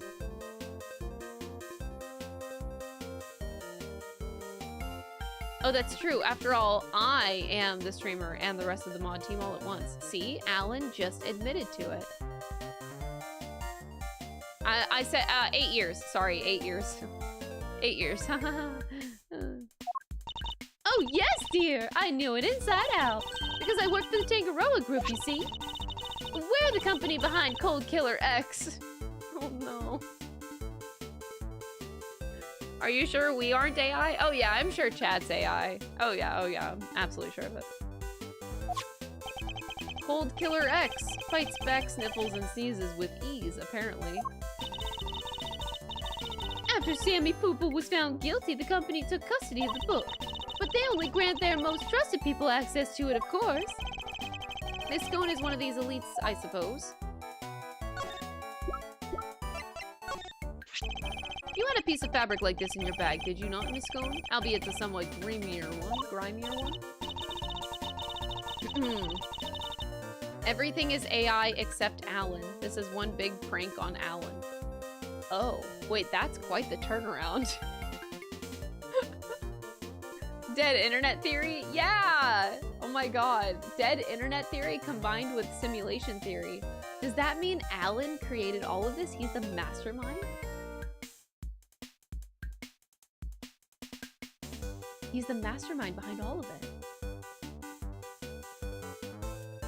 Holy shit, Alan! Everything just went topsy-turvy. Crazy. Grimy, how rude! You won't get people to cooperate with your little investigation like that, young man.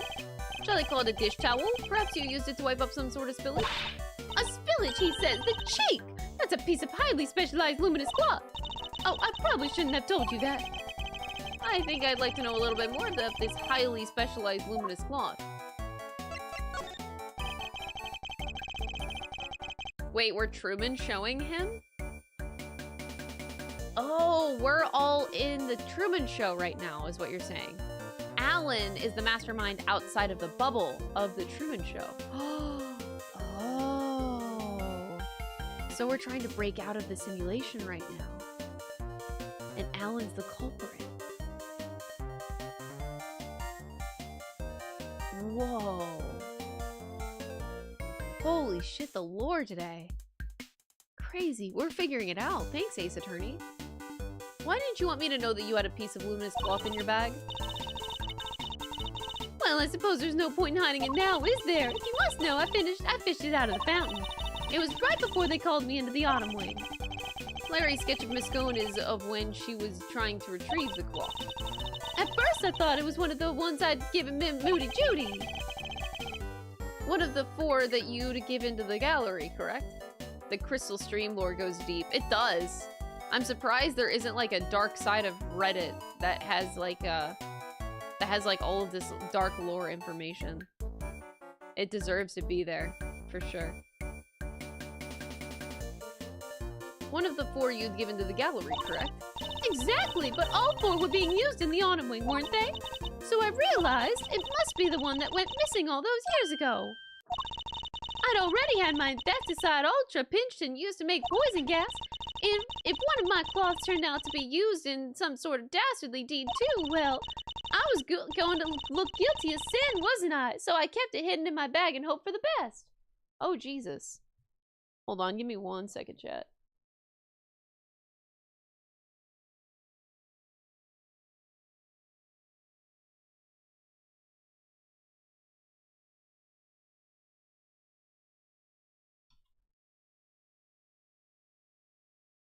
Okay, sorry. Don't let this lore distract you from the fact that Alan is scared of crab legs. Wait, seriously? I've never heard this lore.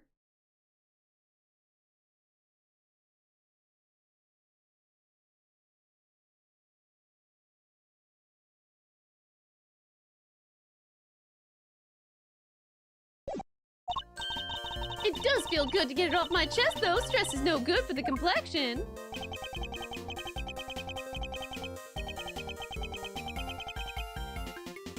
So, the cloth that disappeared 18 years ago, the one that the victim was wrapped in, just happens to reappear in the fountain at the same time as the body.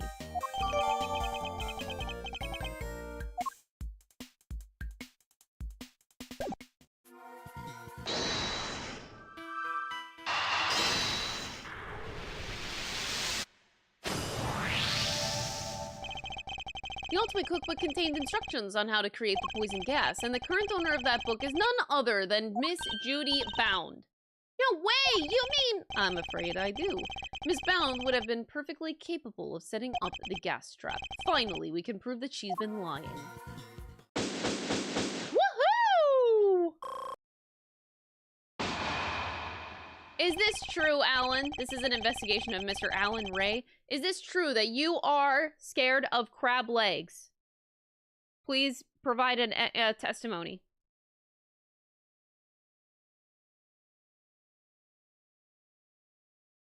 All that's left now is to await the results of the test on the teapot. To be continued. No, I want to keep going. I feel like we're close to the end. Oh god, we aren't. That says part 1. Oh, Jesus Christ. I love crab legs. They're very tasty. Alright, hold it. Destiny just told me that you were scared of crab legs. So what do you have to say to that? The test results have come in, sir. Traces of Ubicium were found in the teapot. They were? Just like Mr. Edgeworth said! Curse you! You'd better not think this means you beat me! You really need to drop this obsession with coming in first, Mr. Wiener. We're all on the same side here, remember? We're all trying to get to the truth. What? But first is best! Everybody knows it's better to be a wiener than a loser! That's really no way for a prosecutor to think, not a successful one anyway. What? Enough, Mr. Edgeworth. Please refrain from taunting the boy. Ignore him, Eustace. He isn't worthy of your attention. But gavel! Alright. Why don't I take care of things here for now? In the meantime, you can perform the far more important task of going and checking on the victim. Oh, yeah, good idea. I'll be right back. Excellent. We shall see you shortly then. Mr. Wiener is annoying, but totally harmless. Judge Gavel, on the other hand. Who the fuck is Destiny? Wait, did I say Destiny? No, Dynasty! Dynasty. Did I say Destiny? It was on. I'm so sorry. That was a typo, Your Honor. All right, I retract. Hold it, Alan. Hold it. You Dynasty said that you hate crab legs. What do you have to say to that?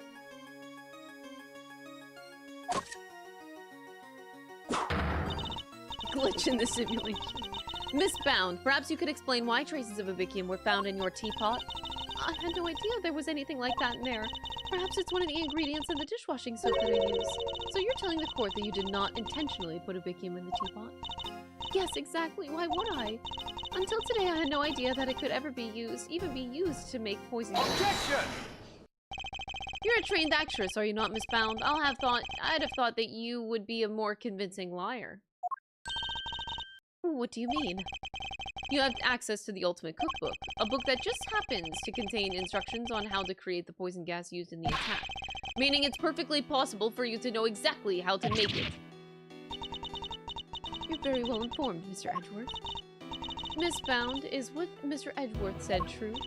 Dynasty is lying to distract you from the fact that he has yet to finish Ghost Trick. That's a low blow, Alan. That is a very low blow. Wow. You are trying to distract this court. And that is unacceptable. Completely unacceptable. Wow. No, hold it. Hold it. Do not divert the conversation. Is Dynasty lying to me or not? Prove this. Do you like crab legs? I need a picture of you with crab legs now. That is the only way. Evidence is everything in a court of law. Everything in a court of law. I need evidence.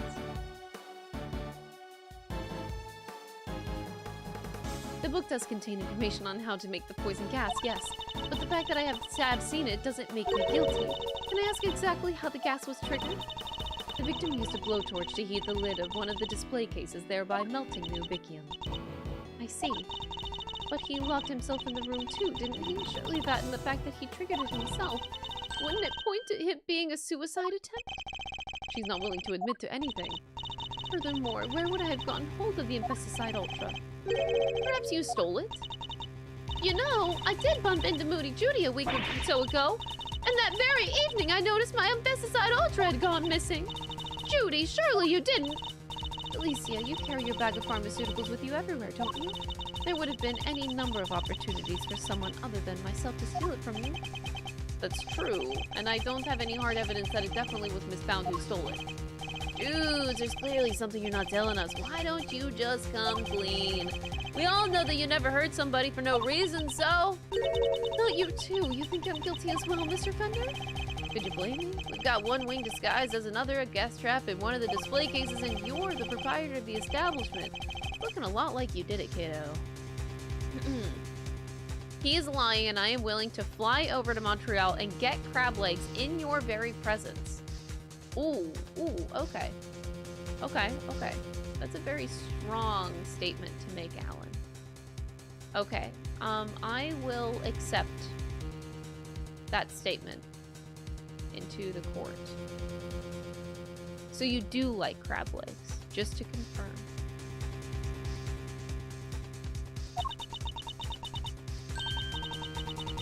You've got this all wrong. You have to remember, the gallery doesn't have any security cameras, nor any security personnel. If some ill-intentioned person or other wanted to get in undetected, I don't think they'd have much of a problem.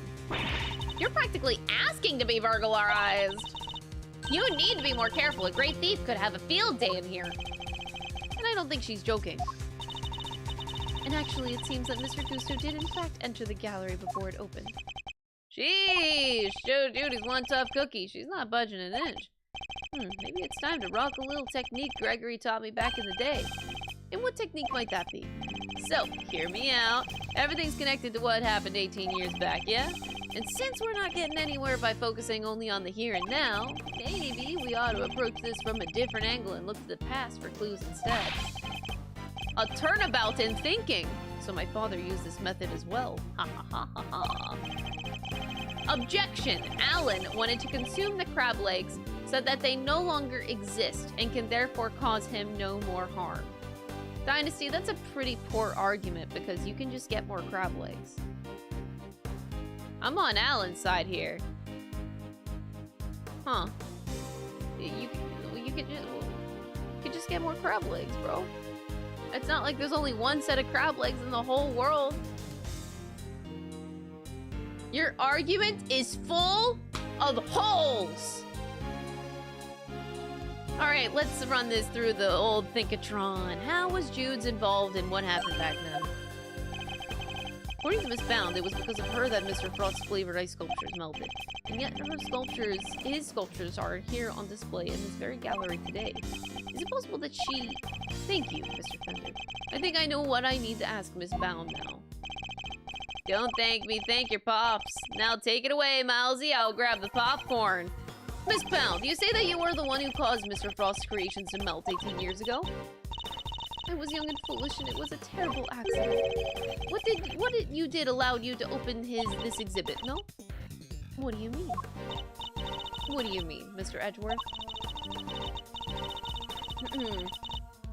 You are going to ask such questions. Perhaps a formal testimony from Miss Bound might be best. I'd like to know a little more about Zodiac Hall and about why Miss Bound decided to dedicate this space to Mr. Frost's works. Miss Bound, would you mind? Not at all. I'll do whatever it takes to prove that I'm innocent. Then please, if you could give us some background on Zodiac Hall and the pieces on display here.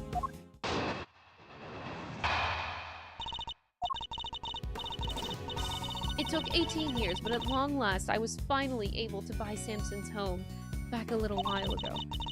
But a place like this is expensive to maintain, so I decided to turn it into an art gallery. To that end, I collected as many of Paul Holic's pieces as I could from around the world. Because if I'm honest, it's always been something of a dream of mine to open a space dedicated to his work. Okay, sure.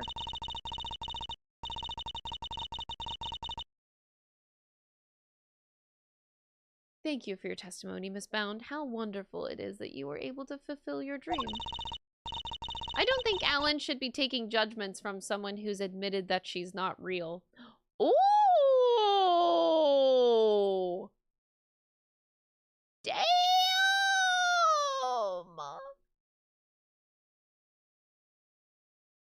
Oh my god, Dynasty! You've fallen into my trap, Mr. Ray. Can you prove the crab legs you have consumed were not imitations of crab legs? Oh my god, bro. Damn. Judge Gavel, that was simply the witness's preliminary statement. As you surely know, the value of that testimony cannot be evaluated without due cross-examination. Spoken like a true attorney. Very well. But you may do what you must.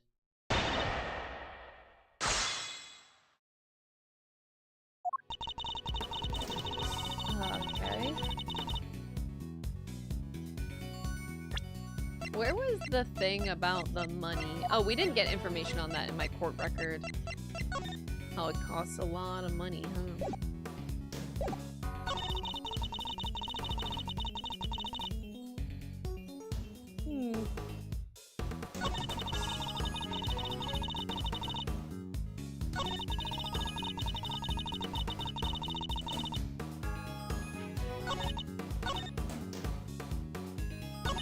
Hold it! Paul Holic, that was Mr. Frost's pseudonym. He adopted it while he was working as a sculptor in France. I see. I'm curious about some of the pieces in your collection, more specifically. How you were able to acquire the Taurus and Gemini sculptures. It was my understanding that Mr. Frost died before he could complete them. I was able to create replicas for the Winter Wing because based on photos of the sculptures he made. Perhaps you could go into more detail on that. I was able to create replicas for the Winter Wing based on photos of the sculptures that he made. Hold it! Those photos you mentioned, you mean the ones that you yourself took in Mr. Frost's room 18 years ago? Yes, you certainly know a lot about what happened back then, Mr. Edgeworth. Those statues were just copies? I didn't even get to see them before they melted!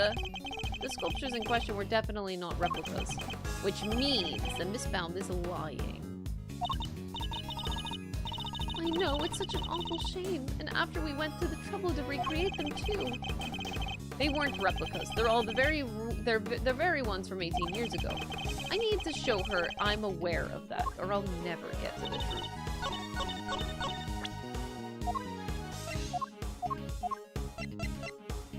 So this is the Winter Wing one, but the stuff that I got from 18 years ago, that's this stuff. Okay. Objection! Take a look at this piece of evidence. Or you could take a look at my latest dance routine instead. I'm quite proud of it. Actually, honestly, it's pretty. Your dance routine has nothing to do with this case, Miss Bound. But nothing does that, neither does that piece of evidence, Mr. Edgeworth. Shall I continue?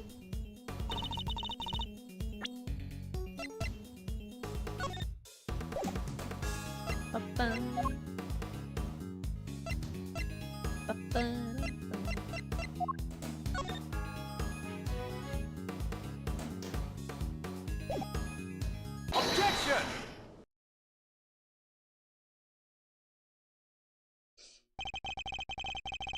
I'm afraid you've run out of road, Miss Bound. You can lie all you like, but you can't deny the results of the tests conducted on the sculpture's remains.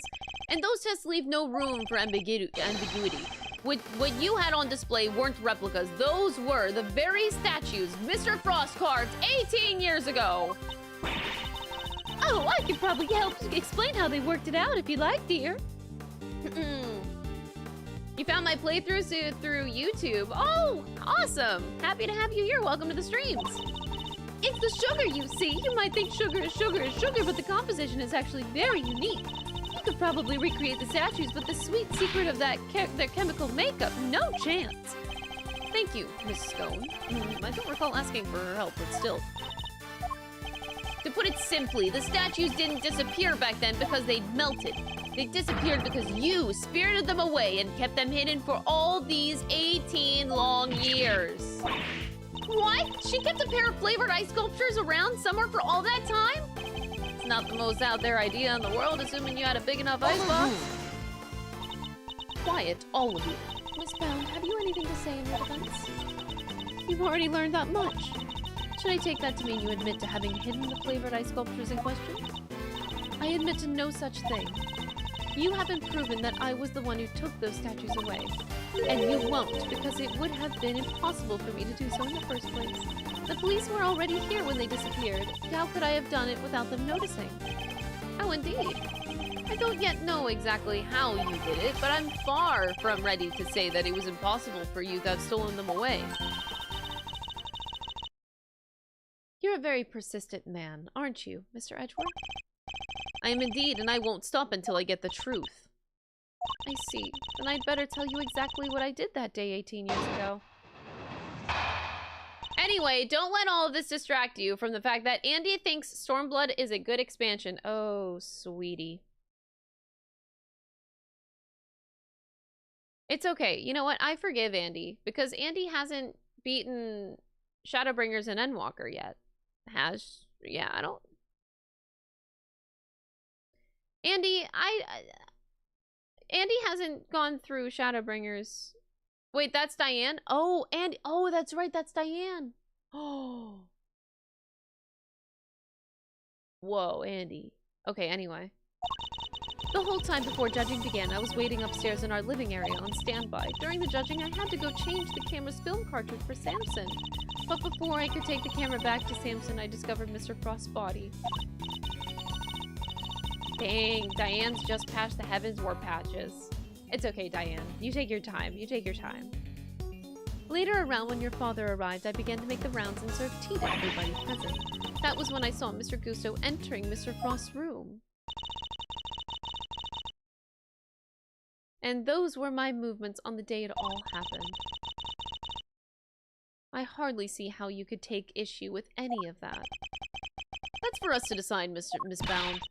Are you saying that there's a contradiction in her story, Mr. Edgeworth? I'm more focused on proving the fact that she did indeed steal those statues. The question is, when she would have had the opportunity to do so. If I can pinpoint that, I might be able to prove what exactly she got up to.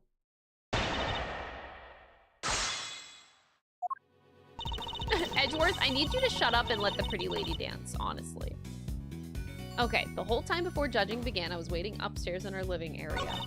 During the judging, I had to go change the camera's film cartridge. Before I could take the camera back to Samson, I discovered Mr. Frost's body. Later around, when your father arrived, I began to make the rounds and serve tea, and that was when I saw Mr. Gusto entering Mr. Frost's room. So we are on the case 18 years ago. That's what we're talking about right now. So this would have to refer to the stuff from 18 years ago. So not the current stuff. There is this. Okay. I think we're gonna have to go through this for specific details. Victim's body was found inside one of the creations leading to his arrest. While in detention, Tangaroa discovered that he had a taste disorder. Convicted as an accomplice based on his confession.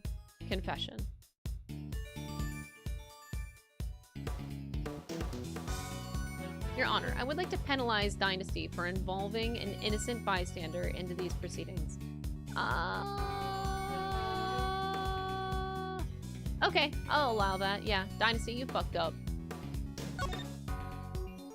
Okay, Paul Holic, contestant in the confessionary contest. Body was discovered in Tangaroa's room. Cause of death was blood loss following a blow to the head. But the autopsy report is missing. And then the photo is at the very end of it.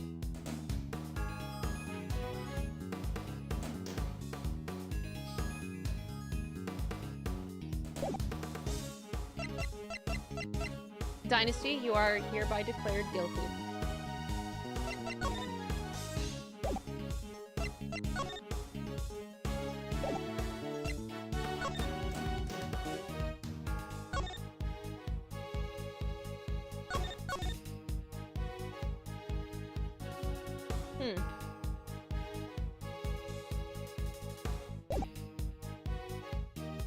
Whack his pee-pee?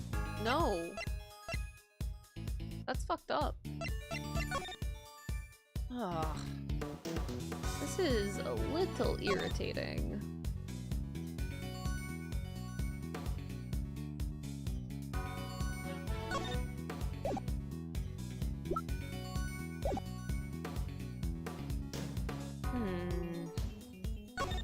I need to figure out when Miss Bound would have been able to steal the sculptures. What was her best window of opportunity? You'd think a great thief like me would have been inkling, but I'm drawing a blank here. If you're going to get to the bottom of this, you'll need to grill her harder. So get to it. We're right behind you, big man. Okay, they actually do want me to do that. Okay, okay. Hold it! What were you doing while you were waiting? I was in my room practicing some dance routines. I was on a TV show called Bacon Bop with Samson, you see. It was a children's show. The two of them would sing and dance as they made a variety of sweets. Whoa, that sounds awesome! Oh, the phone, Miles. You used to watch it? And my father introduced me to it. I may have watched an episode or two. Oh, he went home and he actually did show Miles. Miss Bound passed the time before the judging began by practicing her dance routines. Was this the moment that when Miss Bound stole the sculptures?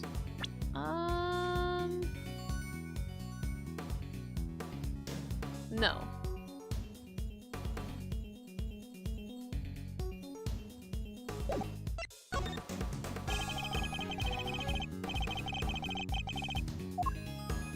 So, okay, that's what the pressing is. During the judging, she changed the camera film cartridges. Before I could take the camera back to Samson, I discovered Mr. Frost's body.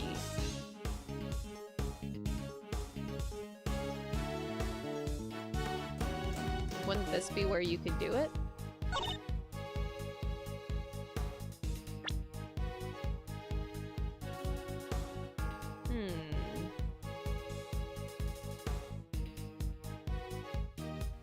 Okay, no, that actually could have been it at the very beginning, huh? But Samson would have had to see it, though, first? That couldn't be it.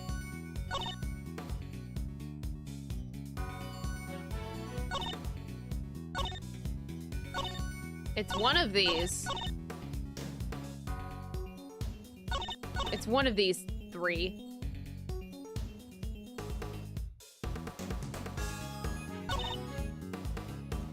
You know what? I'll go here, even though I'm pretty sure it's wrong.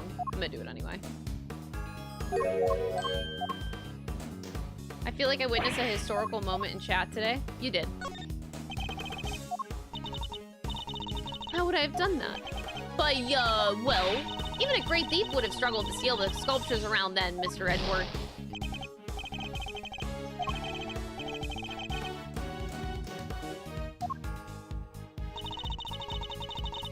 Chat, sorry for derailing. You can resume the casual activity. Fine, Alan.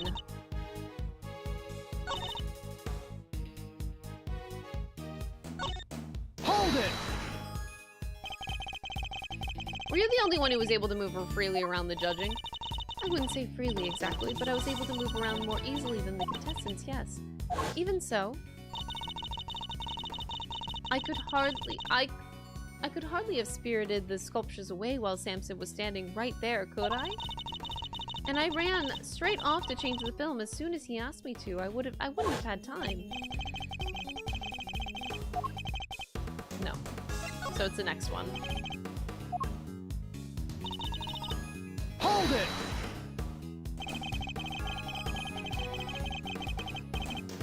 Hey, Your Honor, look over there. Dynasty, you can't run. You literally cannot run.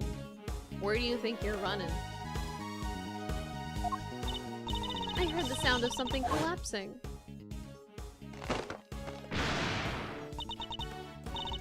Samson, are you in here?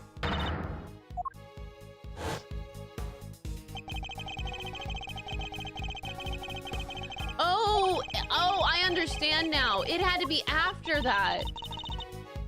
While they were in the other rooms. No. Okay, no, it was after that. I thought it had to be one of the first three statements, but no.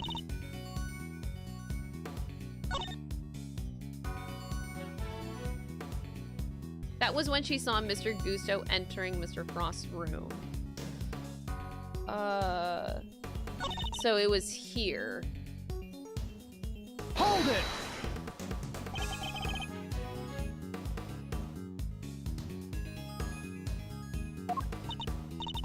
I went around and offered everybody working on the investigation a cup of tea. Present company included. I remember it well. You were here, there, upstairs, downstairs, everywhere with that little card of yours. And did anything strike you as strange around that time? Oh yeah, Gregory was singing the praises of Judy's tea, and I think he mentioned his saucer was cold. We don't forget that moment. Yep, this is it. Miss Bound, I believe that this is when you stole the sculptures. I hate to contradict you, but the fountain room was full of witnesses at that point, Mr. Fender included. Are you suggesting that I somehow got the sculptures out of Mr. Frost's room right under everyone's noses? That is precisely what I'm suggesting. Miss Bound stole those ice sculptures, and she did it by hiding them here. Take that!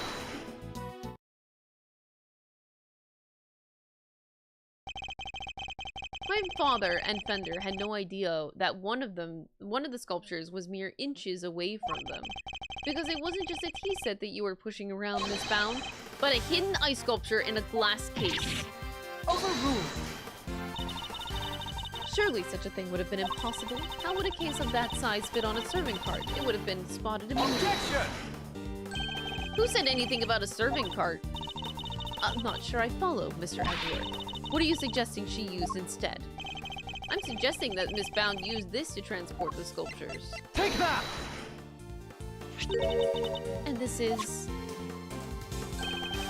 The cart that Miss Bound used to move the flavored ice sculptures out of Miss Frost's room 18 years ago, and it would appear that the very same cart is still here with us in this fountain room.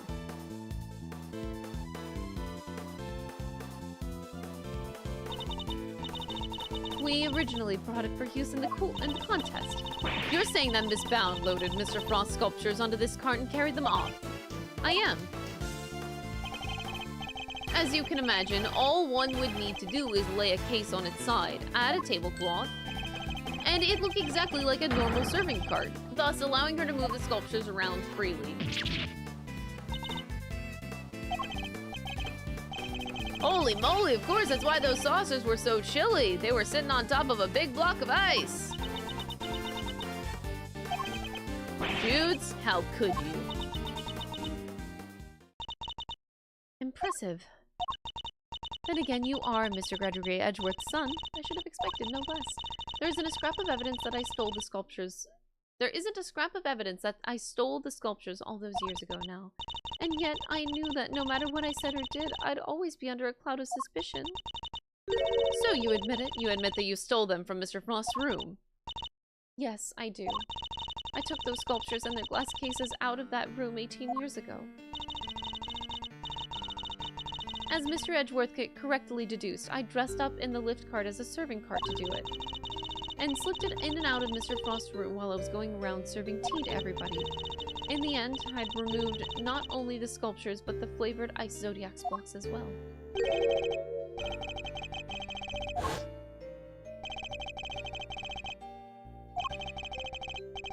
That's the sun.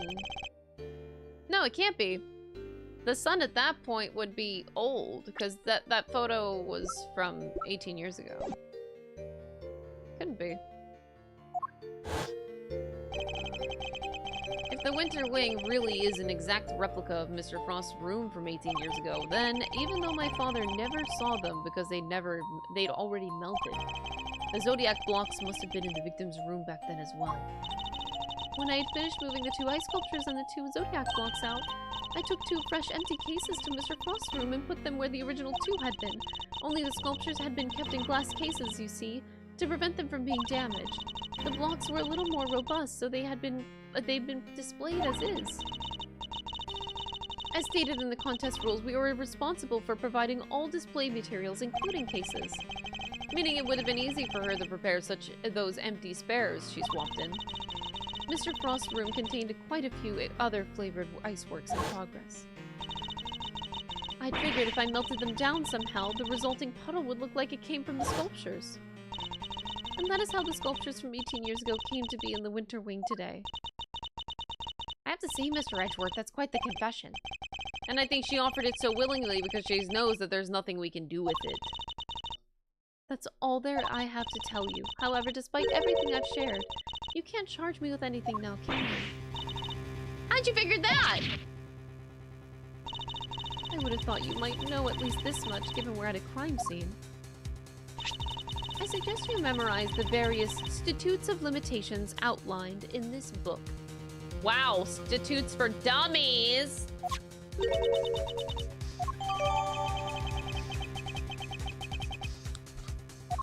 Alright, I'll bite. I'm a dummy. What is it? Theft. 7 years from the date of the crime. Separate time frames. Separate time frames apply with regards to claims for damages. Ooh! Okay. Murder. 15 years from the date of the crime. The statute is suspended should the suspect flee to a foreign country. The statute is suspended from the time of any accomplice's indictment to the end of their trial.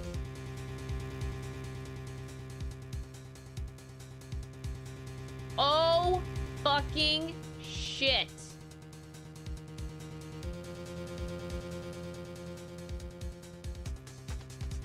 We got her.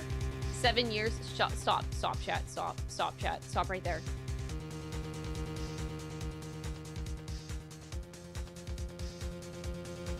Huh.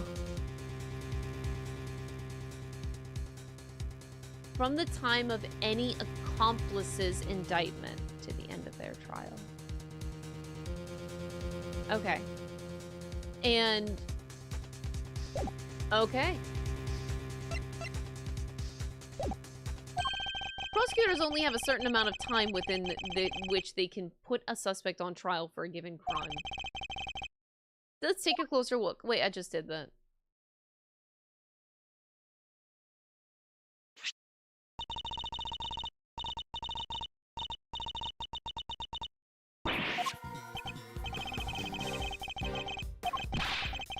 It's too late to have her arrested for that crime. I don't believe it! Theft is a serious matter, especially when it involves the removal of evidence from a crime scene. However, as you yourself just pointed out, Miss Bound can no longer be prosecuted for her crime, rendering your revelation rather pointless, wouldn't you say? Objection!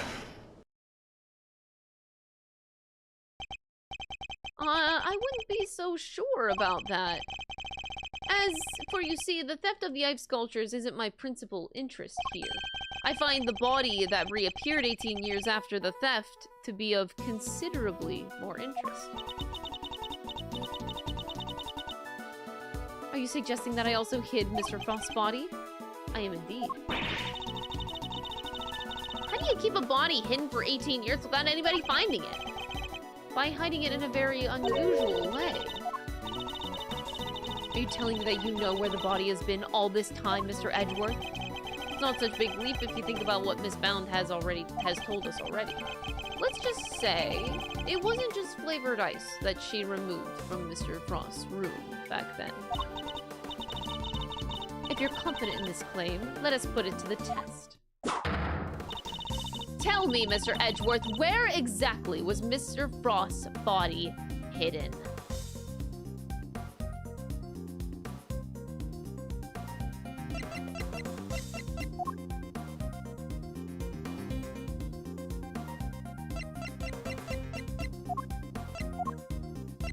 Take that! A photograph of Mr. Frost's works, and of the victim's body, Your Honor. You'll have to forgive me, but I don't see what you mean. Where exactly in this photograph is Mr. Frost's body?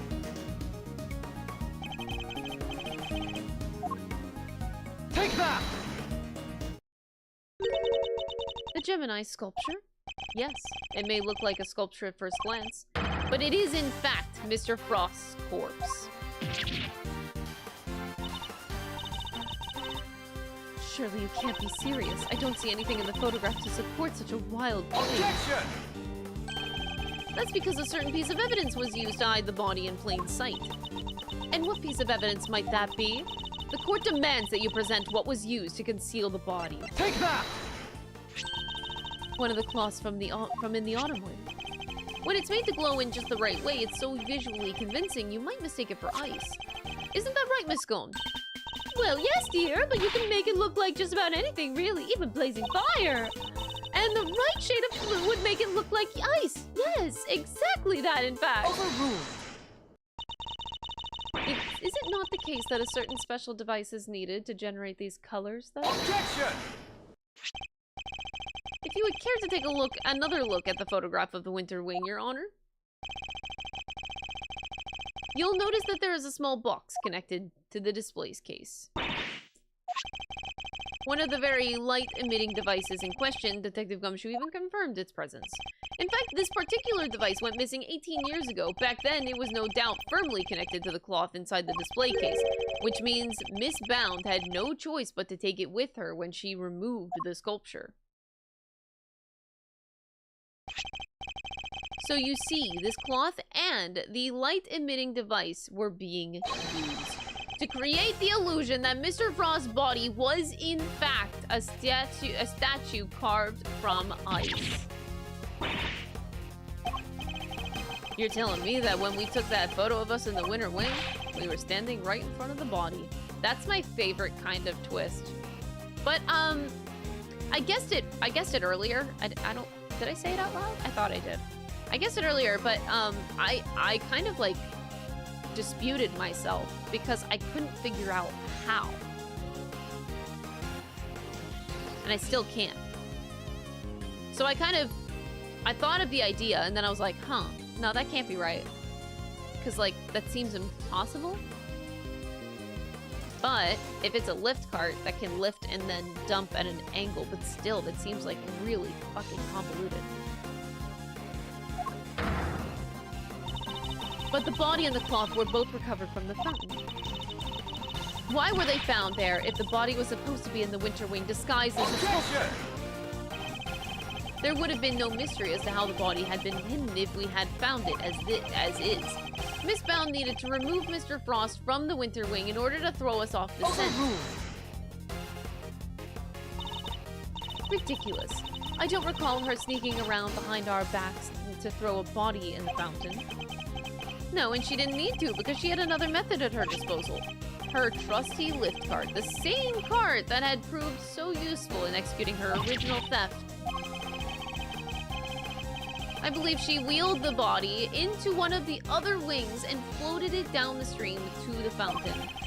The frozen body, being quite solid, probably got stuck somewhere along the way. Which is why only the cloth appeared at first, the cloth Miss Scone discovered. And then the body followed afterwards once it had thawed enough. It's an ingenious theory, Mr. Edgeworth, but can you prove that it was me? Oh boy, here we go. Seems a little unfair to expect me to accept your accusations without proof, don't you think? What about an eyewitness? Do you think someone might have spotted her when she was moving the body? As a matter of fact, I do. And the contradiction in that piece of evidence I was provided will shed light on exactly how Miss Bound moved the body. I fucking hate Larry Butts. Well, Mr. Edgeworth, do you have any evidence to support your allegations? Of course, I have a piece of very compelling proof. Very compelling is not a word I would use, but sure. Please present it to the court. What evidence do you have that proves that Miss Bound acted as you claim? Take that! More drawings? And is that me? Yes, Mr. Butts drew sketches of people as they passed through the fountain room.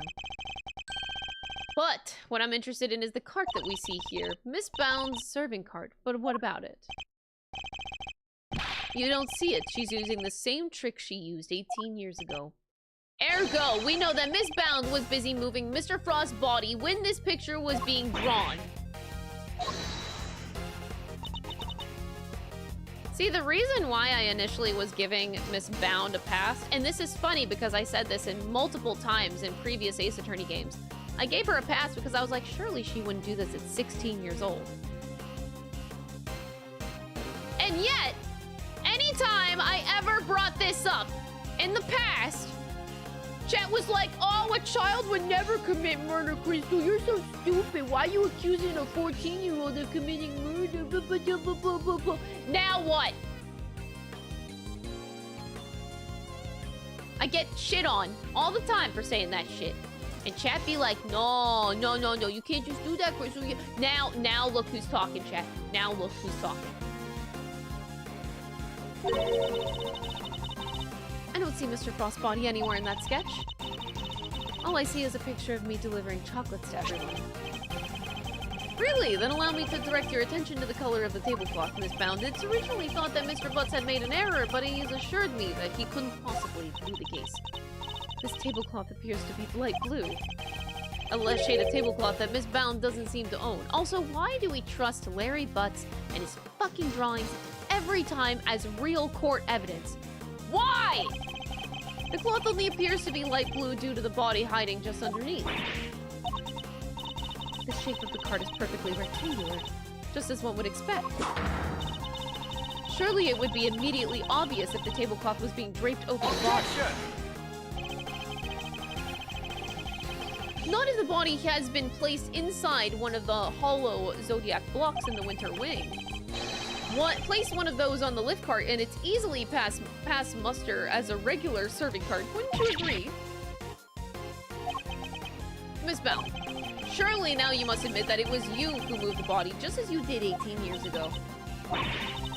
Didn't expect you to deduce all that from a single simple sketch. But that sketch alone isn't really enough to prove your theory, is it? You needn't worry on that front. My case doesn't rest solely on Mrs. and Mr. Butt's art collection. Once you had disposed of the body, your serving cart became a simple lift cart once more. Which is exactly what we discovered here in the fountain room.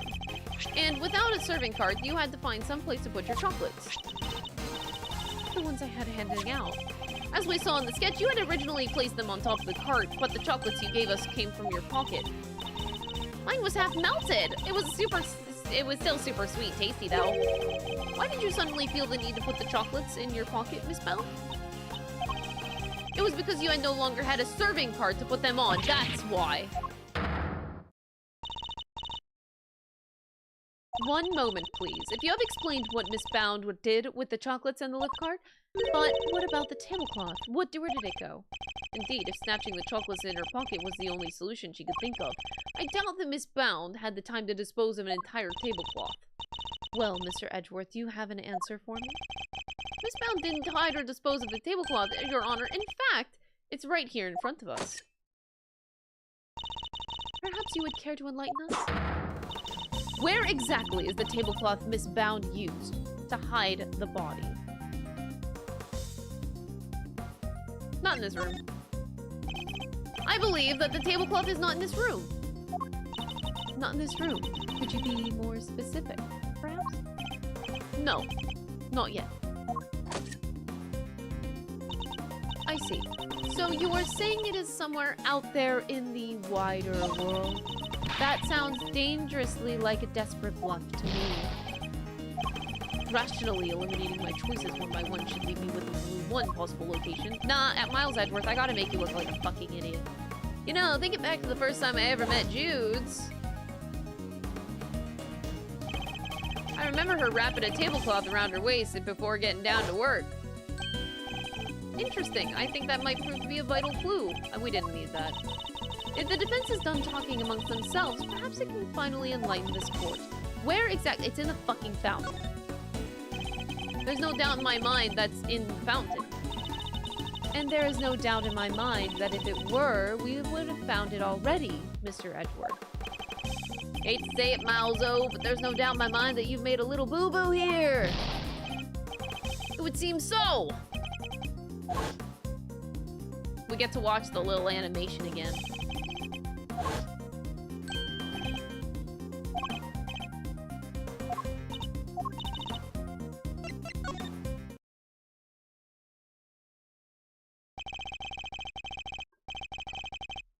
Miss Bound has the tablecloth on her person, and in plain view, in fact.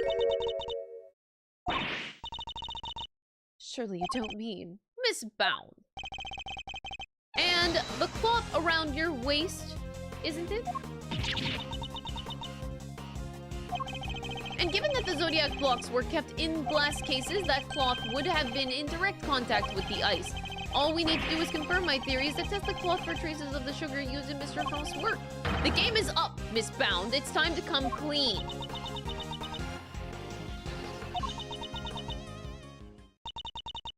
You won't need to test the tablecloth.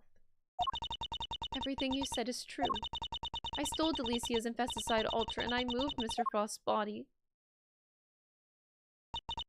It was me. It was all me. Delicia, I'm so sorry. Last week I went into your bag and I took it. And then I put it in his pocket hoping to make it look like he had tried to do himself in. I also made sure to leave no fingerprints but yours, just in case the police suspected foul play. Judy, you... Oh, gosh! But Jude's, why? Why, weren't we supposed to be on the same side? All fighting together to free Samson? We were, but I couldn't afford to get arrested. Not yet. Not until I'd finally proven that Samson is innocent. I'd always planned to give myself up in the end, I swear. I know it's easy to say that now, but why do you think this... Why do it this way, though? It's not like you. I'm sorry, Mr. Fender. I've caused you so much trouble. I've been the guilty party all along, even since the day 18 years ago. Are you trying to tell us that the true culprit in the IS-7 incident was you? I committed a terrible crime. I took those sculptures and I stole them for purely selfish reasons. The moment Mr. Frost died, they became more mere entries in a confectionery contest. They became the final works of Samson's favorite artist. I couldn't allow them to just melt away, not before he came home. And that meant I couldn't let anybody near them, even the police. So I hid them. I knew it was wrong, but I had to. I put them in the cold storage room for safekeeping. But what I had actually done was far worse than anything I could have possibly imagined. Because who would have thought that Mr. Frost's body itself was posing as one of the sculptures? So she didn't know about the body when she stole the sculptures. And now that person's dead. Samson is a kind man, a saint. He could never kill anybody ever. And yet because of what I did, the police never found Mr. Frost's body, and Samson was found guilty.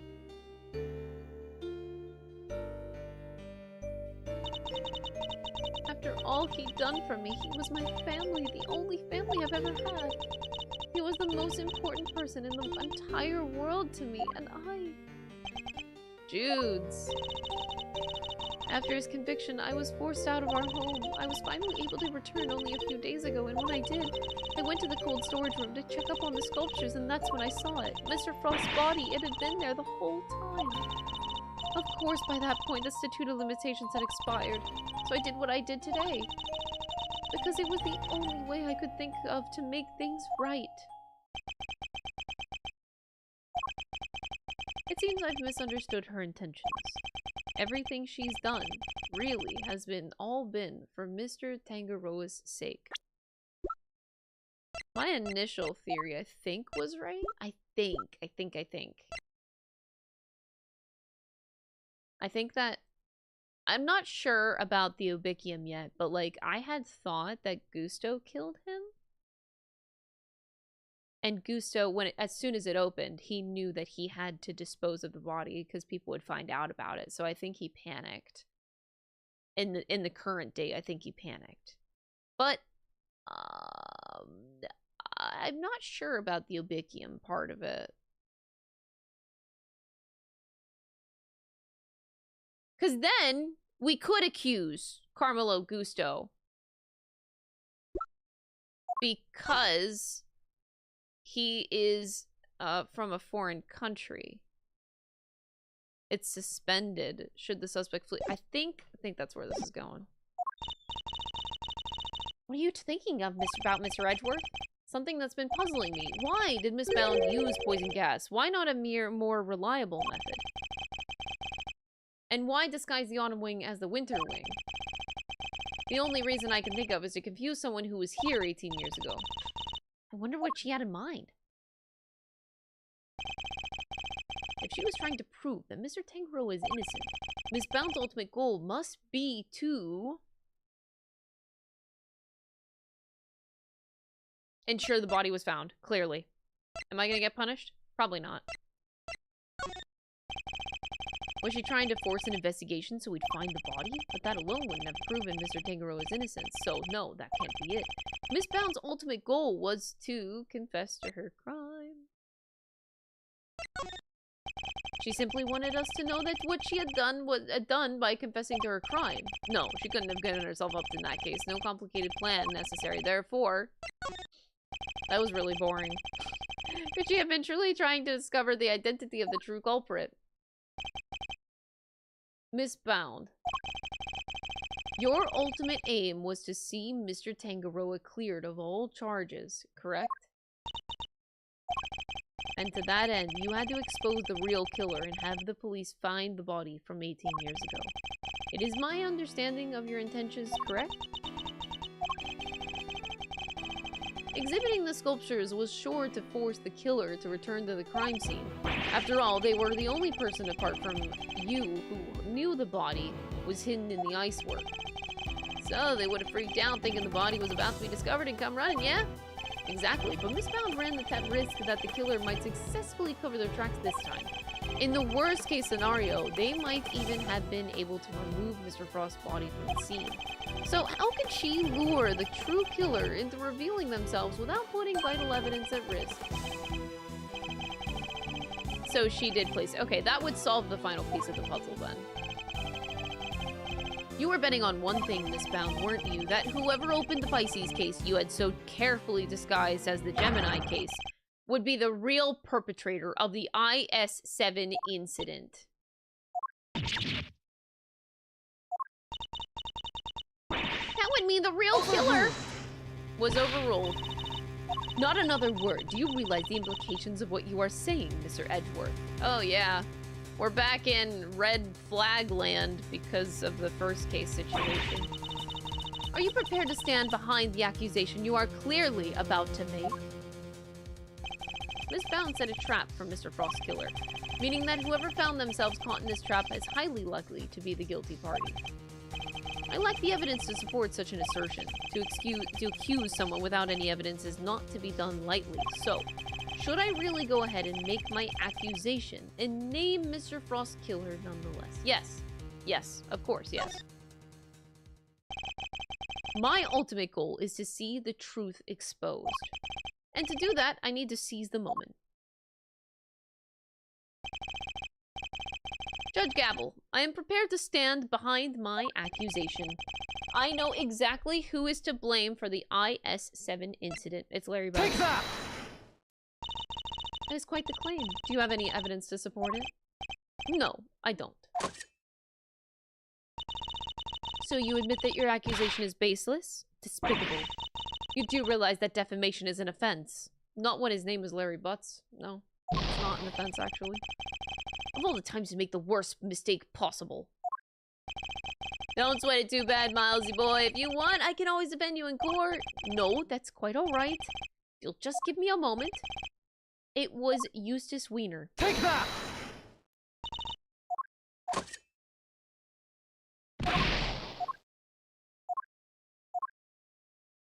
Take that! Mr. Gusto, the victim of the poison gas attack, is the perpetrator behind the IS-7 incident. Goosty! Mr. Gusto. Miss Bound, as we have established, you knew that the opening of the gallery would lure in the real culprit, and you set up the poison gas trap in order to catch them. Do you dispute the facts thus far? You're a very impressive man, Mr. Edgeworth, just like your father. And of course, you're absolutely right. Perhaps you could tell us exactly what happened in your own words. I have nothing to hide anymore, so I might as well tell you everything. I set a trap here in the gallery to try and catch Mr. Frostkiller. Before we opened, I made sure that the door to the Autumn Wing was the only one that was unlocked. When opening time came, I went around to unlock the doors of the various rooms, and found that the Autumn Wing had been locked from the inside. The killer is on the other side of the door. The thought, well, it frightened me. She simply walked away, leaving him to fall victim to her poison gas trap. Kinda brutal, though. When I heard that Mr. Gusto was being treated for gas inhalation, that's when I knew he was the murderer. All that was left for was the police to find Mr. Frost's body, and then Samson would finally be proven innocent. At least that was my plan. Judes, why didn't you tell me? You know I'm always here for you, right? We could have found another way. It didn't have to be like this. Thank you, Mr. Fender. You've been so very kind to me all these years. But I'm the one who created this mess, so it was up to me to try and clean it up. I didn't care what it took as long as I could get Samson out of that awful place. Judy, Judy, Judy. 18 years ago, the police managed to cover up the fact that Mr. Frost's body had gone missing. If I went to them now and said it had reappeared, I was afraid that they might have tried to cover things up again. So I worked to set off a very public incident here in the gallery in front of as many witnesses as possible. I'm so sorry, Judy. You, Samson, Gregory. I let you all down.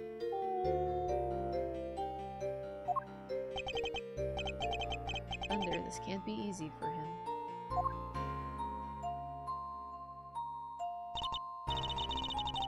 No, I'm the one who should be apologizing. Mr. Edgeworth, Mr. Fender, I hope one day you can forgive me. And whatever punishment I have to face, I'm ready to accept it. Well, you're gonna probably get charged for attempted murder, but you know. Please, if I may ask one thing of you, it's that you simply must clear Samson's name.